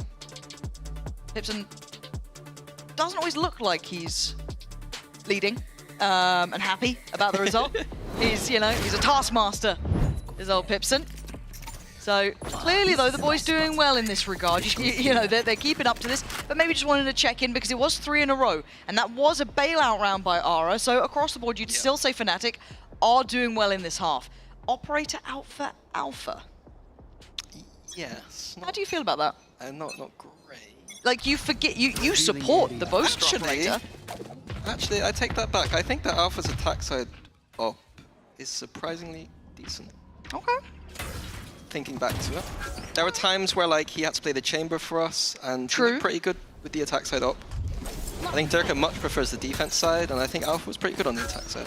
Let's see how he fares this round. Peeking into that Aura. That's... Thank you, Alpha. Thank you. I don't think that was really Alpha in my mind. I think that was Aura peeking back in towards main. Maybe not expecting an operator up. Maybe, I think Kayak maybe showing some presence earlier or someone, even Boaster, but still. The classic timeout happens by an operator. Yeah. And again, this is also just learning lessons for people like Ara, for people like Flickless as well, of the difference of how much you get punished at this level. For now, Purpo gonna have to rescind away from that A main side. Flickless not clean enough on that. Chronicle gonna clear it. And now Purpo's under pressure himself. We saw how well Ara did, but now you got to make your own go of it. That's not how it's gonna work out, Purpo. Kind of connecting that above the dice, it looked like. 30 That's a seconds comfortable left. plant. And Westside, Alpha's just watching over the prized possession. Spike planted. Economic situation not great from Giant X, so Westside does need to save this Vandal. Fnatic can't hunt too much though. The economic situation on both sides not great. Yeah, pretty fragile, right? Neither really stabilized. So, I want to kind of keep it where it is. It looks like maybe Kron's searching, and so is maybe Alpha. Sorry, Boaster, but actually they are searching on this. What? I don't love that. I mean, nice from Alpha. I like them being together, but Boaster had his smokes out, so not sure what happened there. Boaster's in the next round, mate. Yeah, he's thinking, he's cooking. Can they? I think they can spread the money out here. Okay, another timeout. That makes sense. I think with the game being so close, the economic situation being so close, and so many ults to play with in this round, I think this is a good timeout from Pipson. It is going to shatter the money of Giant X as well. Looking at that, they do come out substantially worse. But yeah, it is getting to crunch time now. So another check-in from Pipson here. Maybe just something to deal with that operator, keep that in there, fresh in their minds as well. But obviously, if you are playing along at home, both sides are able to talk during this timeout. It isn't just that one-man, side of things. So Fnatic also going to be able to check in with the boys and see how they're feeling about this. I do want to see. I think Crashies could drop Kayak if he hasn't already got one anyway. But for the side of Giant X, they've got a whole lot of ults and not a lot of weaponry. So it does get a bit of a tricky round. There are a couple of things that could go right for them. But yeah, Fnatic side, I'm looking at that Sova and Teo ult. We know that they can cook on maps with these ults, and we haven't seen Ascent much at all in EMEA. So I want to see what new things we got. Chronicle with the operator now. I mean, everyone's having now. Okay, now it's Now we wait. Retrieving might be questioning it. Flash plate. Most curious. Retrieving wall. You are up against Sheriffs, and a classic for Flickless. It's probably I don't want to say it's an easy round. They're never easy rounds, but oh, they're getting aggressive. Look at Ara. Away we go, straight up the guts. Oh, almost had him so close. They are desperate to get Boaster dead here. Cloud trying to connect that from far away. Fortunately, they called the Omen who has the TP. Get out that server ult easily. Kayak, in the meantime, trying to progress towards that B site. They made a bit of a gambit. I like that. I like the attempt at the play, right? Try and be a little bit proactive, take a risk, take a chance. And Boaster again, bloody hell, he is just about evading presence. Chronicle, oh god.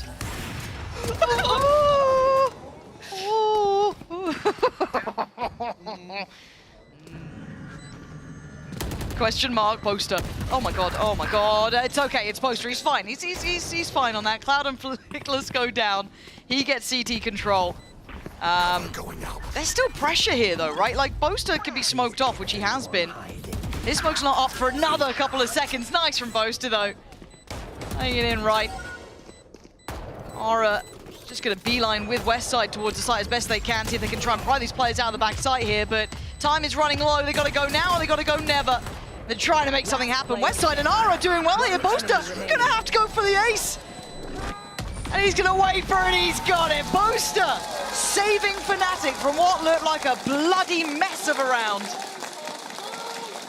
That was crazy. I kind of was just like, pass over, kind of was starting to think about the next round completely.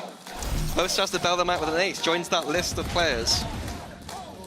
And this isn't one of those aces I feel is ever going to go into a highlight reel, right? It's just not. Because the context of the round feels horrific. It's like, what? Oh, how did Cron die? We don't. Oh? What the hell? I've never got an ace. That's my first ace. Nice! And it was that. Look. Maybe we just cut out the kill feed of what else happened. Yeah, you know what I mean? If we could blur that out, guys, that'd be great. Outside of that, the ult plans are coming in for Fnatic here. They're getting stalled by this KO knife, but Teo coming in. Ooh, and the Sova as well. Nothing on it so far. So I'm looking at who's tucked up on top here. Purpo. Oh my god. It's fine. Yeah. Flickless just pops that KO in reaction, and Fnatic can't do anything. Completely stuck in that choke. That's a big win from Giant X. Where did Fnatic now go? You've got Boaster with the TP if they need it, right? He's got his ult there, but they really want to end towards A, it looks like.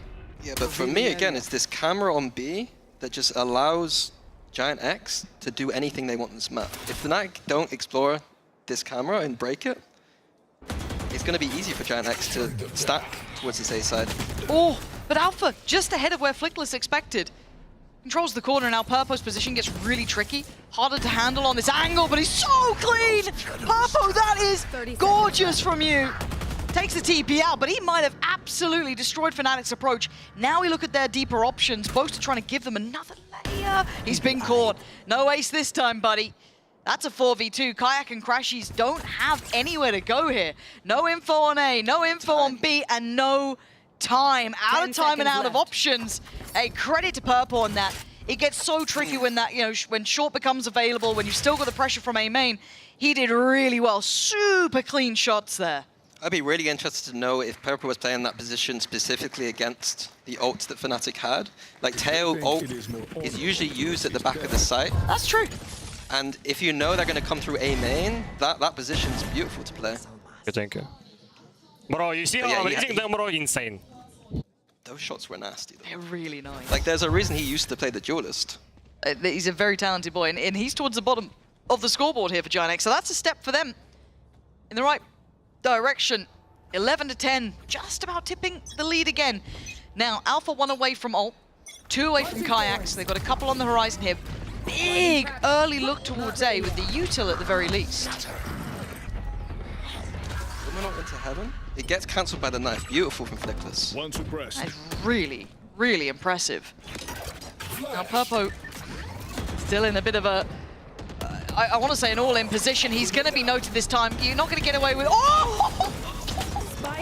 My God, what are they feeding these young players? Flickless does do well to get 2. Is going to be traded in, but Cloud going to continue to keep the numbers up for Giant X. The spike is down in main, Mini. They're screwed, surely. I mean, Kayak's got his ult. He does get out of there. Hold on, can Giant X keep their composure? Yeah, it looks like they can. Alpha found towards hell. Kayak. A lot of pressure on one man's shoulders now, 1v3. This would be the 12th for Giant X. Kayak waiting for someone to give him that 1v1. Does anyone dare do it? Who blinks first? He moves forward towards main. We can see the positions on the minimap, but Kayak has to go in. Lovely. Nice try, but Cloud in the end, taking him up to 12. Look, we had Purpo have an impact in the previous. Flickless now finding 2. Those shots on main, I know we're going to have a replay of it. I'm waiting to see that come back up because that was stunning control under, again, high pressure. Look at that. Just beautiful. And Cloud fighting with him from up on top of heaven.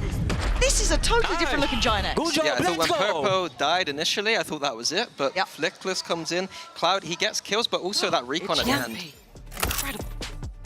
My favorite Sliggy chatter. He usually flames me, but so does everyone, to be fair. Yeah, but it's got to hurt when it comes from Yampy, right? Why is that? Because like, he knows what he's saying. You know what I mean? Oh, I see. Like when, others mock you, it's like, who cares? The other people in chat. But when Yampy's like... No, I like the back and forth with Yampy. Well, I got so confused. I thought it was a Giant X timeout then. I'm like, wait, have they had 3? It's not. It's a Fnatic timeout. Because, look, they've been held on 10 here. 2 rounds back-to-back. Really nice. But Fnatic have a couple of ults here, Mini, right? We were talking about how close they were before. Alpha had it in the previous. Kayak's now got his here. Big ults to play with, kind of like site-controlling ults. A lot can be gathered, but it's not like Giant X won't be aware. Fnatic have to take the timeout, but it's unfortunate they do, because now it allows Pipson to come in and talk about these ults and figure out a way to beat them. I might not have even taken the timeout there and taken pressure from the outside. That's a big call. I know people be like, why the hell is he not taking the timeout at 12-10? But if we've got rounds cooked up with these ults, I don't want to bring in the coach to talk about it. That is true. Yeah, let's see how well prepared Giant X are, because obviously Fnatic will have to use this, but you're using it with Kayak unable to afford a rifle at this point. Yeah, I would probably... Why wouldn't you give him the rifle? I think we give him the rifle here. Right. Spectre's not the best entry weapon. Yeah, a weird decision in that front. And Ara opting for the Outlaw. It does feel like a lot of the kind of... I guess he has the ult, so maybe he should have Bucky. Sure. Again, I feel like these tier 2 players, or players coming up from the tier 2, are so used to playing with that Outlaw as well, because it's something I'm so used to seeing. Even doing it in something like a 12-10 scoreline, when he's obviously got enough to be able to go for the rifle, but I kind of respect it at this point. Yeah, I mean, every single player in Fnatic are one shot right now. Yep. Okay, Kayak, here comes the ult. Straight up middle, right up the guts, going to spot the util. How much more does he get from this? Looking for maybe... Oh, what he's looking for here. Okay, backside control and maybe a crunch. So they've got Boathouse, but Cloud's taking Kayak away. This feels like it's fallen short already. They've been hindered at main. Might get spammed through on the wall. They will. Cloud, stunning, stunning. And they're so ready for this. Look at these shorties in hand. They know exactly what you're going for. Westside just trying to buy time. Wait for it to fade away, but the TP gets taken. A Purpo's on the site now. Chronicle's got problems. They got the rifles back out. Crashies and Kron can't do enough. It's 13-10. Giant X outdoing Fnatic here on Ascent. Big upset in this first map, but Giant X are going to have to go now towards Lotus and maybe even Haven. And these are maps that Fnatic are a bit more comfortable on. Spot on. This is a perfect start for the underdog here. Can it continue? Can they really take Fnatic on home turf? We'll find out after this.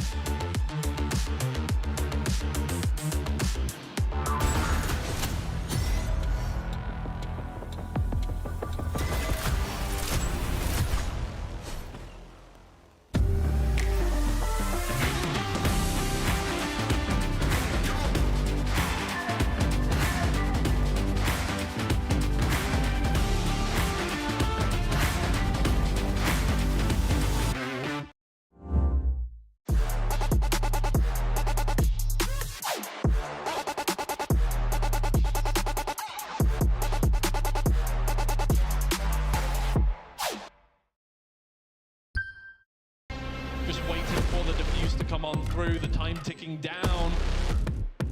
All you need to find is one headshot. Might just be able to clock this one out and send them to the grand final. It's all left on Vanya's shoulders. There's one way to do it. That is the way to do it.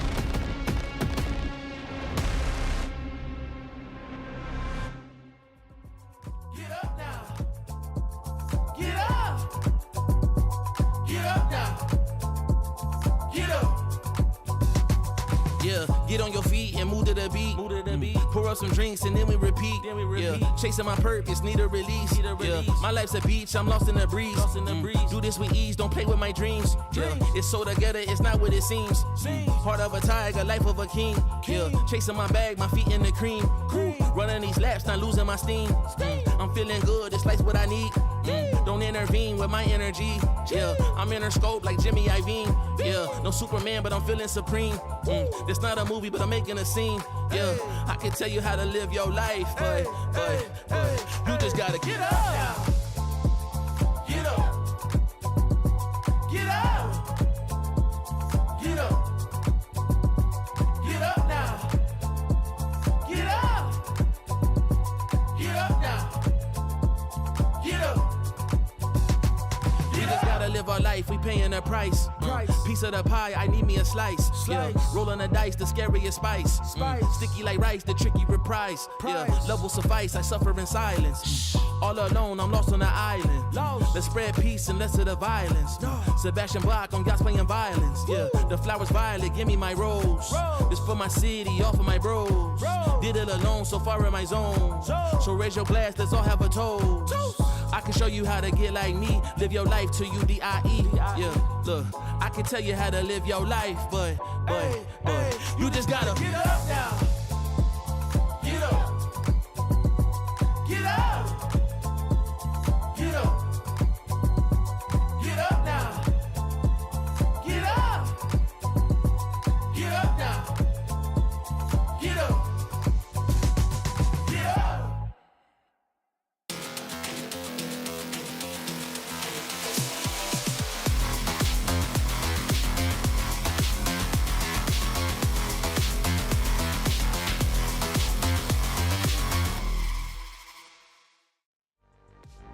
we had some doubts. Do Giant X have what it takes to bring it back with 2 new players? And they are able to take their map pick here against Fnatic. Welcome back, everybody. I'm Kakuka, joined by Ulysses and Meg. Guys, Meg, how are you feeling after that? Did you see that one coming?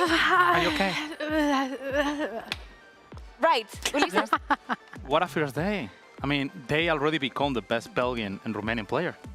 Yes, in the entirety of the league. We absolutely love that, but we can say the same for almost every player on Giant X. Obviously. Could it be the pressure not being on, or, you know, to perform, not really caring about the opposite, like not having that pressure because you see yourself as such an underdog? I honestly think Flickless and Ara came in with something to prove. They wanted to shut all the doubters, like me, up and say, actually, you know what? We're not scared. We've got what it takes to bring on, to take on the big guns, you know? And they did just that. Every shot they were hitting, they seemed to just adapt very, very quickly to what everyone else on the team was doing. And yeah, you can't argue with their performance.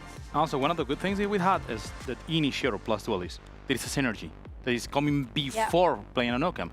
And that's really nice to see that they keep it, and also they have to add website, cloud, and etc. Yeah, it's curious to see, right? Because when we see the changes, obviously that synergy needs to be built from day on, and it definitely should help with the nerves as well. I think that we have some Ara highlights because it was a pleasure to see him play. Before going into the match, we were speaking about that head-to-head possibly with Kayak, who was doing so well in this stage. Meg, I saw no nerves on the server. I mean, I have to also just mention that Uli and Bea were screaming at the top of their lungs at that 3K. Did you see it? It was unbelievable. And I have to say, I feel like it was a big fight for mid at points, and Giant X were just dominating, and Ara was going in all guns blazing. It was just amazing. And also I have to say the props to Kayak. I mean, he kept it. I mean, it's not like Ara was doing everything. No, both of them played amazing, but Ara, first day, 20 years old, first time playing on VCT, after 1 month playing on BCL. I mean, he went from 0 to hero. Absolutely, and knowing also the pressure that is on your back, of like you're not really expected to perform. You're joining a team that already has no chance of making it to playoffs, that has not been doing well this year, that was 13-0. Like there's so many things that could go up against you, and we saw it just there on the head-to-head against them. Meg, you were mentioning the fights on mid. I think that especially when we saw that first half and we were seeing Giant X on the attack, when you choose Ascent, you expect to be starting from that side. Is kind of like the downside that it has. But Giant X were doing a great job of fighting for space. Yeah, and it seemed to be that the maths equation was get one in mid equals win round. And that was kind of how it played out. And we saw Giant X definitely fighting for this, and they were being very successful in their fights. And then you would also see on the back of that, Alfire from Market, he finds one Kayak when he walked out mid with the op into tiles. He would also find one, and then they would win the round. You know, sorry, I feel like I made that really complicated. Essentially, what I'm saying is first kill in mid equal round. That's, yeah. Let's see how he's going to bring this into the next map, be honest. I mean, this Ascent is something that we never seen played before from Giants. There is no information, nothing to prepare against it. I mean, they play as normally is played this map. It's a combo that you could be seeing on 2023, probably. But there I mean, it was perfect. It's simple, right? It's simple we were speaking and about the teams not having played this map. If you want to throw a curveball at a very strong opponent, Ascent should be a very good pick. Something that we also saw on Ascent was Boaster getting her first ace in partnership era. He was calling it himself, saying, me? An ace? I never get an ace. Well, congratulations, because he actually was able to do so. Fnatic, they did put up a fight. I want to say something.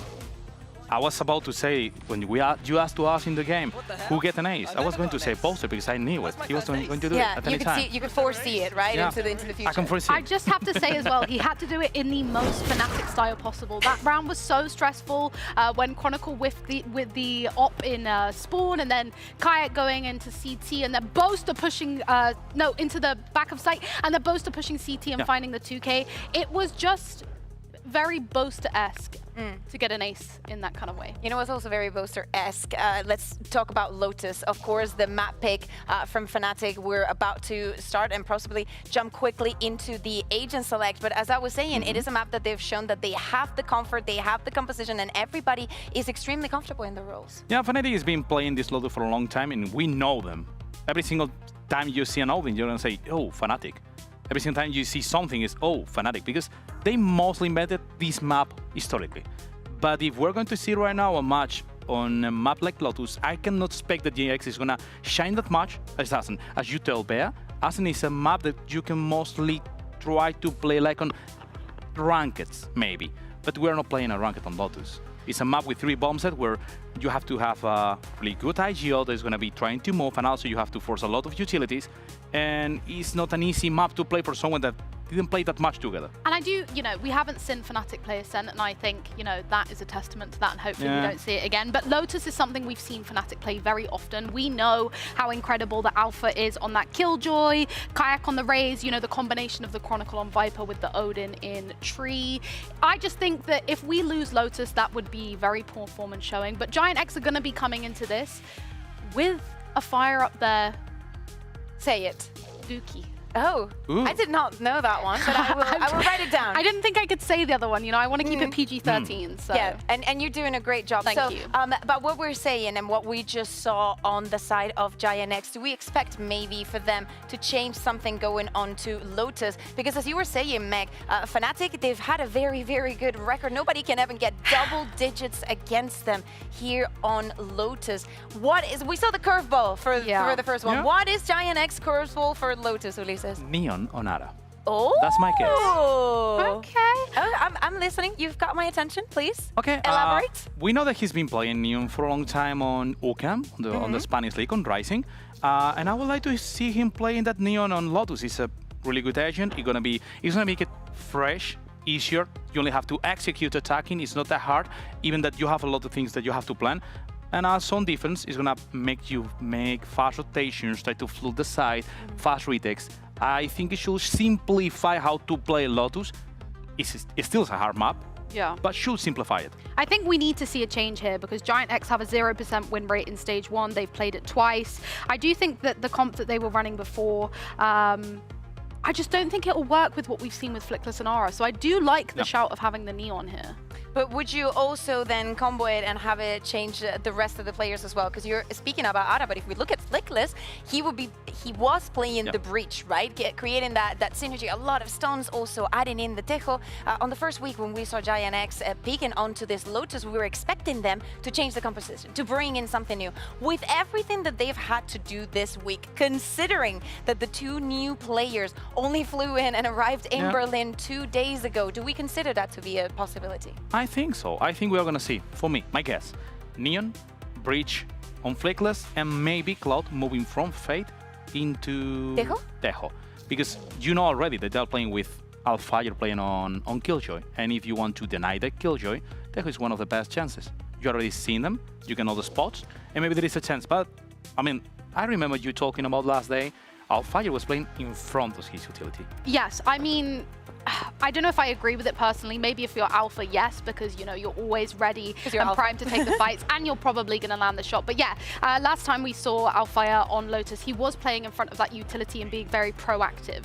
So I do think that they're going to have to bring something out here to counter that early aggression from Alpha on C. And we are going to be seeing Ara on the Neon, Flickless on the Breach, and Cloud on that Tejo West side. Uli had been playing on the Viper, moves onto the Vice. Uli, what did you do? This man's paying somebody. Let me check your PC. Yeah, check everything. Where is it? You can make a fast check right now. So what can we expect now that Giant X has all the momentum? They won map 1, they're starting on the attack. What can we expect from them? I'm being honest, I would like them to counter Alpha every single time. His utility should be both on the map. I mean, you have Tejo, it should be enough, and also Neon playing so fast, retake and flutes. Is Ara going to keep up the performance that he had on map 1, or can Fnatic bring this back? Let's find out as we toss it to our casters. It's Pansy and Nini. Thank you. And yeah, we will certainly find out, because this feels like a bit of a more even battlefield, right? We're on the map the Fnatic like, right? This is a solid map for them historically, recently, all of the good stuff. And for Giant X, they're now on the comfortable roles for Ara and Flickless. They're more played roles with that UCAM roster. So again, we get to maybe see the best of each other kind of clashing here. Yeah, I think for Giant X composition, though, they have switched, and there are a lot of new things happening.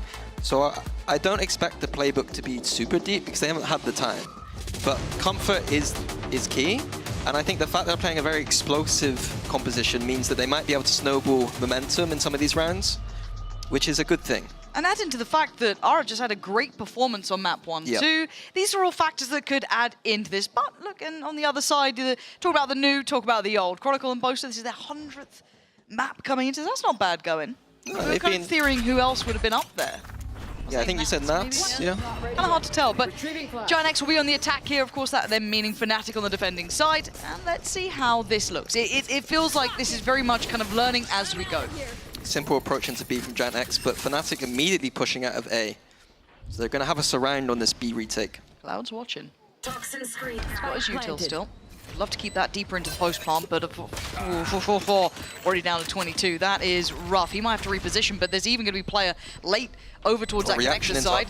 Paranoia. Stalled out. And now the pressure comes in. Nice from West side. Oh, it's clean from West side. Crashies does trade it back through, but now they're dwindling in numbers. Boaster, oh, where's this Boaster been? Gets one ace and he's big man. Purpo and Flickless though have the time on their side. Fnatic gonna have to get back to business here. They've got to be dealt with, and they are. Giant X get the first. Yeah, beautiful from both teams macro-wise, seeing the kind of push and pull, quick reactions. Fnatic had a nice plan to begin with, but Giant X spotted it out, react on top of that. Bose is able to contain nicely, but ultimately it just came down to Giant X winning out on those duels. Credit there to Westside, really nice from him. Good composure as well, and you said though, keeping it simple. For Giant X, I don't think we're going to be seeing too many complicated looks. I think it is going to be... Yep. It is going to be quite straightforward in that regard. But that can work with a Neon. You've got something you can go all in with. You've got the Teo there. You've got the Breach there. It can really work like that. But also on the flip side, I did like the proactivity from Fnatic to try and push through, get that pinch going. I think the Lotus defense pistol, what I remember, is the hardest in the game to win. So, not surprising to lose the pistol. Stats, man. These are old stats, though. Maybe it's been, you know, not been checking up on those. Have you not? You've not been doing your homework? Oh, can't believe Not to that level. Give me a break.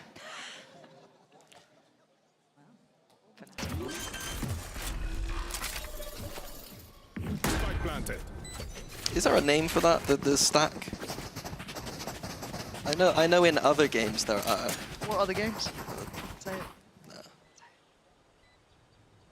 Other inferior games. That's a bold assessment. I didn't. You can tell I didn't. Yeah, you didn't send it with confidence, did you? What would you have called it back in the day? Was it Virtus Pro maybe back in the day? Because they used to do it a lot. Ironically, Fnatic did it. Yeah, they did actually, like the Swedish Fnatic back in the day were fond of it. But our old age aside, Flickless, showing what the youth can do these days. Looking solid in this Aura as well, farming it up. They'll be happy as Larry. In zone flawless, round 2, tick in the box. Giant X off to a flying start. Here, though, is where we see all the game plan come into action. Something that we didn't really talk about is that Fnatic have played this map quite a lot. Yep. They played it twice already in this split already. They didn't get pressured that much, but I think they did expose a lot of the ideas they want to do.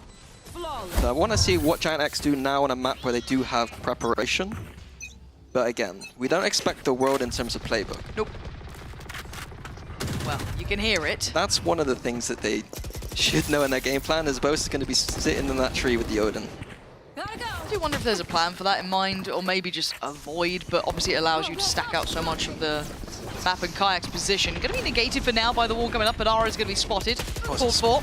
Oh! Ara! That is so sick. Kron just gets backhanded. Kayak then tries to make a play, get involved, does well. Bails him out a little, if anything. If that got punished, though, that would have been almost an overreaction from Fnatic. And that could have fallen apart, but not to be. Cloud and Purpo now left in a 2v4. It feels like Fnatic have really got the read there, or at least got control of what was a dangerous situation. Yeah, I love the idea from Giant X, but individual brilliance there from Fnatic. Looks like Giant X going to explore towards the A side of the map. Fnatic might catch this. Yeah, they've still got Hobbit to pass, Blue Room. I feel like we have to really commit to one of these names. Sorry. No, it's not you, it's me. But the cross is being watched, be it on a little bit more of a deep angle. Actually, did Crashy see that? Must have seen something, because he's just started to walk up, but Spike not crossing yet does give Crashy's another opportunity. Oh, he's being sneaky, he's being very sneaky. Plants in, gun barely out, no comms apparently, and Cloud goes down. Won and lost in my mind by Kayak there. That push back through on B, kind of backfilling that space and catching them on that push up from Mound. Perfect. Yeah, but again, for Giant X, I like the approach. Yes. I kind of, you know, you rarely see that part of the map being used, that kind of monk area. The Neon being able to go deep. Like the Neon pick makes that. Let's go, let's go. What I'm area? back, boys, I'm back. Monk? Monk. I think that's the proper call out, I want to say.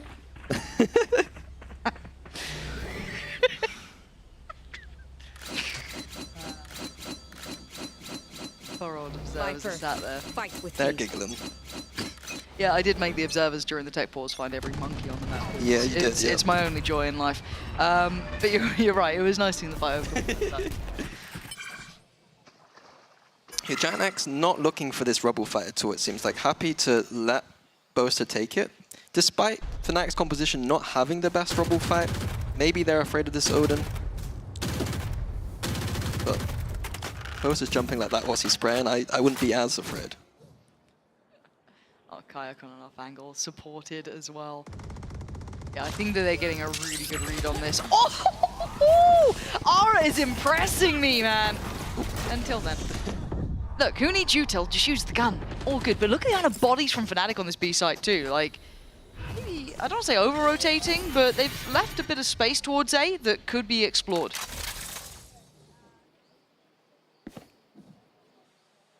Fnatic split 2 and 2. This angle, I feel like, is never getting checked right now. It seems to be getting away with it, right? Like, it feels like it went through that timing of like, okay, it's being checked a lot. They're all focused towards Boaster, but Crashy's, oh, he's gonna get 2. 30 seconds exceeding expectations. And they look to pivot back towards B. Still had that presence towards main. They had Cloud over here. Alpha's gonna have to respect this a little. Yeah, has to fall away from it. He's got Chronicle now in support, but Ara on the case, and he's been clean. Doesn't fancy a re-peek towards that. Careful now, Cloud. They're getting closer. Flickler's keeping them secure, but it's Boaster left in a 1v2. That Odin, slow and steady. Oh! Come on! Oh, he's making it look viable, and I hate it. I don't think I've ever seen an Odin clutch like that. Not like that. No. I've seen Enzo do a few in this time, but Mitch's not like ears that. perked up somewhere in Berlin. Yeah, I had to. Yeah. But that is actually wild he's got on that. I mean, it also came down to Crashy's getting those 2 kills earlier. 2 big individual moments there. But it's been individual moments for both of them. The Petra Peak, was it? The Petra Peak. That's a vintage. I think of the Petra Peak to me is the double recon ban. Yeah, that's what I. You know what? Or the box on Sunset. You know what? It worked. Yeah, it worked. Odin abusers around the world rejoice. And that is something I was going to say, like the Odin back on attack could be something, but Guardians here from Giant X can spam back that Odin, so Boaster shouldn't be as comfortable. Oh, that's a lot of util. Kron might be in trouble. Okay. Oh, stop it. Stop it. Kron, what the hell is that? And Boaster, in the meantime, just got one with the Odin. Looking like a bit of a difference from map 1 to map 2 here already. That's looking far more comfortable, but it is early days. And Cloud, still clean enough to take down Alpha. Give them a pocket to play from on this B site. 2v4. Giant X needs to do something.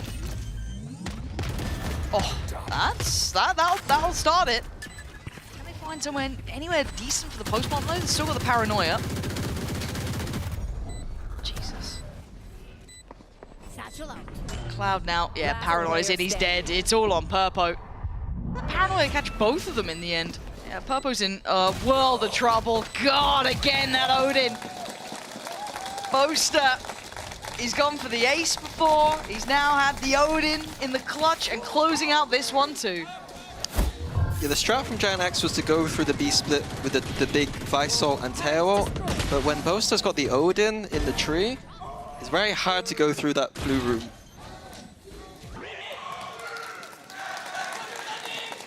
you doing? Showing... Top of the board? Showing crashes. Well, look. Top fragging. Maybe they're having a little bet. Yeah, crashes and Boaster both at the top. A little bit of a battle. Well, money not so great, but ult there for Ara. Got a ratty little Alpha. They should know though, Alpha loves playing this box. Ara's having a look. Hiya! Rat's gone. Kayak, oh dear, look at the util. He's still alive, he's still alive, he's still alive! Oh my god, he's very much alive! Pops the ult as well, feeling the pressure. Sends it, gets it, Kayak now! Looking to take that top spot away, but Westside left in a 1v3. They're hungry for these kills. Crashies closing in as well. Who gets it? Boaster or Crashies? Maybe Kayak, who knows? Making the door. Please get the orb. Backseat gamer. Please. Are you a backseat gamer? That's what I'll be saying in the coach booth right now. I'll be molding. Problem is that with Crashies in his current position, they don't ever have to fall off this. Now the flash might do nothing, actually. Boaster there to claim that one. And how's the scoreboard looking? Because Kayak did just go farming there.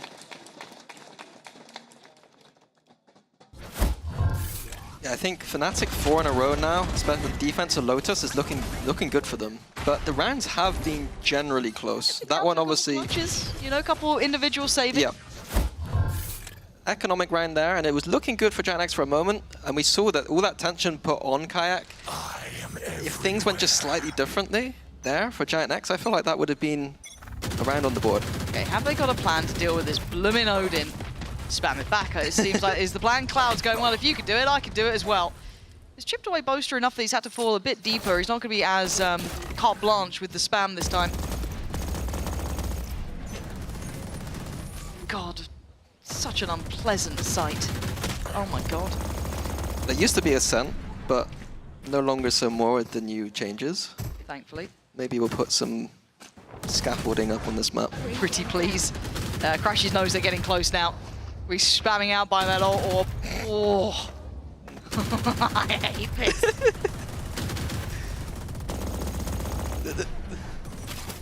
It's a little bit silly. Riot. A little bit silly. Riot, I beg you, just get rid of it. Just get it out of the game. Get rid of it, jeez. I hate it. Such a little purist when it comes to it. Dare they? Get rid of the abilities, agents. True. Just M4s, AKs. Locating targets. Oh, tough spot here. Oh, does he get to live? Kayak. He was on a heater before. That's really hard, though. Checked on by the util. There was no really way out for him in that, as Crashies now in his little individual battle on the other side of Westside. Spike planted. Westside sharp enough to take him down, giving them that 5v2.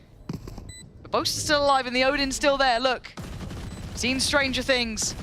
But it seems like the counter is just get your own Odin, apparently. As Alpha gets closer. Nice for one. Just couldn't quite adjust towards Purpo. Looks like he wants to keep his prized possession. Yeah, another decent round from GiantX. They took far too much spam damage for my liking, but a bit of a mistake, I think, from Kayak playing that aggressive with the op and then not respecting the Teo drone to silence him and got caught in a corner. Which was the big opening there for GiantX. Okay. They're liking these B approaches. Yeah, I feel like they don't really have an answer for that A side with the Odin being there, so I guess focusing towards that BC side of the map, and it's looked okay. I mean, Westside's hitting shots as well. Like, gotta say that as much as, yeah, we are kind of like hyping up Ara and Flickless, because they are the new nuance to the roster. Yep. Westside's been really present. He's been firing off here, but does it continue? I don't know if GiantX are really equipped to be able to completely anti what Fnatic are doing, but for now, it's a competitive series. It's 4-3. Obviously, the first two did go GiantX's way, so it's not quite as clear-cut as that, but still, once again, pressure towards C. Rotations are coming in. If GiantX heard that paranoia towards A, I imagine that's going to, yeah, accelerating onto C here for GiantX, knowing it's probably weaker. Really ult invested in from Alpha. Yeah, perspective, they've no real opportunity to break. Cloud Util already down. It gives Fnatic back a look back into the C site, but not the most impactful ult. No, it's kind of stalled them out here. Does it then send them exploring the rest of the map, or do they just pause and then go back in? Haunt now going to be back up as well, if they do want to re-clear some of this space. I'm out of here. Prowlers there still in hand, but show of force over towards Rubble. This time, Boaster is already forced back a bit. Maybe this is just part of the plan to try and get him away from that tree room, keep him further back. Ara being the one to try and be brave about this to go further forward, but we can see it getting closer here for Boaster. Spams in. This is going to get tough now. Does he get out in time? He does. 30 seconds No left. chance to take him down. Gianx do have the sight, but close. Oh! Okay, no, that was Crashies. Okay, I genuinely was kayaking that. That could have been one of the best shots I'd seen in a minute, but still, Spam is there, chipping away. Look who's creeping. Ara this time to get Boaster down. It's all getting a bit chaotic here. It feels like they've started to find a bit of an answer to how they want to approach at least towards 8. Whether or not they can hold it here now is the next question. Chronicle, Alpha, Crashies, trying to find it. To save. I feel like this time you've got to. They don't have so much time to get past all of this. Could try and lock them in on the site, perhaps. They're still trying to fight this one. And yeah, just trading in on this. They're doing really well, but time. Oh my God, Alpha. They've got time on this too. Leaving it late, but plenty of seconds to spare. Fnatic not down and not out. I thought that was going to be a save call. Yeah, I mean, I've cursed it completely. I thought with the utility on Fnatic's side, they had nothing. Giant X could have played wherever they wanted behind these smokes. Let's go, I didn't get to see the full perspective from Giant X, but a big round to lose. It felt like Gianx almost thought it was a save as well at one point, potentially maybe letting their foot off the gas a little bit, but yeah, wow, I'm quite impressed by that. Fnatic timeout. Why do you think? Because they should have lost that round. Fair play. Do you see a solution to what the adjustments have been for Gianx? Even though these rounds, they have been getting close, that is the thing. Is that enough of a red flag already? From Fnatic's point of view, potentially. I think that like that round specifically, it was about the Killjoy ult usage I didn't like the most, but that's not something that you can kind of talk about in this next round. No. For me, I think everything's been okay. I mean, you've got 5 rounds on Lotus. The rounds have been close, but 5 rounds they're going to be fine with. So I don't think there's anything massive here that I've noticed. No, so have to wait, see what the adjustments look like, if there's anything visually obvious. I'm looking at Boaster already trailing away from that A side of the map. So that might be one of the switches coming in. It definitely looks like there has been a call for an adjustment now. It looks like they're going to control this mound area with the Raze and Omen. See the one-way smoke probably. Maybe Boaster can do the spams through that door that you just saw pinged on the minimap. Some more discussing angles. We can see damage done through walls. Nice little orb lineup to get onto that C site there. I guess with Chronicle's ult as well, they can kind of, yeah, this, I'll be... Sorry, the Odin is back on tree. It is, just in Chronicle's hands this time. Now we're seeing a switch of position, but the weapon's still in the same place. But as you said, there's pressure now from that mound side. They have to clear this. Otherwise, it's just too much of a crossfire to handle. So this does buy time for Fnatic to... Yeah, and the problem is late round, if Giant X stall this round out and go back towards A, Chronicle does have his ult. So if they leave this too late and want to go back, they'll be in trouble. Yeah, Kayak should have seen enough here. Calling for that one way to come in, but they're disrespecting it. And maybe they shouldn't have. Kayak, oh, he's clean again. So sharp, at least for those two there. Really nice impact. Both even catching a third. So they're down to just Vickless. And Westside, that's still going to be just difficult even on the cross here. Nice from Westside to bail him out towards Alpha. And a pump of the ult. This should give them at least the plant, you've got to imagine. Chronicle's on this flank. No, Crashies is on this flank already, though. I don't think they've really had this come through because we saw the Crashies before, was quite patient with it. Now, obviously, getting much closer from Mound. Going to take away Flickless. Even just Westside in a 1v3. I like the reposition, but it feels quite obvious to an extent, even Kron considering it, and the cross gets made. Things now get harder for Westside. The spam enough to be a problem. 14 HP and a prayer is not enough. Fnatic taking control now of this series. Yeah, beautiful from Kayak again. The nice back and forth of Boaster on the on Mound. But to me, I'm a bit surprised Giant X with this composition. They have plenty of tools to deal with a Mound control. I'm surprised they didn't use any of that util to force them out. I didn't really see the kind of breach Teo combo coming through. Like, Kayak is not CC'd there at all. Yeah, he's gone away with it. And again, I feel like I can't hold Giant X to too much of a high standard yet, because this is first time we're seeing them with new players. This is probably not a map that they're super comfortable with in this collective, and they're playing up against one of the better teams at this, right? You know, there's not going to be much of a harder opponent you're going to face here on this map. So again, just got to see if those fundamentals look good, the basics look good. If they can maybe pull up a couple more rounds, that'd be a nice game to see. If they can pressure Fnatic in any way. Feels like a long-term adjustment. I think they really do need a few more rounds here. I always stress it when we're watching Lotus. Lotus is the attack side's where you're getting the bulk of your rounds. 6 for Fnatic already. They'll be happy with it. This time, nice proactivity from Fnatic. Giant X, it just feels like they're being herded wherever they go, right? This is tricky. No Vice Wall either, so Kayak can continue.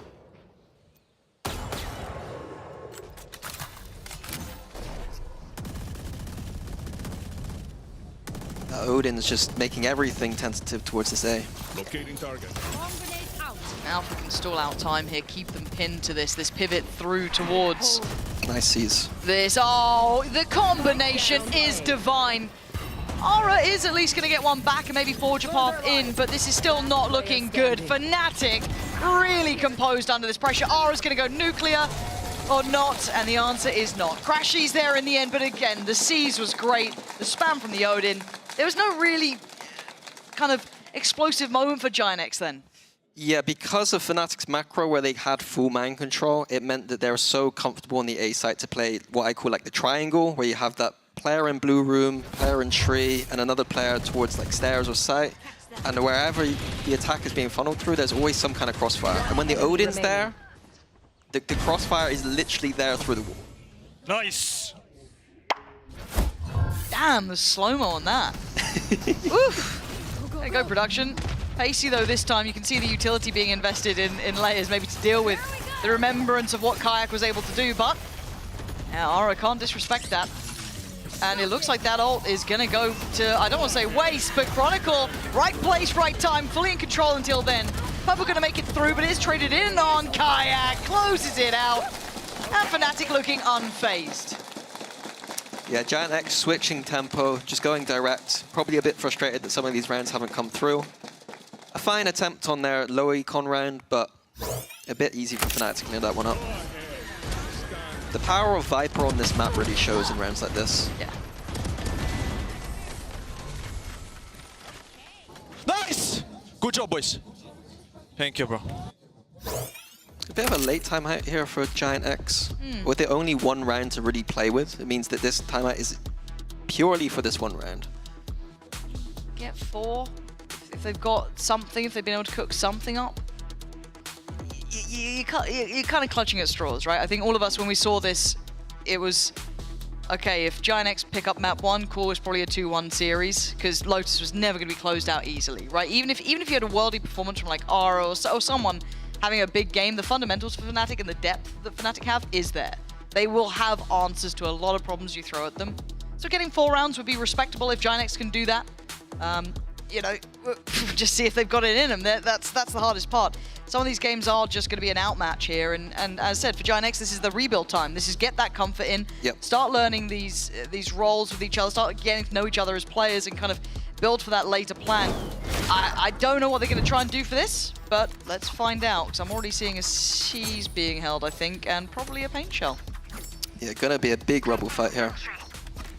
See what the micro is for Giant X. We haven't really seen much of these. 4 players from Fnatic ready. Yeah, here we go. So Pain Shell goes in, Haunt goes up, no one beats it. Okay. So Giant X respecting the paranoia, knowing that if the paranoia is coming in, that Fnatic are probably stacked towards that side of the map. But here, Cloud needs to turn on the IGLing brain and figure out what to do next.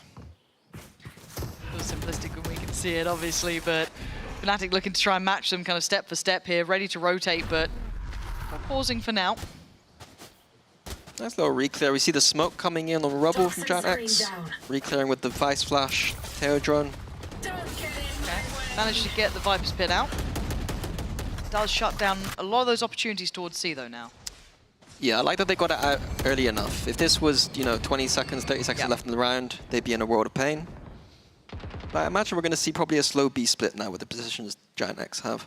Still got Alpha's util over on this side too, so they can't, at least unnoted, creep through towards B, as you've just seen there. Alpha will be aware that someone is getting a bit closer, but focus towards main. That's a big reveal, big info. Cloud's going to take down Boaster, but it is this... Oh, that tracking was just stunning from Alpha, and the lockdown to boot. He was thinking about it. And the Nightfall going to go in. Fnatic once again just compounding the problems here. Back to a 3v3. Denial of space comes in as well. Chronicle making this difficult. The lockdown in play. They got to run here. Well, they will be held back, and Alpha's on the hunt. Can they even make it away in time? Just about getting out of the lockdown, but Alpha is on the hunt. They wanted a quick plant. They're going to get it. But they've got to get a pick back here. A 2v3 is not happy to be held from the site. Cloud trying to play ahead of this. Awareness from Crashies, but the C's not going to find its man. But Alpha does. Fleckless goes down, leaving Cloud in the 1v3. Player spotted, but Cloud knows his days are numbered. Beautiful from Crashies. And Fnatic showing diligence here and keeping to their own standard. Yeah, back on the comfort map. Giant X gave it some good attempts, but to beat Fnatic, you need to be very strong on these maps, and Fnatic are going to be more than happy with 9 on the defense of Lewis. Enemy remaining.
(9-3) here. Fnatic really getting things back on track for themselves. And you liked that little sign, didn't you? Yeah, it gave me a chuckle. I like the little wingman drawing. That's good too. Yeah, very good. Hate wingman though. Why? No. Why do I hate wingman? I think he was overhyped. You know what I mean? Just so miserable. I Cute am little miserable, creature yeah. gets added. It's one of the Hates things me and Slicky agree on, to be honest. old Not many. grumble at clouds. Yep. Literally, it's just, yeah, misery personified is what it is, but 9-3. We've got Fnatic looking pretty good here, if I'm honest. There's not too much to report, really, is there? Calling my bot. No, and it's one of those 3-site maps that Boast is now going to be able to unlock his IGL brain, but a quick push out from Ara, punished immediately. Yeah, this doesn't feel like it's going to be going too well for Giant X here, but... Those are the kind of things that they're fine to do. Like, I know it looks a bit silly, but Giant X do need to take risks against a team like Fnatic, especially on, again, their home map. Yep, true. Flickless is going to be forced away. A little bit of the util coming in from Fnatic, but again, still maintaining the vast majority that they'll need if they do want to commit towards the seaside. 3 sheriffs from Fnatic. I think it was 4 from Giant X on Ascent. Oh, really? Yeah, I think they did 4 of them. That's when they just like walked mid and fine. Cover going out. Alright, Purpo. Woo! That's nice. That's nice too. Oh, Purpo! He's beaming. Hold on, maybe Giant X are just nuts on defense. Oh, okay, well, it looked 1 HP in a dream.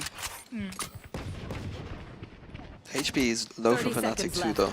Yeah, Westside is barely breathing, but that... Oh! You gotta feel that Alpha was on for that one, but not to be. And Westside, if you do anything here... Yeah, that'll be it. That'll be it. That should be the nail in the coffin as Crashies try and put in a performance... Sorry, Chronicle, but it's a 1v2. Yeah, they're just gonna swing it together. Nice try. But Giant X aren't out of it yet. Oh, good pistol. Something to note from Fnatic's attack is they've switched their lurkers, so you're going to see Alpha lurking a bit more than Chronicle used to do. And I think it's moments like that where I think that Chronicle sometimes on the lurks is a bit stronger. Okay. Alpha's not the best at killing people when he knows they're there. He kind of gets a bit under pressure, I feel like. Got it. Whereas when he doesn't have to think so much, he just kills. Okay, so you just need him in that little flow state. Just go flow state, yeah. Well, he's got a Sheriff. But what it does mean is Fnatic do have that Viper Orb to work with in later rounds. Not much there on the other side early on. Yeah, there's immediate rubble control with the Neon, and then the fast rotation that Neon provides means that, you know, if Fnatic don't accelerate quickly towards C, Neon can already be there. Then Neon will be running back and forth on this defense, trying to figure out where the attack is coming from.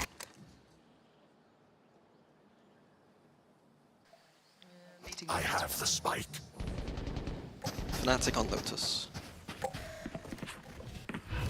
I have to say Na'Vi-esque round. We're not down to 20 seconds yet where I'm miserable, but they've chosen B, trying to feign a bit more attention towards A off the back of rubble.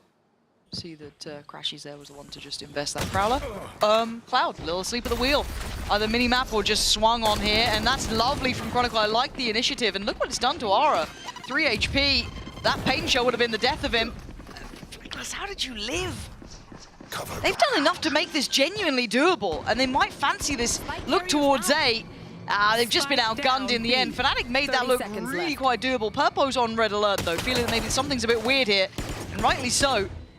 Hasn't noted Crashies yet, but Kayak slipped the net. He's been caught. Okay, so all of those potential threats have been nullified. Yes, the HP is low. If it was anything but a classic, or if it was a Sentinels classic, I'd be probably paying more mind. But it's 8 seconds, and Crashies has to go for it. So, Giant X, another step here. Here we go. Here we go. Clean kill on Cloud, but that's a mouthful. So you went for clean kill on Cloud. Say that one a few times. Christ. I don't think when I speak, I just speak. That's a really dangerous thing to be a caster. Yeah, but that clean kill meant that, you know, Giant X were put on the back foot, but dealt with the eco more than fine. A good sign. I know that sounds silly to say, but a good sign for a new team that, you know, not pressured on those kind of must-win rounds. Now, again, they did win the pistol and I think the second as well on the first half, so kind of following a similar trend. We do have to see once we get into the gun rounds if they can keep up to this. It is more of a wait and watch. Obviously, the known quantity is Fnatic here. Beyond that, it is much more onto what can Giant X do to dissuade that approach. Yeah, Fnatic are going to be very careful about this Teo Breach combo. You can see Kayak already tapping that orb to see if he can trigger something. And there you go. Trap waiting. Looking for him. But there's nowhere for Fnatic to go. They don't have control of anything, so they're just going to group up together and re-clear A. Purpo still goes Paranoia. He's got a smoke in hand as well. Trying to run it back here. This is big info again for Cloud. Fnatic not finding this easy pathway in. No, Giant X are doing a good job. A bit of a chess battle right now between the two teams. As you highlighted earlier, that quick rotation from Aura, it can be anywhere on the map. The Paranoia does go in. It's not going to connect to anyone, but it will give them a little bit of semblance of safety towards Tree. You can see them maybe Fnatic considering this late B crunch puts Cloud right at the forefront. He's very alone, but Cloud's good for it. He's got to be careful about main though. He's been outdone, overwhelmed in the end, but now Crash is going to break through and take the space away. Can they keep security here? The lurk's on the way as well from Chronicle. He's going to be coming in on the flank. Beautifully done. Flickless just turned around, but it was too late, and now they can run it towards C if they want to, but time is very low here. Spike planted. Man, Purpo. Yeah, no chance. Didn't think that Alpha was still around. Fnatic playing this rotation game very well. Aura and Westside do have the rifles here, though. Yeah, they're going to go for it, looks like. Kron can buy a bit of time on this post plant if he needs to with the util. Still got a little bit to work with, right? But Ara gets the right timing. Boast has been cleared, but trying to clear through. Ooh, that doesn't look like that was where he wanted it. And Ara doing very well. I don't know if they got half on this one, but time is going to be running low. Ara's going to go above and beyond for his side here, but down to 7 HP, just caught by the bullet. I think he knows he's done for a valiant attempt, but the bonus falls away as Fnatic get on the board in the second half. Yeah, good close there from Fnatic, but they were tested that round. I liked the back and forth all the way through. Like, every single part of that round was, you know, if I was a new IGL looking at the game and I was looking at these 3-site maps, I think that's a round I'd watch to figure out, like, how do you deal with... Yeah, you are playing against the best Sentinel player in the world, bro. Just be careful, mate. Loving the comments from Alpha. Be careful, mate. Be careful, mate. It's like the Turkish-British combination of it all. Perfect. Yeah, both going to start saying boss man.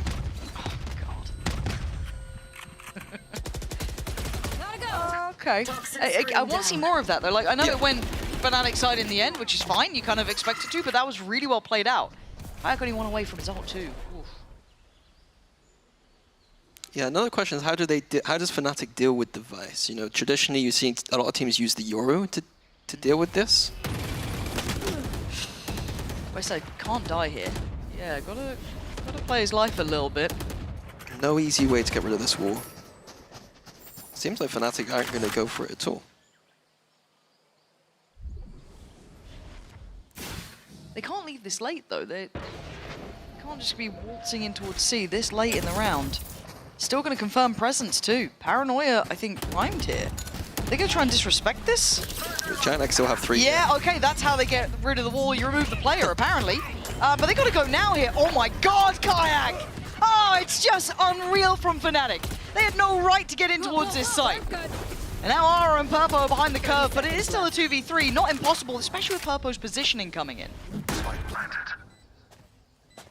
Yeah, all good position for Fnatic, all on this elbow side of C. Looks like they're gonna fight out and find Purple. Yeah, that's gonna be a save. Ara's off. The fact that they were so headstrong in that approach towards C.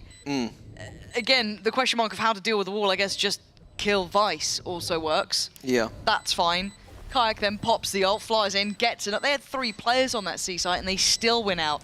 That was a brute force, but it was very well done by Fnatic. I think it's one of those things where all this game, we've seen Giant X in positions to win rounds, but if you're not perfect against Fnatic sometimes, you just can't win rounds. And maybe something I want to highlight too is the difference between that Vice and Viper. Okay.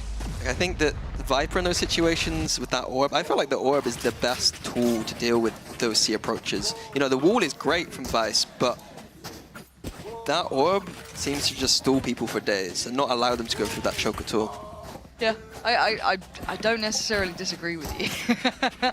For now, I've got almost feel for Westside in that one. I don't think there was much more to do other than just be safer about it, but it felt like they were really chomping at the bit. But 11-5 now. It does feel like this is tipping back firmly into Fnatic's hands. As much as I've been impressed with Giant X actually on these rotations, they've been, you know, keeping up. They've been in the right place for a lot of this. Good reads. There is depth that we were talking about with Fnatic that they have. They have a lot more capability and experience. Cloud going to try and slip away here. Feeling the intent from Fnatic. Yeah, A side completely open. But whether Bosa can make that read. It's going to be something.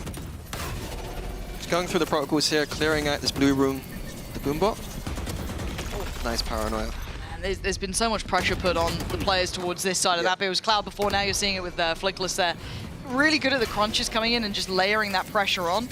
Cloud this time was playing over towards the other side on A, but it's not much of an easier position. Trying to find a cheeky angle, maybe catch a cross, but he's just punished by Chronicle. They've done everything they need so far. It's really heads up from Kayak. He's just hitting everything he needs to. Nice. Very nice. Gonna put a bit of pressure back on Fnatic here, fighting on the side. Purpo controlled in approach, and bear in mind, Crashies is a mile away. Purpo, no, what are we up to? I think he just got lost in the sauce there. Might have been a teammate. Just a missed call? Yep. I'm going to bail him out and say his teammates Fair play. played with him there. But yeah, rounds have been close, but then you get rounds like that from Fnatic where I think that they've just completely outplayed Giant X that round. You know, it got close towards the end, but it was ultimately coming down to some of these big shots coming in. One enemy remaining. Was a... Let's see if there's any audio caught. No. It was just kind of a shaky buy as well for Giant X. It's not like it's much better now either. The issue is that they are going to start financially struggling, and at this point, it's 12-5. A little late now. First time we're seeing a committed fight towards Rubble, or at least a show of force there early on. Yeah, I wonder how Fnatic react. They don't seem to like to re-clear it back early. It doesn't seem like they have got a read on Giant X rotating away. Oh, alright. You can see the attempt, but Chronicle was there to save the day, catching anyone trying to close down towards, I think it was Alpha who just dipped out of there.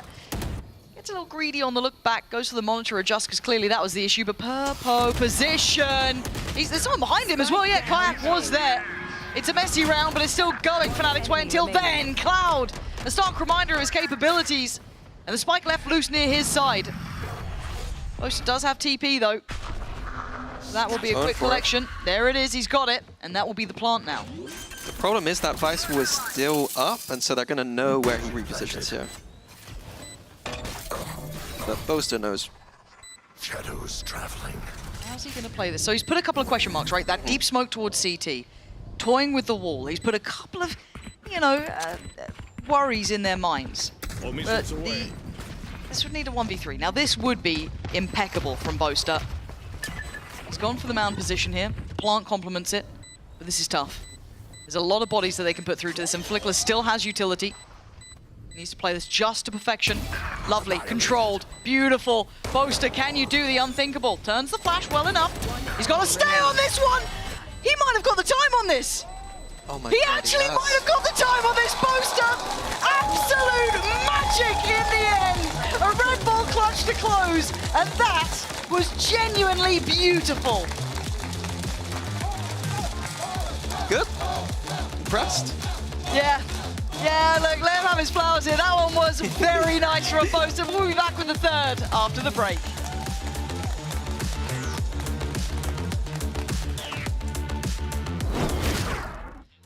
Yo, DJ, give me a beat. Let's now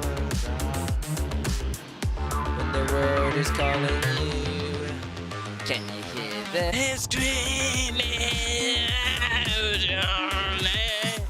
Really good emotion and passion.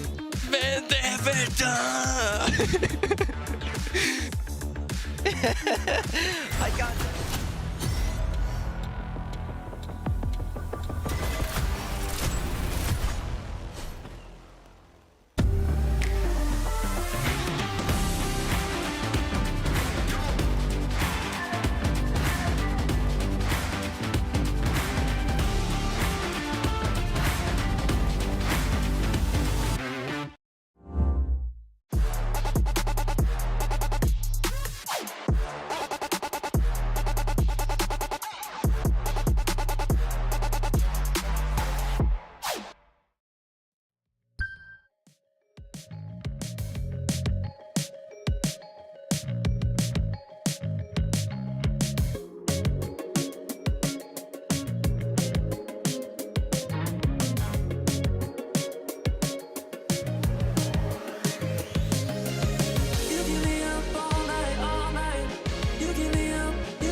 Oh my god. Oh my goodness. I think they will fake a lot with the drone. Smash me, smash my hand, bros. One more. Oh, give me the smart. Give me the smart also. Ah! Shit, what is happening?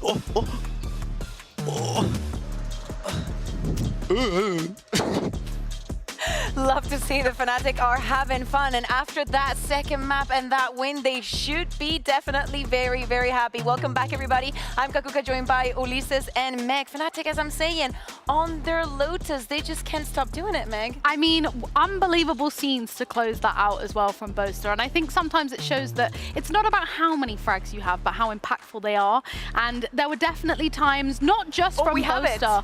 Oh, thank goodness, because we didn't know if we would. What a play. I feel like this also shows how smart this man is. You know, you heard Mini over the mic kind of mention how they'll know where he's positioned because of the Vice Wall. And he baits it out and plays the time so perfectly. This is a man who's won many, many trophies. I have to say that, I mean, he's smart is nothing to get surprised. I can even remember on the same map he was playing Odin on the defense, and he was pushing out. He localized where he's playing, the rival is playing. He's only one alive, and he knows he has to push. And instead of trying to shoot through the wall to the spot it was, he shoots to the spot he has to be. Not many people would have taken this 1v3. You're already 12 rounds up. You have your ultimate to play with, playing with the time, the position here on Mount, so he doesn't get flashed. He dodges both and just and knows also that when he peeks, he does not have to care for the one that is pushing him. And just look at the look, he's just a mastermind. But what else can we say? Definitely, what a way to close that second map. But it wasn't the only thing that surprised us. It wasn't the only thing that was good from the side of Fnatic, especially starting off from that defense. We saw a lot of those retakes come into fruition, as we can see in this graphic. 3 out of 9 times the Giant X was able to plant the spike. There's 3 rounds they were able to convert. Yeah, they played really good. I mean, I have to say the Fnatic was always waiting, prepared, getting the information, anticipation, and ready to make a fast retake whenever it's needed. And I don't think the GX was prepared for it. It's like all the plan to get the spike into plant, it's okay. But after the post plant, it was kind of messy. Meg, we also saw in that graphic 9-9 in those opening duels, even though Giant X is only able to get 5 rounds. What happened there? Yeah, I mean, it's really interesting to see a statistic like that and then see only 5 rounds on the board, because you've got to expect them to at least convert a fair few of those rounds getting the first blood. But I do think the aggression and the ability to adapt from Fnatic just shone through, you know. I think they had the reads and they knew how Giant X would play off the back of having those kills. And I also think it's props to Fnatic. Sometimes their retakes aren't the best, but I think they were willing to give up a lot of space and then play back in together, because it really goes to show the synergy of the team and how amazingly they work when they're all together. Yeah, exactly. When we think about Lotus, when we think about Fnatic, retakes or not, we're going to see a lot of the Odin. Ulises, are you an Odin or Ode out? I think that Yinso asked you to yesterday. I think that I heard that you were an Ode out. All out, but just because Mitch. If I had to play duel with him, I don't want him to be playing all in. Have you suffered through that? I have suffered through that as well. Too many times. Oh my God, it is terrible. Just run. If you see Mitch in your lobby, just run. Meg, what do you make of this Odin play? I mean, it was a little bit ropey here and there when you saw Boaster on the Odin. Like, as much as I love him and he did clutch out around with the Odin, it did get a little bit silly at points, but I have to say that Chronicle on the Viper with the Odin, he is definitely my favorite person to pick up that gun, and probably the only person that I would allow to be spammed out by an Odin. But I think it also goes to show how impactful the Viper is on Lotus. I think we had a few times the mentioning of picking out the Vice maybe instead from Giant X, but I have to say, like, a player like Chronicle and an agent like Viper combined together is why I think their Lotus is so strong. I'd love to see more than one Odin. I think that it really shows the full potential to how annoying they can be, whatever Lauren says. Sometimes you do not need to listen. But Haven is going to be the last map that we play. And when we speak about stellar performances, we're seeing it on our screens right now. Alpha here on that Killjoy, on that Lotus was very, very impressive. What are we expecting to see from him on Haven if we expect him to jump in again on the ISO? Can he be the difference maker? I think so, because even when he's on an agent like Killjoy, he's still playing aggressively. You know, we mentioned it before going into Lotus, how he plays in front of his utility, and he will do the same kind of aggressive picks with ISO, but he'll have 2 chances with that shield on. And again, Scary. I love seeing Alfire on ISO, especially when he ults, because he's usually winning them. Yeah, he's really good, and he's normally winning this kind of duels. And I want to see if they're gonna keep it, because last day they were playing with Heaven. I mean, he played properly, but it wasn't his best. And sometimes you have to try to innovate. And also, talking about innovate, what is Giant X going to play? Yeah, exactly. It's a very, very good point that you're bringing up, because on this Lotus, we saw a composition that we've seen other teams play, and we probably play into mix and match of the comforts from the new players coming in onto the ideas that you already had. Ulises, you were right in guessing more or less what we were going to see on this Lotus. Now, I was checking and I saw that Ada was also playing the Neon on this map when he was playing in UCAM. Do we expect to see that on Haven? I don't know. I mean, I can like expect them to move into Neon Bridge, Cypher, Omen, Soba compo. That is mostly something we can expect them. Neon Breach? Okay, Neon Breach for the new ones, Flickless and Ara. Cypher, Omen, and Soba. For me, fits the best for the team, but at the same time, they were playing before that with Iso, Yoru, Omen, Tejo, Cypher. Mostly the composition everyone is playing on Americas, and also we've seen playing mostly from Fnatic.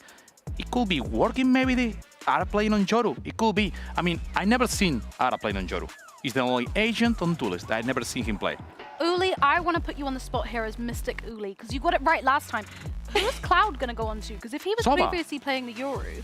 I mean, oh my God! No, Soba, do you remember Soba. when we were doing the pre-match and I was saying name an IGL that has not bottom fragged, and you were so right in saying that Cloud could be one of them if it had not been for that Euro. Dun, dun, dun. Yeah, I mean, maybe the Soba's a safe pick. No, let him with Soba. I mean, I can remember him on Soba. He's one of the best players. I want him on Soba. For me, my combo. Breach, Cypher, Neon, Omen, Soba, please. Would you be down to maybe some Tejo Breach action? Okay, if we bring Tejo, then okay, let's do it. But maybe Neon on... I will keep Neon on Ara. Neon plus ISO, like coming into 2024. Okay, you only have 5, you know, you still have to have smokes, and I assume something else. Neon, ISO, Omen, Tejo, Cypher. Locked in. That's Without your locked Breach. in. No, we need Breach. Nah, I don't care. Too much. I don't want Tejo. No? Mo or Tejo and Cloud? I love the back and forth in your brain. I'm you need sure. to know on something, because we need to know if you're going to be right or wrong before the agent select comes up. Soba for Cloud, Omen. Yeah, Omen on Purple, Soba on Cloud, Neon Ara, Cypher for Westside, Breach on Flickless. Okay. That's my safe my spot. prediction for Fnatic is they're going to do the exact same Meg. combination. Okay, that's so safe. Okay, we have our predictions from the desk. Let's jump into the agent select for the last map of today. Purpo is going to be on the Omen. You know, we do get the Tejo Breach. We're not going to be getting that Neon. Ara is going to be moving on to that Jet. How do you think this is going to face off against Fnatic? I like it. I mean, Aaron Jet is amazing, and I think that Tejo with Breach is one of the best combos you can ever play. The thing is, you're going to play playing against someone that is going to be facing you with ISO and Yoru. Meg, do you think that GX has enough to stop them? Maybe. I mean, you know, I'm not going to sit here and talk badly about Giant X after their performance on Ascent. They definitely have the capability of doing so. I just think Haven, again, is one of Fnatic's home grounds, and they've played this comp and it's tried and tested, and they've won out with it many times, you know, and we've really seen Crashies come into that Sova role since joining the Fnatic roster. So I just think that Fnatic here are going to win this one out. Going to win this one out, Ulises? I'm gonna go for Giant X. Okay, Giant X, Fnatic. Let's, you know, not wait any longer and toss this to our casters for this last map of the day. It's Pansy and Mini. Thank you very much, Bea and the desk. Do I need to ask you who I think's winning this? No. Yeah, Giant X, obviously, right? Yeah, love the composition from Giant X. Yeah, the Breach Tail, I think this is one of the strongest Breach Tail maps when done correctly. Yeah, give me a couple other win cons. What else do you think is great about Giant X here? There's the Breach and Tail. Right, okay, Just well, we covered it, we got it. Yep, yeah, fair enough, fair enough. When I see a Breach and a Tail, or at least a Tail, I'm like, okay, my job's done. Okay, you're like, yeah, job done. And then let's just tick, done. Okay. Go home. Okay. One more map between these two. Going all the way here, all the way to Haven. The composition from Fnatic has been seen. It's been, you know, worked on. It's been tried to be handled in multiple ways. But let's see if Giant X have something to say about this. Can they stop the roll now? In all seriousness, Fnatic played this comp a lot. Last time, only 3 rounds on that defense. So Giant X looking to do the same to Fnatic. All right, Kron. Test is on. And the patience is here. Paranoia, good. Time to strike. Was right about then, but it's Westside. Come in with a couple for himself, but it was Crashies to keep the numbers on their side until then. Kayak now left with a mountain to climb. Time to jump. Purpo is lower, and he does have a sheriff, but they're staying together. But does that matter? Kayak with both. A Red Bull clutch from the very word go. I was about to say both teams coming out shooting strong, and a Giant X in that 2v1 looking a little bit whiffy. Kayak with a fairly easy 2v1. You would hit that. How did Boaster die, by the way? He got full Teo salvoed, but he wasn't stunned, I don't think. He got full Teo salvoed, so if we're doing a U-beam frame thing, I think we got the Governor Teo ult, and then I want to see that round back at a certain point. I think it was that bad? I think it was pretty bad. Look, after that 3v1, we got to bring him down just a little bit. The ego be there. Boasties have been collected. For now, this should run par for the course unless we Giant X focusing towards his B side. Not too surprising, this is quite traditional in this sort of round. Does normally get you a plant. But the player looking to stop that V Alpha. A little bit wild for him to come in swinging, but hey, let the boy take a fight or two. It's gotten a bit dangerous, but it was always going to be kept in check, and that's Westside. The timing on this, but does he get to spot him in time? I don't know. And the caution being aired, but this should give away his position now. But Crashies is far. Ah, he's got the angle. Not a problem. I got a bit nervous just in case he was able to gap close towards Boaster, but wasn't to be. Crashies has his back. The new romance, obviously, going on Fnatic. Romance. They have won some clutches on this map together too, so. Yeah? Oh, look, damn. I mean, Crashies looked at him then? Oh. I'm so jealous. It could never be you. Could never be me. But a good round from Giant X. Yeah, I like it. Getting the economy down from Fnatic a little bit. They're going to have the 2 Vandals coming through to this round. Fnatic are usually very strong in this bonus because they save so much. So they buy so much into that second round and they're able to save a lot into the third, but not as much this time around. Breaking them. Let's see. Good chip to start with. That's Ara and Purpo on the receiving end of that. It seems look relatively simplistic, barring this. Kayak going for walkabouts down C long. Yeah, but Giant X have done the main thing on Haven. They've taken away A main. Kayak does have info. 3 players here. This was a problem for Fnatic in the last game. They weren't good on these A holds. Okay, does Boaster get away with anything here? Paranoia preemptively sent, and he backs away. This feels a bit overly cautious to a degree, but they're backing away towards kind of deeper on the site, leaving just Alpha Giant close. X are waiting for their cycle, and they've got it now. Going to be stunned, and Salvo's coming on an XX soon, I imagine. So that's going to be going towards back side. Salvo's going to be going in, forcing them both kind of towards that graffiti side. Aura so sharp. Does he get another though? No, he doesn't, but Alpha's flashed up. He can't do much about it, and once again, we pose the question, can they hold this? And the answer is no. Purpo clearing house, leaving just Kayak to try and walk the smoke. Nice attempt, but just too many bodies there. It feels like they hadn't solved that problem once again. Now, this is something I noted when they played against Vitality, was they only got 3 rounds on that defense, and I think it was 4 rounds on defense. They had 3 stacked on the A site, and Vitality just snowballed into them. And it looks like Fnatic have the same kind of approach where they have like triangle kind of crossfire going on, but it's not working. Nice! Good job, guys! Let's go! And I think that's why we see Giant X going in with that simple approach, taking A main control and just execing A. Look, it works. If it worked, if it lost Fnatic that last defense, why not use it against them? Again, you've got the Teo, you've got the breach. It works so well in that regard. So much of the site becomes so hard to play. So it looks like Fnatic wants to attempt take some control down towards A long, putting Alpha in a more forward position, popping him in the corner. One of those classic clips from this one as well. Maybe played in off the back of Crashies' contact, but we're already seeing Giant X kind of taking their time on this default, exploring middle.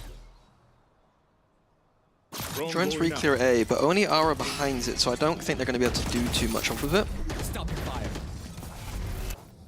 That might be enough to get them towards the C site. Was this a pop flash?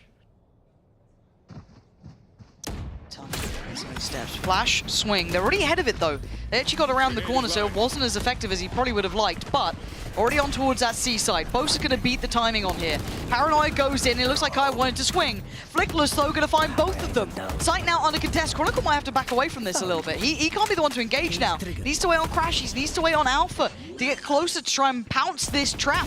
But Crashies leans in ahead. Takes away Aura, but a trade goes in. So it's still numbers up for Giant X. Alpha and Crashies not going to find a way forward. This might be a save. Yeah, it should be. Giant X looking good again, just slightly ahead of Fnatic, it seems, getting into these sites. But we've got to say as well, Fnatic have become kind of renowned for this composition and what it became, and it got obviously adapted and adopted by a lot of other teams. If you're Giant X, even in this new iteration with these newer players, you've got them in quite clear-cut roles, you know what I mean? The strong suit for Flickless there, and obviously Aura on the Jet is certainly no slouch. But you've got to have theory-crafted how you wanted to approach a composition like this anyway at some point, right? Because we've got Vitality running something very similar, got Fnatic doing this, plenty of teams are starting to do it, so it shouldn't be something fresh in their minds. This should be something they could prep for potentially. So far, it looks like they've done their homework quite well here. Yeah, they're going to get lots of reps and scrims to figure it out. Of course, I don't know how many scrims they've really had this roster, so a lot of it might just come down to theory and Pipson having to kind of, you know, tell them how to play in the moment a bit more, or theory craft before the game a little bit. One thing from Fnatic is they're using the Yoru towards the C side of the map instead of the A side of the map, which is, I think, one of the areas I'm going to look towards for the rest of this game, because usually you use the Yoru towards A to TP fast back to C. You guide people up towards A, and then you can fast flood in.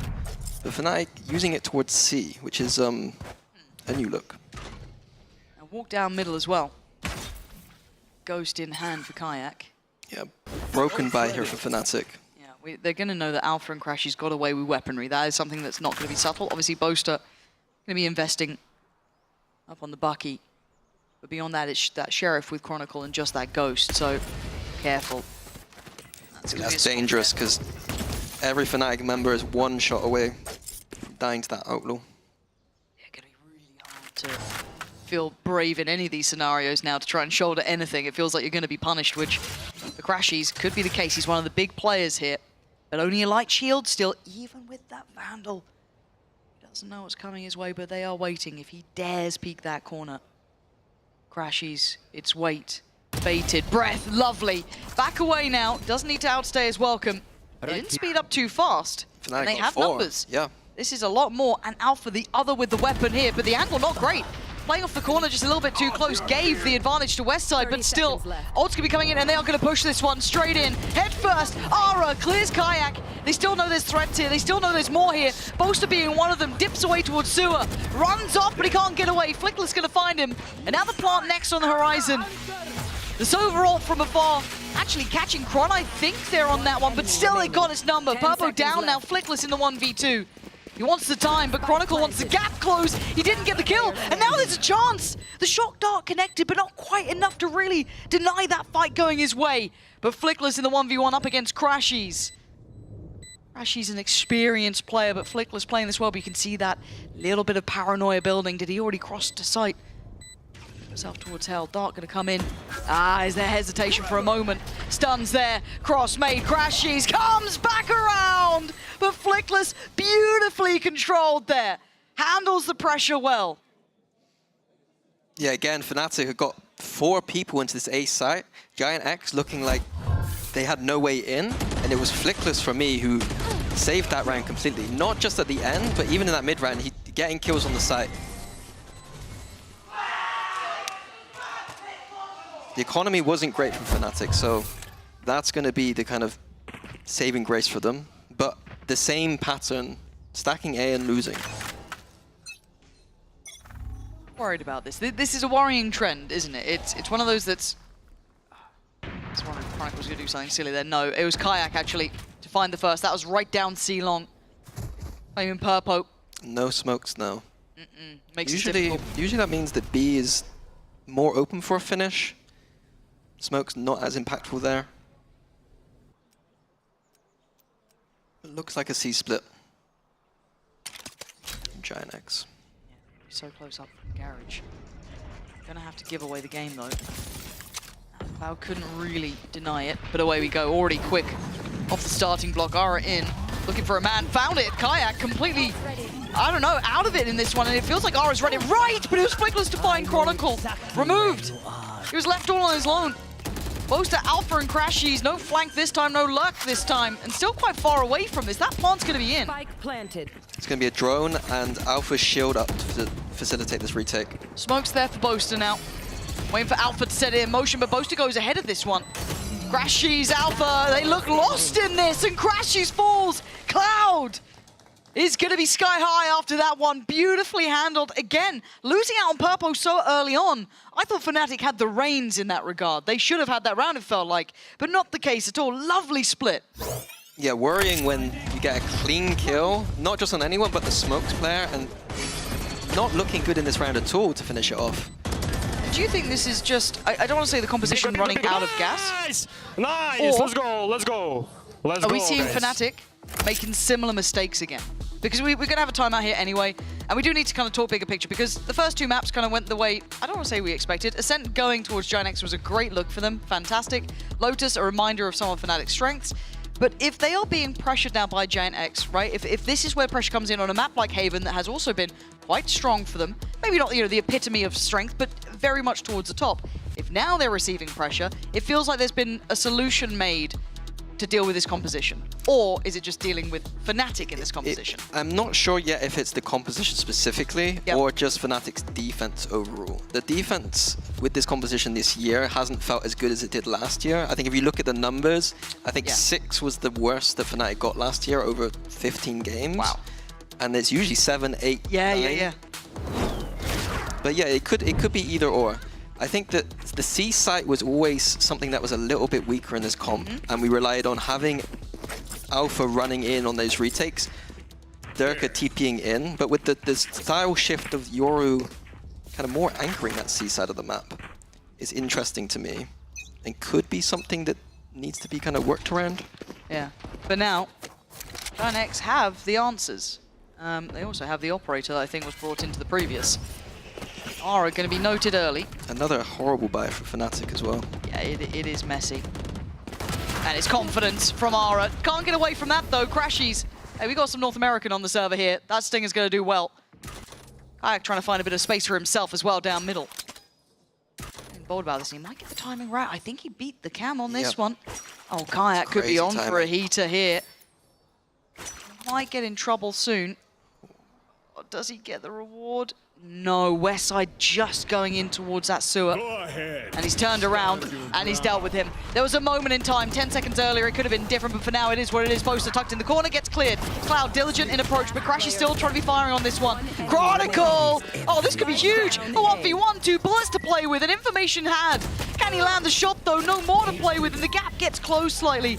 Papo down on 18. Chronicle can't do it. Giant X. It may be close, but it's another round win. Sounding like a broken record, but once again, Fnatic have made a read, stacked the A site, and they can't quite get it over the line. What do they need to do differently here? I know it's a lot to ask of you, right? But it's like you've seen this before, you've thought about it before, because we saw it in the previous games. What is an adjustment? Is there anything easy that comes to mind? Is there something that feels simplistic that you'd be just testing out? Because it feels like they're not finding something. On the A site specifically, dealing with those pushes, they have a very set kind of triangle setup they're trying to run, but they could just push down sewers. Double push down reactively if they know that Giant X are taking long control.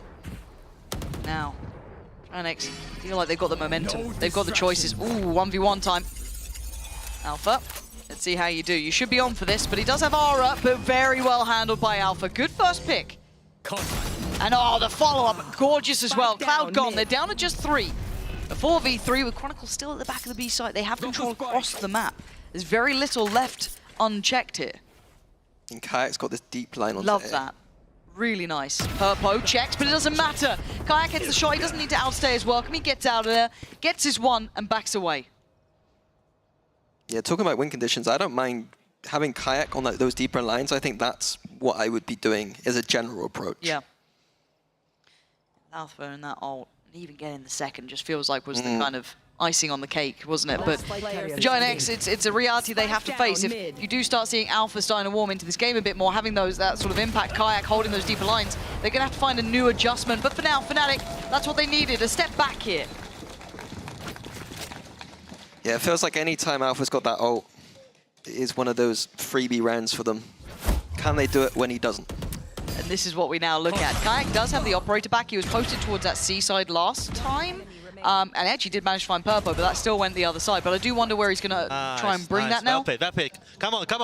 Give me that tsunami. Let's go.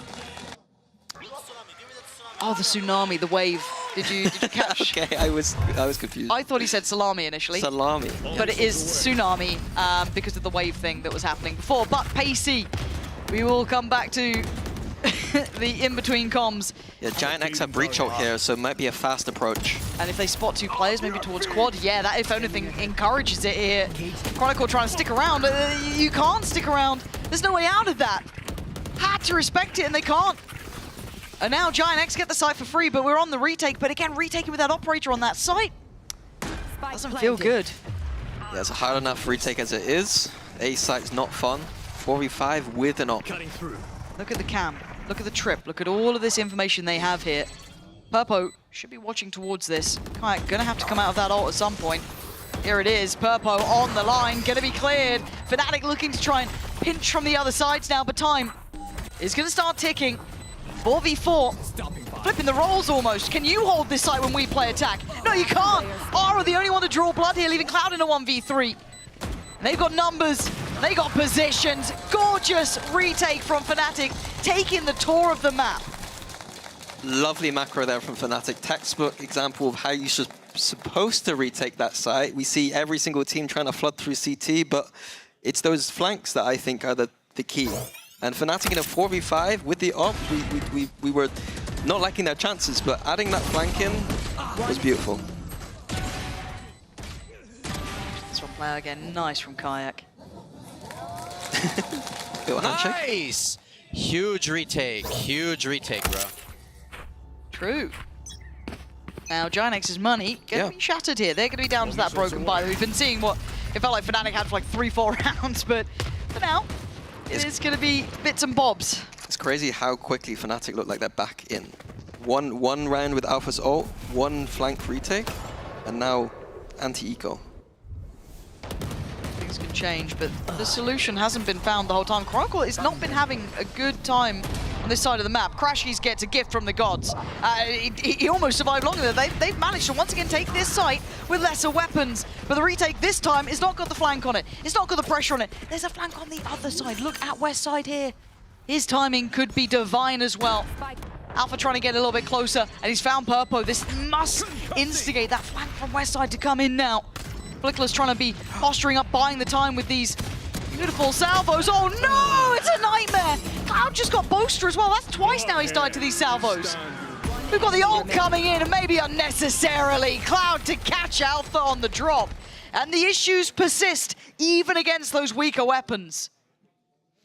Yeah, I think I got to highlight Kron here. Like 2 rounds in a row. First, like the round before, getting caught by a breach shot. Right? Yeah. This round, just being overwhelmed. Cypher on the A side of the map, you traditionally see them playing in heaven, trying to play off the trips. Yep.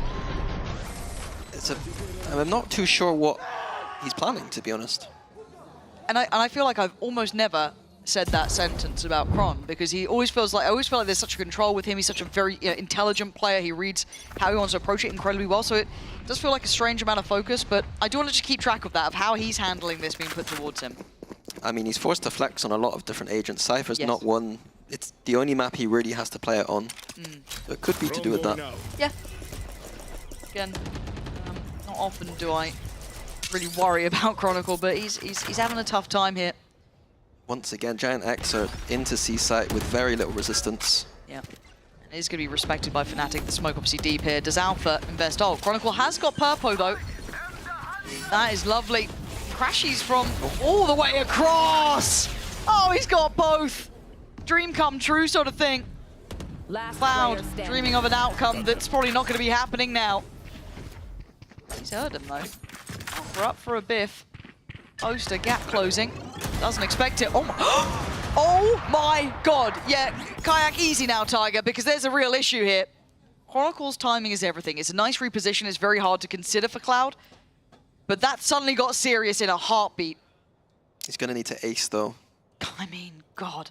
30 seconds and left. again, I feel that Kron is on for the perfect position here. He'll have to go towards a spike, and he is. Very well done by Kron, kept composed in the end, but Christ, Cloud almost did something unthinkable. I mean, I got a bit worried that Fnatic could just put the red carpet up for Giant X to go into that C site, but nice trip from Kron to get a free kill. Yep. And then, you know, Fnatic good at playing around these ults, knowing that they can flood in or get kills from them. Crashy's looked incredible with the Silver ult this game. I catch the timing, bro. I catch the timing, bro. Yeah. Oh, this is a nice Enjoy it. You've had a hard game. Like, some of these aren't going to be fun games. That's just the nature of the beast. But maybe a little bit of a weight off his shoulders in that regard. But God, if Cloud has another round like that, oof. 5-6 though. You're right. Complimenting Fnatic for these ult usages since that kind of ISO ult that came in.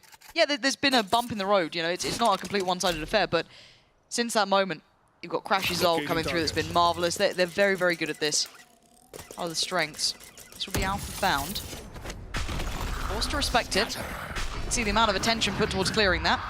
And a TP as well, up towards heaven straight away. Another massive brawl on A. Usually favoring Giant X. Oh my good lord, he's thrown everything at it. Ara still hungry, but it's Kayak to greet him with a smile. This time around, Kayak's here. I feel like he hasn't been able to be on this site as often as he'd like, but now with the operator, tough position to play and feels risky. Oh, but the reward is just divine. Gorgeous stuff from him as Cloud. Oh my god, not again, Cloud. You got 5 bullets and 3 players to find. Easy, Tiger. Easy. Oof. Cloud's been so close to a couple of these rounds, but they brought it back to a 6 apiece, Mini. It's close. Yeah, but going into attack side, I think that's where Fnatic love it. Bose has been calling some masterclasses recently, and that's something to worry about if I'm Giant X. Plenty to worry about, but you're still 6-6, one of the best in the league. I'd be still happy with that with 2 brand new players. I miss how this ends.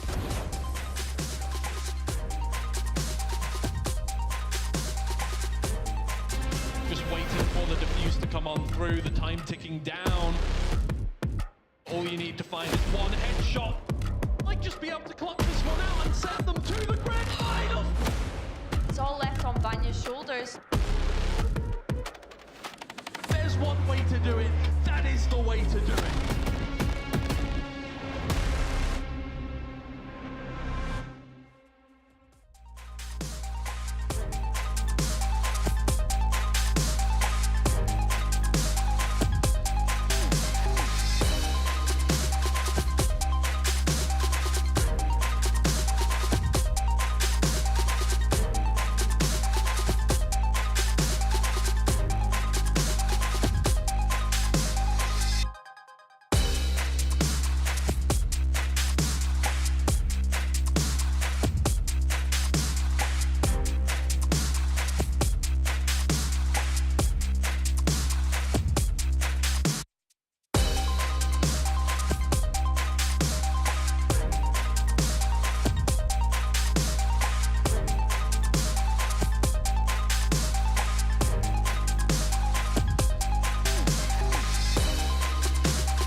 Look, it has been quite the affair so far. First map goes in favor to the underdogs. Giant X come out swinging. The brand new players looking good, looking revitalized. Map 2, a reminder of who Fnatic are. Caliber off the charts. But map 3, a closer affair. Mini, we're seeing a challenge here. Now, I know that you rate the attack side here with Boaster at the helm. I get that. But is there any worry in your minds, or are you quite sure that Fnatic will be fine now on this side switch? I think they should be fine, but Giant X have, you know, I'm casting with the respect that they've been playing very well.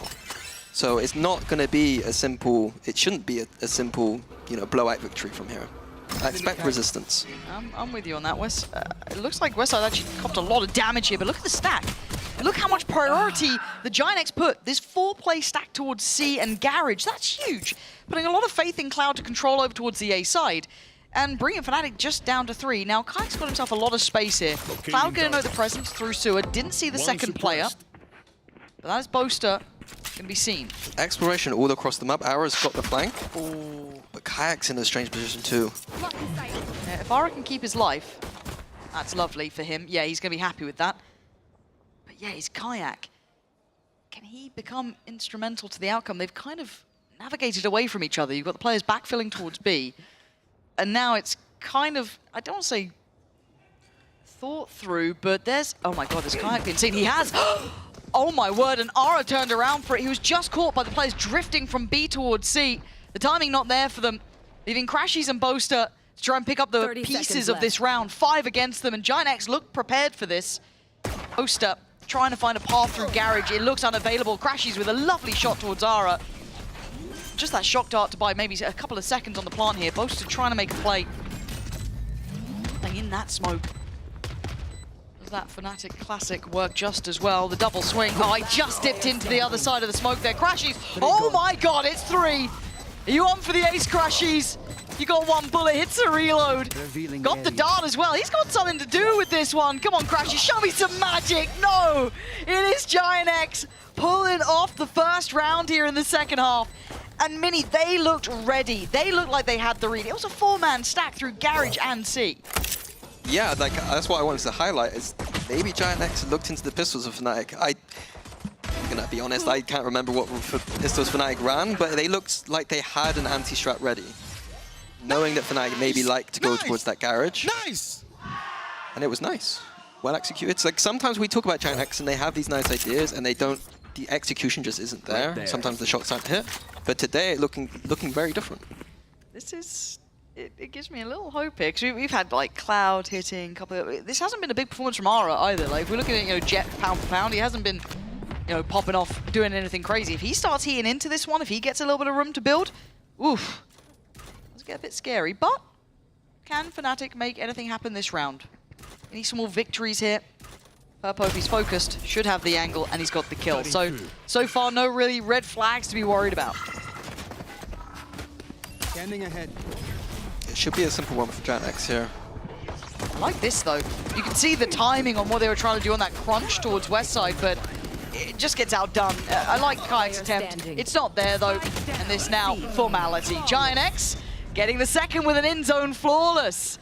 Suddenly, the pressure's starting to build. Not much. But you can feel it, that little bit of tension now. You can see it as well. This round becomes pivotal, important. If a bonus gets converted for Giant X, I'm on board. It's also, like you point out, Ara, if the bonus is converted, getting that economy up, getting that op out, the Jet on defense, that's what you want to see. Nice, good job, guys, good job, good job, good job. Another round where Giant X have an idea on the bonus round. We're going to see a C push here with the fault line. These concepts they've been coming up with are once again pushed down towards that cutout on C long. Still 2 players present towards Garage. This is very similar to what we almost saw on the pistol to a degree, right? You've got Cloud isolated towards 8. This is rinse and repeat. They're reading Fnatic's Garage default. Fnatic love to go into Garage at the start of the round, take this Sentinel space, take away that utility. Down long, we've got a bit of a brawl about to break out down there. They're going to at least kind of insert one. That's going to be Ara now. Left to his own devices, but they do go back. They should have information, at least on the camera to a small degree, but Cloud may not read how many are on that side. Yeah, he's got a big job in this game if they're going to continue with this 1A approach. Yeah, it is not easy. Whoa, yeah, outdone. Kayak, so mechanically gifted, but Purple going to claim one back, catching the player by window. That was the spike. I don't know if he saw it drop necessarily, but that's enough that kind of gives away this, maybe it's not this direct A approach. Alpha going to be caught by the paranoia. Has to back away, stunned up almost, actually gets away with it. He's being forced out, bullied around the map by Util. Gets away to safety. The A side will be controlled, but the trajectory and pathing of Giant X is good towards the A side.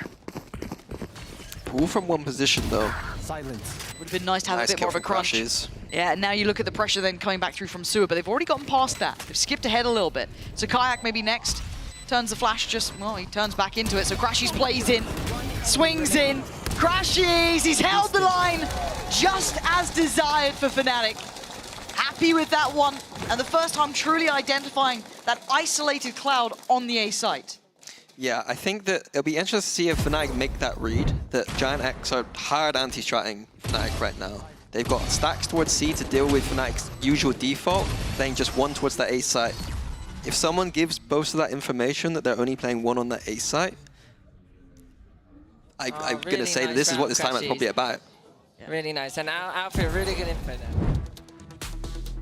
Alpha good info, maybe identifying how many were in middle as well. Probably. So this does feel like, as much as yes, this is a Giant X timeout, because maybe the plan has been uncovered, the Fnatic are probably working right now as well. I'd love to see the coach cams on the other side. It looks like Boaster was having a bit of a chat then too, but I'd be very curious to see if they're interjecting with what they see happening. Yeah, it looks like it's mostly led by Boaster there for them. But for Giant X, now this is the test of depth, right? Like maybe they had a good idea of how they wanted to deal with that default, deal with the garage control, make sure that's not a freebie, that it's fought for and challenged for. But now, okay, they've found us out, right? We've been stacking for. Cool. But then the issue becomes, look, even Fnatic struggle to hold that A site, even with 3-4 players. It's not an easy site to hold if they get this full execute going. So the challenge then becomes, and the question mark becomes, does Fnatic try and exploit it now? Do they go back to their standard? Because you'll imagine that there's going to be an adaptation. So it becomes this kind of, you know, a really chess-gamed answer. I think about Fnatic, I'm prodding both A main and Garage at the same time and feeling out, are they continuing with this game plan? Or where can we just get the easy space? Yeah. I do wonder if they do it. Because we can already see the adjustment from Giant X, right? That's a very different looking A side of the map. Now Fnatic looking quite simplistic in approach, and the Hunter's Fury gonna, I think that's at least a tag. Yeah, it's a pickup for Crashes too. He's been so good. Yeah, every Hunter's Fury's been phenomenal from him this game. Huge impact. Kind of discussing as well Fnatic's strength when it comes to utilizing their ults. This is a layer that they've had here. Crashies already finding impact, and now going back to this garage presence, which we've seen them work with before. Should be info on this. That's 2 spotted. That's, again, a lot to be working with here.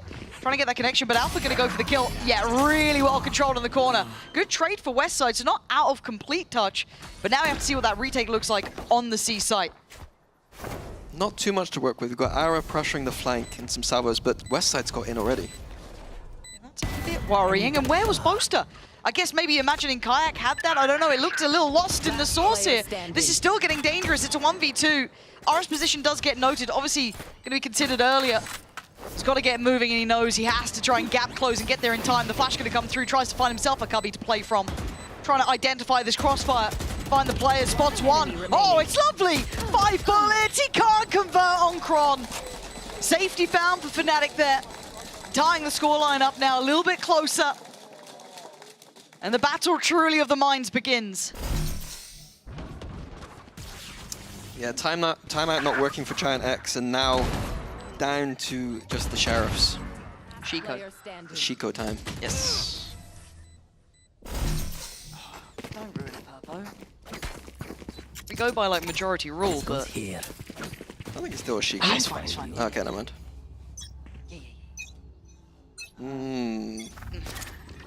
Cage trigger. Okay.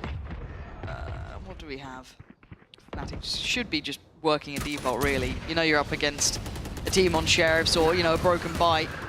And already Alpha's been rewarded with his patience, playing disciplined, catching that push up on C-Long. And we've seen it was Ara going for it a couple of times as well, but now seeing the West Side was the one punished, that opens up a lot of possibilities.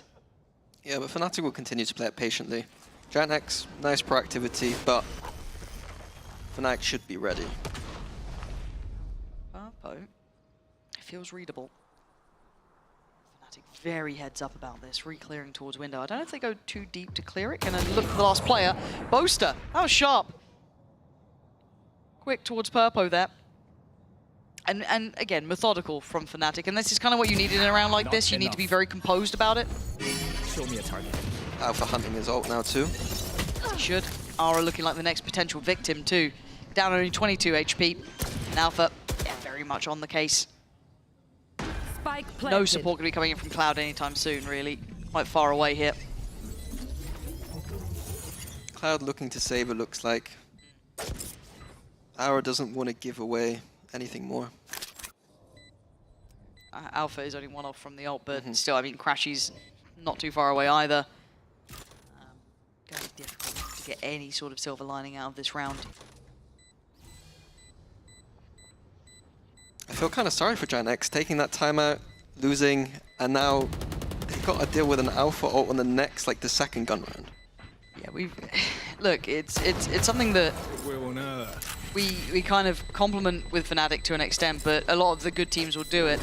And we talk about the kind of layering when we get towards top-end teams is how well they utilize these ultimates and how well it can snowball the team and how well they invest them when they get them.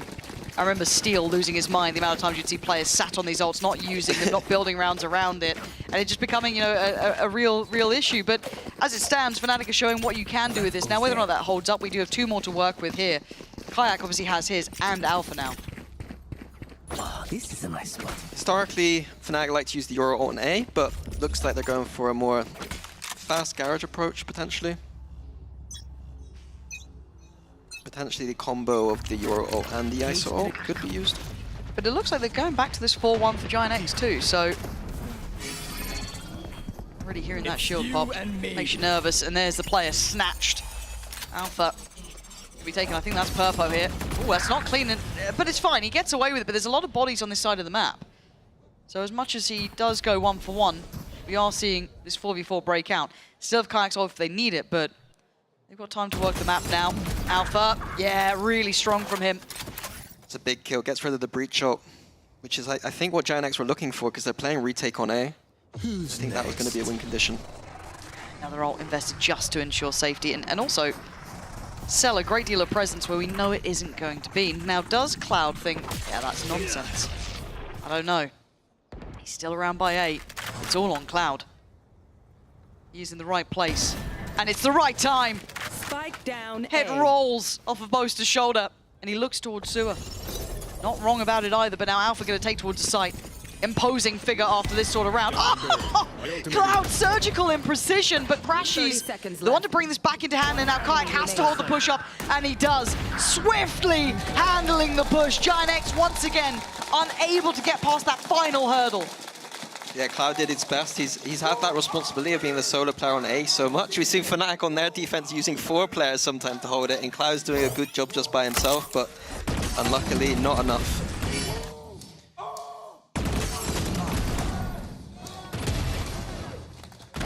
Kayak's ADS is clean though. I'm so bad with the ADS. I can't use it. I can't use it. It's supposed to do it. Cloud not happy. No, I think even I can translate that one. Ooh, insta ult and insta push. I mean, Kayak's already got Purpo. Purpo's been kind of battered in this one. He had the Alpha ult before, now the first one to put. Hello, hello. What's gone on here then? This isn't a fun round, is it? It feels like it's the Cloud show right now. As Westside also trying to find some presence, but Alpha still had that shield up, ready to go. Cloud already noted earlier on, just don't go A. Yep. Yep. Round ripped straight out of Team Liquid's playbook, I believe. Looked a bit better. Looked a bit better when Team Liquid did it. Right, yeah. Does that hurt you to say sometimes, or no? You happy to compliment Team Liquid? Team Liquid's alright. I quite like how they're playing right now. They look good. Yeah, they do. Look at you. I've never had hatred about Team Liquid. Publicly. I'm just staring at the bar, man. Only when Sliggy was coaching. Well, there was not many positives when he was coaching, was there? Oh, you said it. I mean, you said it behind when we weren't on stream. Things you say about him. Timeout for Giant X. Now, I think contextually we are seeing that depth now being shown and that capability being shown from Fnatic, and it's something that should be seen, right? And this sounds, because I do feel like sometimes the audience at home thinks games can be just that coin flip, is, you know, 50-50. If but you know, there are favorites for a reason. Yes. There are, you know, favored sides in this regard, and this is when we're starting to see that little bit more depth coming out from Fnatic, dealing with what felt like a really strong anti at the start. Starting to use these ults really well, starting to see them just find comfort in very uncomfortable situations, because it's not like Giant X have been bad. This has been 5 really hard fought 4 rounds by Fnatic. So again, this has pushed a lot of those limits here. Yeah, the way I think I'd frame it is that Giant X can lose out from here, and they're not going to be happy about it, but their heads will be held. They should be held high. What am I reading? You just got banned from Fliggy chat. Nice. Mid show. Wow. Crazy. But yeah, no, it's it gives me like there's something to work with. Yeah, like I know that sounds really weird to say, but it gives me like quite a lot of hope for this Giant X team. Like if we're seeing this sort of good look early, but obviously they're not looking for instantaneous results. If you can push Fnatic here on strong maps, that's great. Now, would you ever say you'd win against them? I don't know. You know, you're obviously going to go into it trying your best here, but again, to our eyes, this is already impressive. I'd love to see them with a little bit more depth now. Can they handle Fnatic here? Trying to hit that form. I have the spike.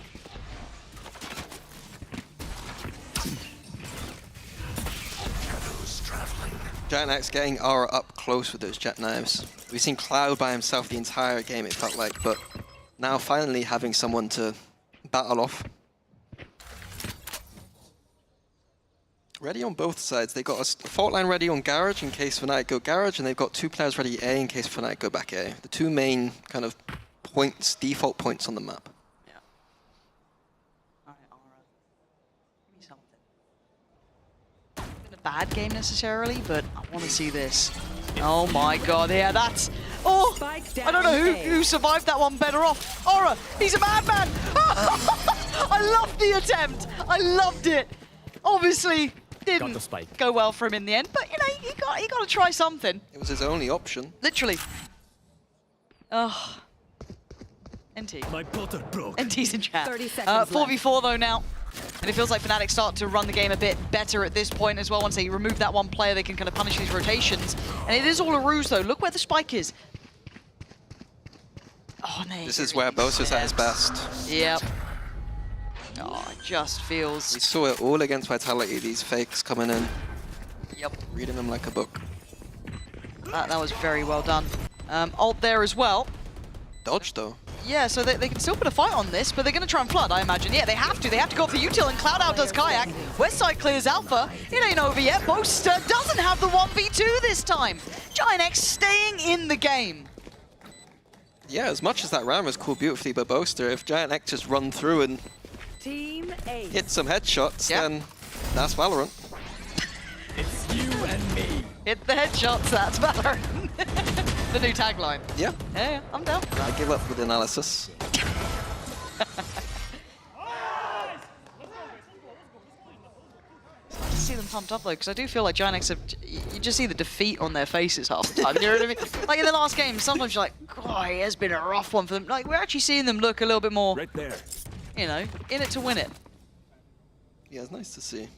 Now, especially for new, like debuting players, like 100%. Gotta feel great. But I'm gonna keep my eye on Aura because he has had a very quiet half here. And now we are at 11-9. Giant X looking like they're gonna have to handle this seaside here. And Crashies has not been missing these. He's got a tag, but again it was the Omen, so slippery to pin down. Oof, Kayak, you're a lucky boy. Bloomin' heck, it is on a nice edge. Giant X doing well to not concede too much space. Fnatic slowly working the space. Have that Garage control now, looking towards A main too. Again, what can Boaster cook in his mid round now? Tempo settle for a second. Aura hasn't been quite up to scratch in this half. Might be a hard test up against Kayak, who's been clean, but this angle very favorable. Nice for him to pick that up. Doesn't need to overstay. He's worried, obviously, there was a follow-up. We know it's through sewer, though. Chronicle looking to catch, and he does. Punishing Aura on the fallback towards site. Giant X have read this fake beautifully. Not biting this time at all. Purpo. Oh, my word. The dart is there for Crashies, though. And away we go. Oh, Cron, Alpha actually looked at that. But still, Westside was on the site. Flick was going to find Crashies. It's Chronicle left in a 1v3 with 10 seconds. We're going to be up at 11-10. We actually might have signs of life coming out now. Fnatic being tested in the final push here. Giant X making it up to double digits. And Fnatic not with the perfect solution to this. Yeah, we started setting up that narrative that Giant X, you know, they could be happy with this, and they're saying, no, we want the win. Absolutely. I'm so impressed with this. Because it felt like Fnatic had kicked it up a gear, right? We started to see those perfect cycling of the ults, like, you know, good manipulation on the mid-rounding, getting down to that, you know, really good reads, but it was answered back by Giant X. Love that. Love that. Absolutely love it. And now we've got Kayak one away from his ult, one away from Alphas, though. We've got a couple of slam dunks coming in real quick. I'm surprised that Fnatic don't go for Alpha's orb towards C. Traditionally, what you will see when a team is one away from power ult is that C orb collected. Alpha by himself might go for it, but risky. This is risky. This is not the first time that Ara's done this. Repetition. Difficult to make count. Cloud trying to draw their attention, bait them in here, but it feels readable, but Kayak's still going to fall for it. Ara, do you get to keep your life? Do you stay alive? You and me. I mean, now's your real challenge. Here we go. Alpha on the 1v1. I don't think he's lost one of these yet. And he still has not. Brings it back to level footing. At 4 apiece either side. This is usually where Fnatic slow down. Often don't commit immediately.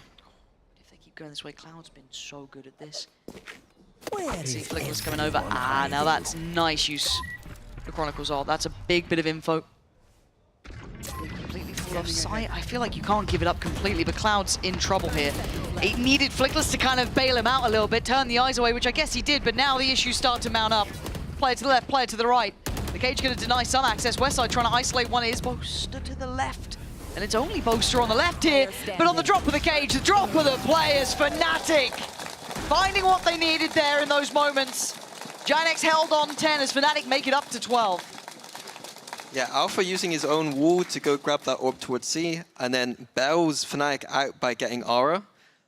And then a nice, simple finisher there. Like, not all the rounds need to be these 4D chess, 300 IQ fakes. Sometimes it's just Kron, come back, we got Cypher ult, let's hit the A site off that info.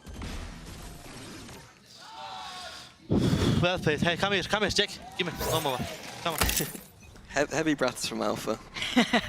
Kayak got the ult ready. Crashies has been having an exceptional game as well. Quietly towards the top of the board. Not the perfect buy at all on the other side. Purpo down on just that Sheriff. As Alpha takes steps here. Westside has been solid at holding this though. To make it difficult. That ain't you, Durka, don't worry. Yeah, I love that little threat opener from Fnatic. Using their double duelist. Didn't get anything, but now it's back on Ara. And Flickless just fell. This is all on his plate pretty much. Can he deal with the pressure coming his way? Oh, that's certainly how you do it.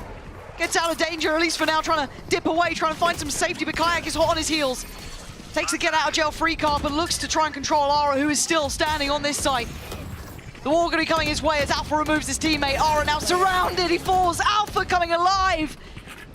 And Fnatic looking on the money now. Just Westside to deal with 3. And a good game is one thing, but beating Fnatic here is a different ball game. That's a start.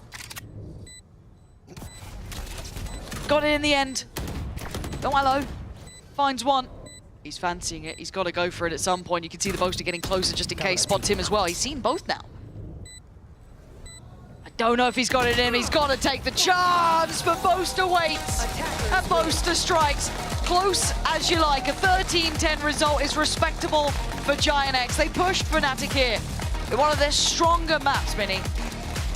Yeah, I think Fnatic continuing their win streak, but there is work here to be done. Clearly, a map has been exposed. Yep. And on their stronger map of a Haven there, defense needs some work too. So some clear VOD review areas for Fnatic. But yeah, a win is a win at the end of the day. Yeah, you take it when you get them. Obviously, Giant X was somewhat of the unknown as well. Hard to prep against. With 2 brand new players, not sure what you're coming up against. But as I said, pound for pound, it was a lovely showing from Fnatic. Couple flaws they have to work on.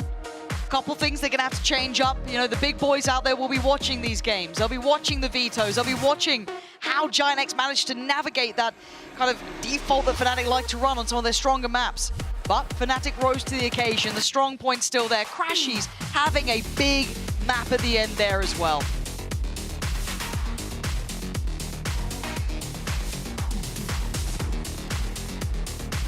Giant X, though, obviously, Mini, this is a long-term project. Looking good here today. Fnatic, though, as you said, homework to be done. Yeah, homework to be done. I think they're gonna like that though. Like being exposed a little bit is a good thing. Yeah. So, like this game for them,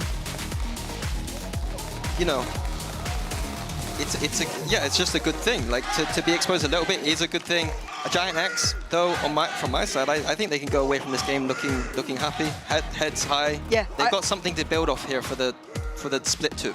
And that's what I really like there is, as much as it's horrible to walk away from a loss, I feel like that's a positive loss in a way. You managed to pick up a map there, you made a good performance, you pushed Fnatic, respectable result. And speaking of some respectable human beings, we have Kukuka and Meg. Don't laugh, don't you laugh. We know Meg's a little bit out there, but you know, Kukuka at least respectable. We're heading over to the post plant with Kukuka and Meg, and they'll be joined by some of the lovely Fnatic members, so don't go too far away. Yeah, I'm so respectable, Lauren. But yes, welcome everybody to the post plant. We will be having a couple of guests in just a moment. Of course, I think that we need to give Fnatic a breather because even though they were able to win that series, Meg, it wasn't an easy affair at all. No, I mean, they definitely met their match on Haven, and I have to say props to them for definitely taking Fnatic on. But of course, we do come out with the win. So very, very grateful for that. Yeah, especially at the end with those high tension moments. I think that we have to give props, and obviously we will ask the people from Fnatic because I think that Flickless and Ara had a very, very good understanding, a very, very good debut here in VCT EMEA. I think that Flickless, a little bit of course, in the supportive role, you're not going to be that flashy, but I was very surprised to see Ara taking on duels like Alpha here. And yes, Alpha did win in the end, but that's shorty. I didn't see him hesitate, I didn't see him doubt. I think that for, you know, next week I'm even more excited to see Giant X. Even though they're out of playoffs, whatever, the team that we just witnessed was fighting for something. For sure, and I said earlier, maybe it's a little too late, but after that performance, I really don't think it is. You know, Aura and Flickless definitely came into that all guns blazing. They wanted to prove all the doubters wrong, and they did just that. And I think going into next week's performance, again, they are still playing for champs points. There are still things on the line. And I'm sure, I don't know the specific statistics, but I'm sure that there is still a way that they could maybe make it to champs. Oh yeah, I think that, I mean, it is complicated. It's not going to be easy after having that performance for the first stage. It's a little bit ruthless because the way that it's set up, if you have a bad start of the year, followed up by, you know, just having those 3 losses and being in a very, very strong group, like the one that they're in, where it's very difficult to even fight for a win. The disparity between the people that got some points on kickoff, that might have gone to an international event and grabbed 1 or 2, plus the not making playoffs, and the teams will also make more points in playoffs. I think it leaves them at a stance of like, maybe they need to make top 2 in stage 2. I don't know the exact, but it's about there. The hopium will be there for the Giant X fans, and yeah, I would be very impressed with that performance. Of course, they took Fnatic all the way. They were really, really close games, and it's definitely something they should be proud of. Yeah, and something that we should be proud of, I'm seeing here on the side, we have Milan, the coach for Fnatic, and also Kayak. Welcome, guys. How you doing, Amy? Hello, hello. Hello.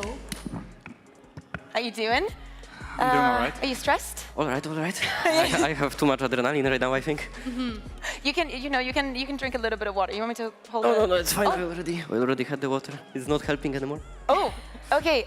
Milan, you were going up against Giant X. You have a lot of history with the team. Were you nervous about today? I mean, I don't think nervous is the right word. I was very excited to play them. Being anxious? Like, sorry? Anxious? No, I felt comfortable. I think I wasn't really worried about the result. I was just worried about like going up against my old team, someone that I honestly like look up to, right? That I've worked with for a very long time in Pipson. So yeah, I was just excited, and I think yeah, I didn't really feel nervous, honestly. You say that you're very excited, you're a bit nervous, but Kayak, I think that every single time that we see you play, you just get better and better. Maybe, I don't know. Depends on the day, I would say. Such a humble king.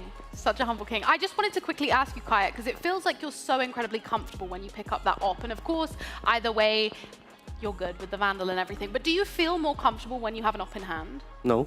I feel more comfy with the Vandal. It does not look like that because I You feel feel like it's such pressure a when you wing have the position. operator. No. Oh, it's just. I don't know. I don't like playing op, but I have to, and I'm good with it. Really? So I was always a rifler in this game.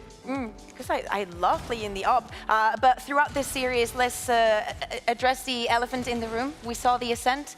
We saw the comp. Did you guys expect, any of you, to see this map being picked by Giant X? I mean, we kind of assumed that they would just nuke their old veto, so we weren't really sure what they were going to pick.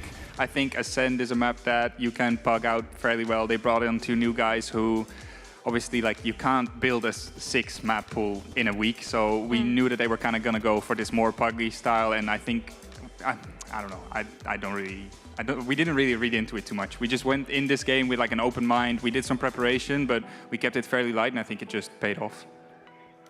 We saw the composition having the Vice in. How much preparation came into this first map? A bit. I would say. No, I think our Ascent was well. I think we were getting the reads on them, but so what was going wrong? Sometimes we're just maybe not listening to each other or not confirming what we are saying. I think throughout the whole best of 3 we had a lot of reads on them, especially on Haven, and we are losing around sometimes. So we just need to watch it back and find a solution. I feel like with Pearl being your permaban for quite a while now, I'm shocked that nobody's sort of taken you on Ascent yet. Do you worry now that you've kind of shown that there are a few weaknesses with Ascent, that going into next week, Team Heretics might take you on? No. No? No, I mean, it's just one map. If a team wants to pick Ascent based off one performance, they're free to do so. I think if anything, it motivates us to do, to revisit it, try and improve it. We have some nice preparation time for the Heretics game as well. So no, I feel very confident in our map pool. I like that. Same. Yeah. I did also want to ask you, Milan, because the vibes of Fnatic and the synergy is very much there, but it doesn't feel like that translates sometimes into our pistol rounds. I don't want to bring it up. I blame Ben. Yeah. But do you just think that we're not built for the pistol round wins?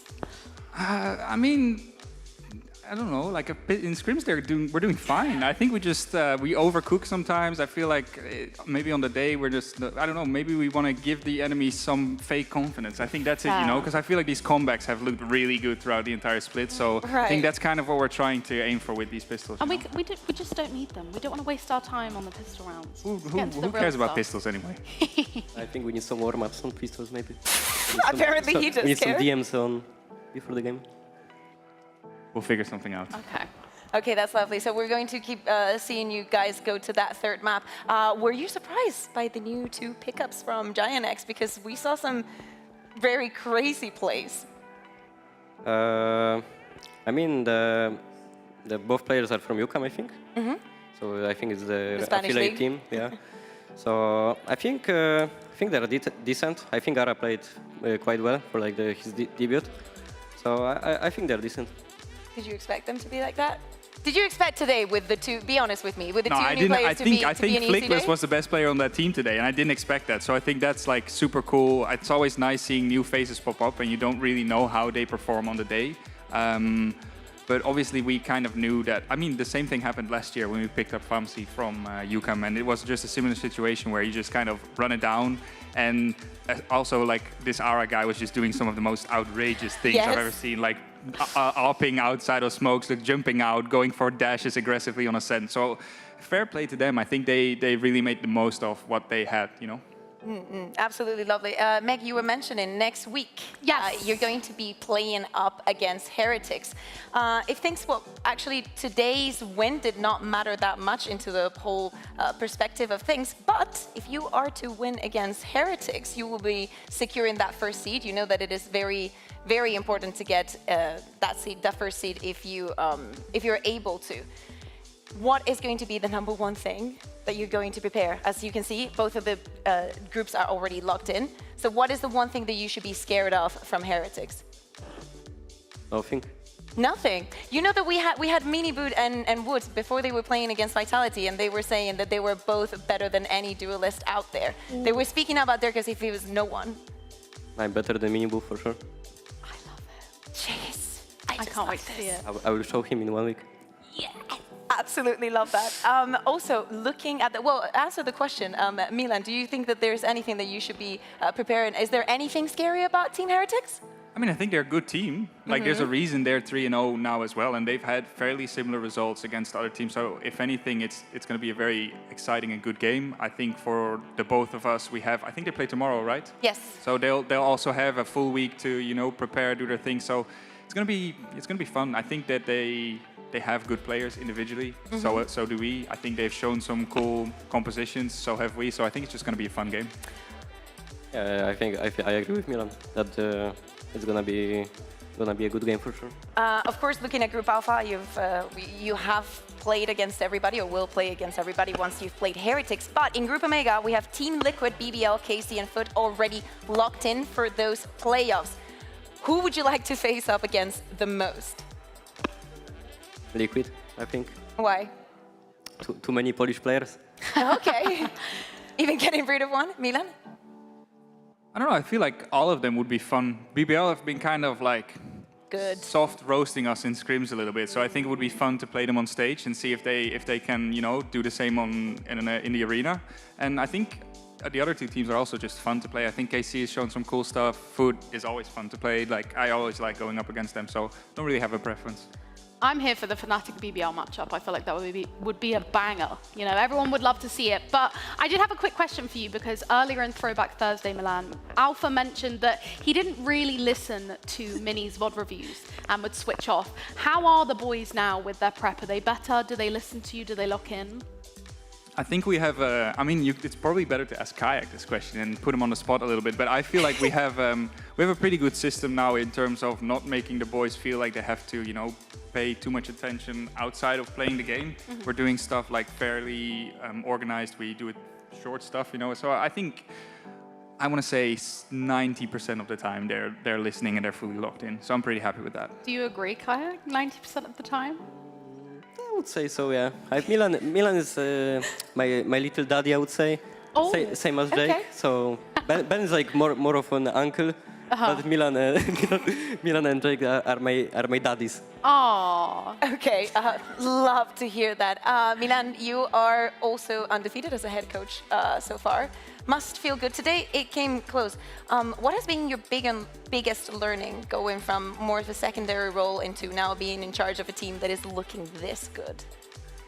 I think the biggest thing is just making sure that we have the right people in the right spots, and everybody that is able to contributes in the way that they can. So I want to kind of use this opportunity to also highlight both Scott, Ben, and Phil, our performance coach, because I feel like they've been putting in an amazing amount of work over these last couple of weeks, especially this week since we had such a short turnover. And I just feel very confident. I think as a trio, obviously with Jake involved, we're just doing a really good job, and they make my life very easy. Yeah, it's definitely looking very easy. Well, guys, I'm going to show you the schedule for tomorrow when we have it ready to ask you for some early predictions. KC going up against Foot. I'll start with you, Kayak. Who do you think is taking match one? I think it's a kind of a banger, I would say. It is. Tomorrow is a bit of banger day. I would say KC. KC, why? I think they're really good. On Prague we play them a bit also, and maybe not that much, but on Prague they play good. So I would say KC. And for the second one, it was Navi versus Heretics. Did you guys know that there is a world where Navi goes out as the first seed? We're living in that world. But we beat that. Like, that's not happening after our win anymore, right? Oh, really? I don't think so. I think, sorry to it's inform any Schalke fans that's over. That ship sailed. That Poor wave's Navi passed, fans, right, Kaya? ruined again by Fnatic. I need to tear up some signs. Anyway, who's winning against Navi versus Team Heretics? I mean, the boring answer is Team Heretics, the fun answer is Okay, Na'Vi. what does Na'Vi have to do to beat Heretics? I don't know. Where are you I going to be think looking Koala up to? Noob has been really good. So I think if he has a good day, I think if Angel decides that he wants to win, I think they'll win. Genuinely, like I think every team, like even us today, has looked shaky from times, right? Like from time to time. So I don't think it's as set in stone as people make it out to be. I smell Angel prime time tomorrow. Angry Angel? I'm so down for an Angry Angel. Well, that was everything that we had time for today. Congratulations again. We will see you again next week. Thank you, everybody, for coming to the studio, for having a lovely time. We hope that you enjoyed the games with us. And we will be back tomorrow with some more Valorant action. We'll see you then. Bye.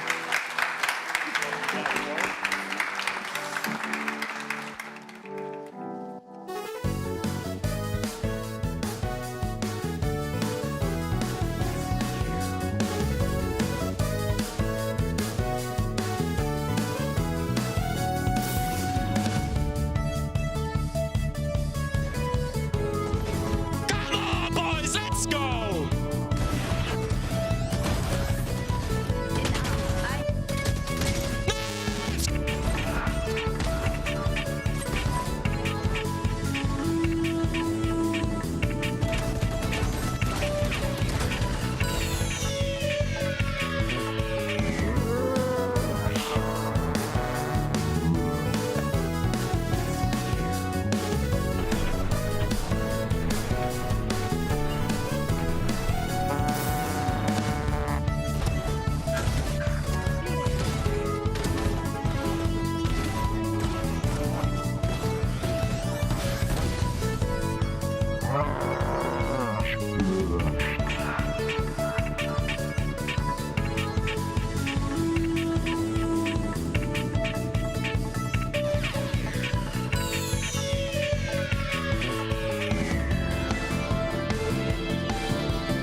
What the hell? I've never got an ace.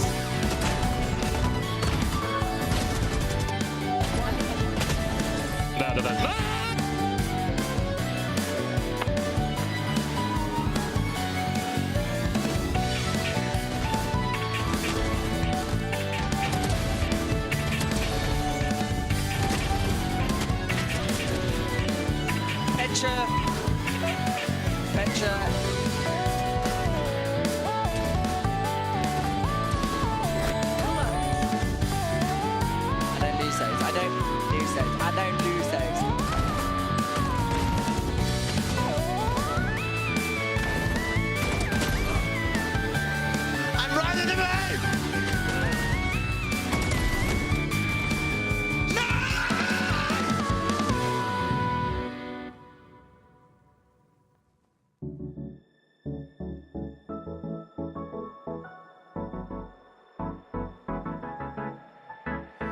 Let's do something crazy, get a bit wild today, cause we don't do this every day and we deserve it. Life is so amazing, nothing is in our way. Baby, let's fly away. Do you feel it? Is your heart rushing the way my heart's rushing when you take it all in? Baby, this is where we come alive. Do you feel it? Take the world by storm, 'cause you and I can't believe it took so long to realize what makes us come alive. Oh, what makes us come alive? Ooh, let's break some rules. No, we don't always have to be good. Don't always have to do things that we should. We'll feed the fire. Let's see it through and let go of what's holding us back. Just light it up and we'll burn through the past and take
Yeah, motivated, I'm focused. Came a long way from the lowest. Yeah, gotta get it, the mindset, gotta put it in motion. This is the moment, gotta one-up my opponent. Back then, they ain't noticed me, now they know it's me, I'm the chosen. It's my time, yeah, I put that on Bible. No excuses, gotta get to the final. Take all of my idols and turn them to rivals. It's all or nothing, man, the trophy is vital. Game time, bet I'm coming in clutch. No hang time, man, they can't keep up. The game's on the line, seconds on the time. Who can't fight? It's gotta be us. Better under pressure, go ahead and let it fall on me. I'm destined for it all, you better call on me. They say what doesn't kill you make you stronger.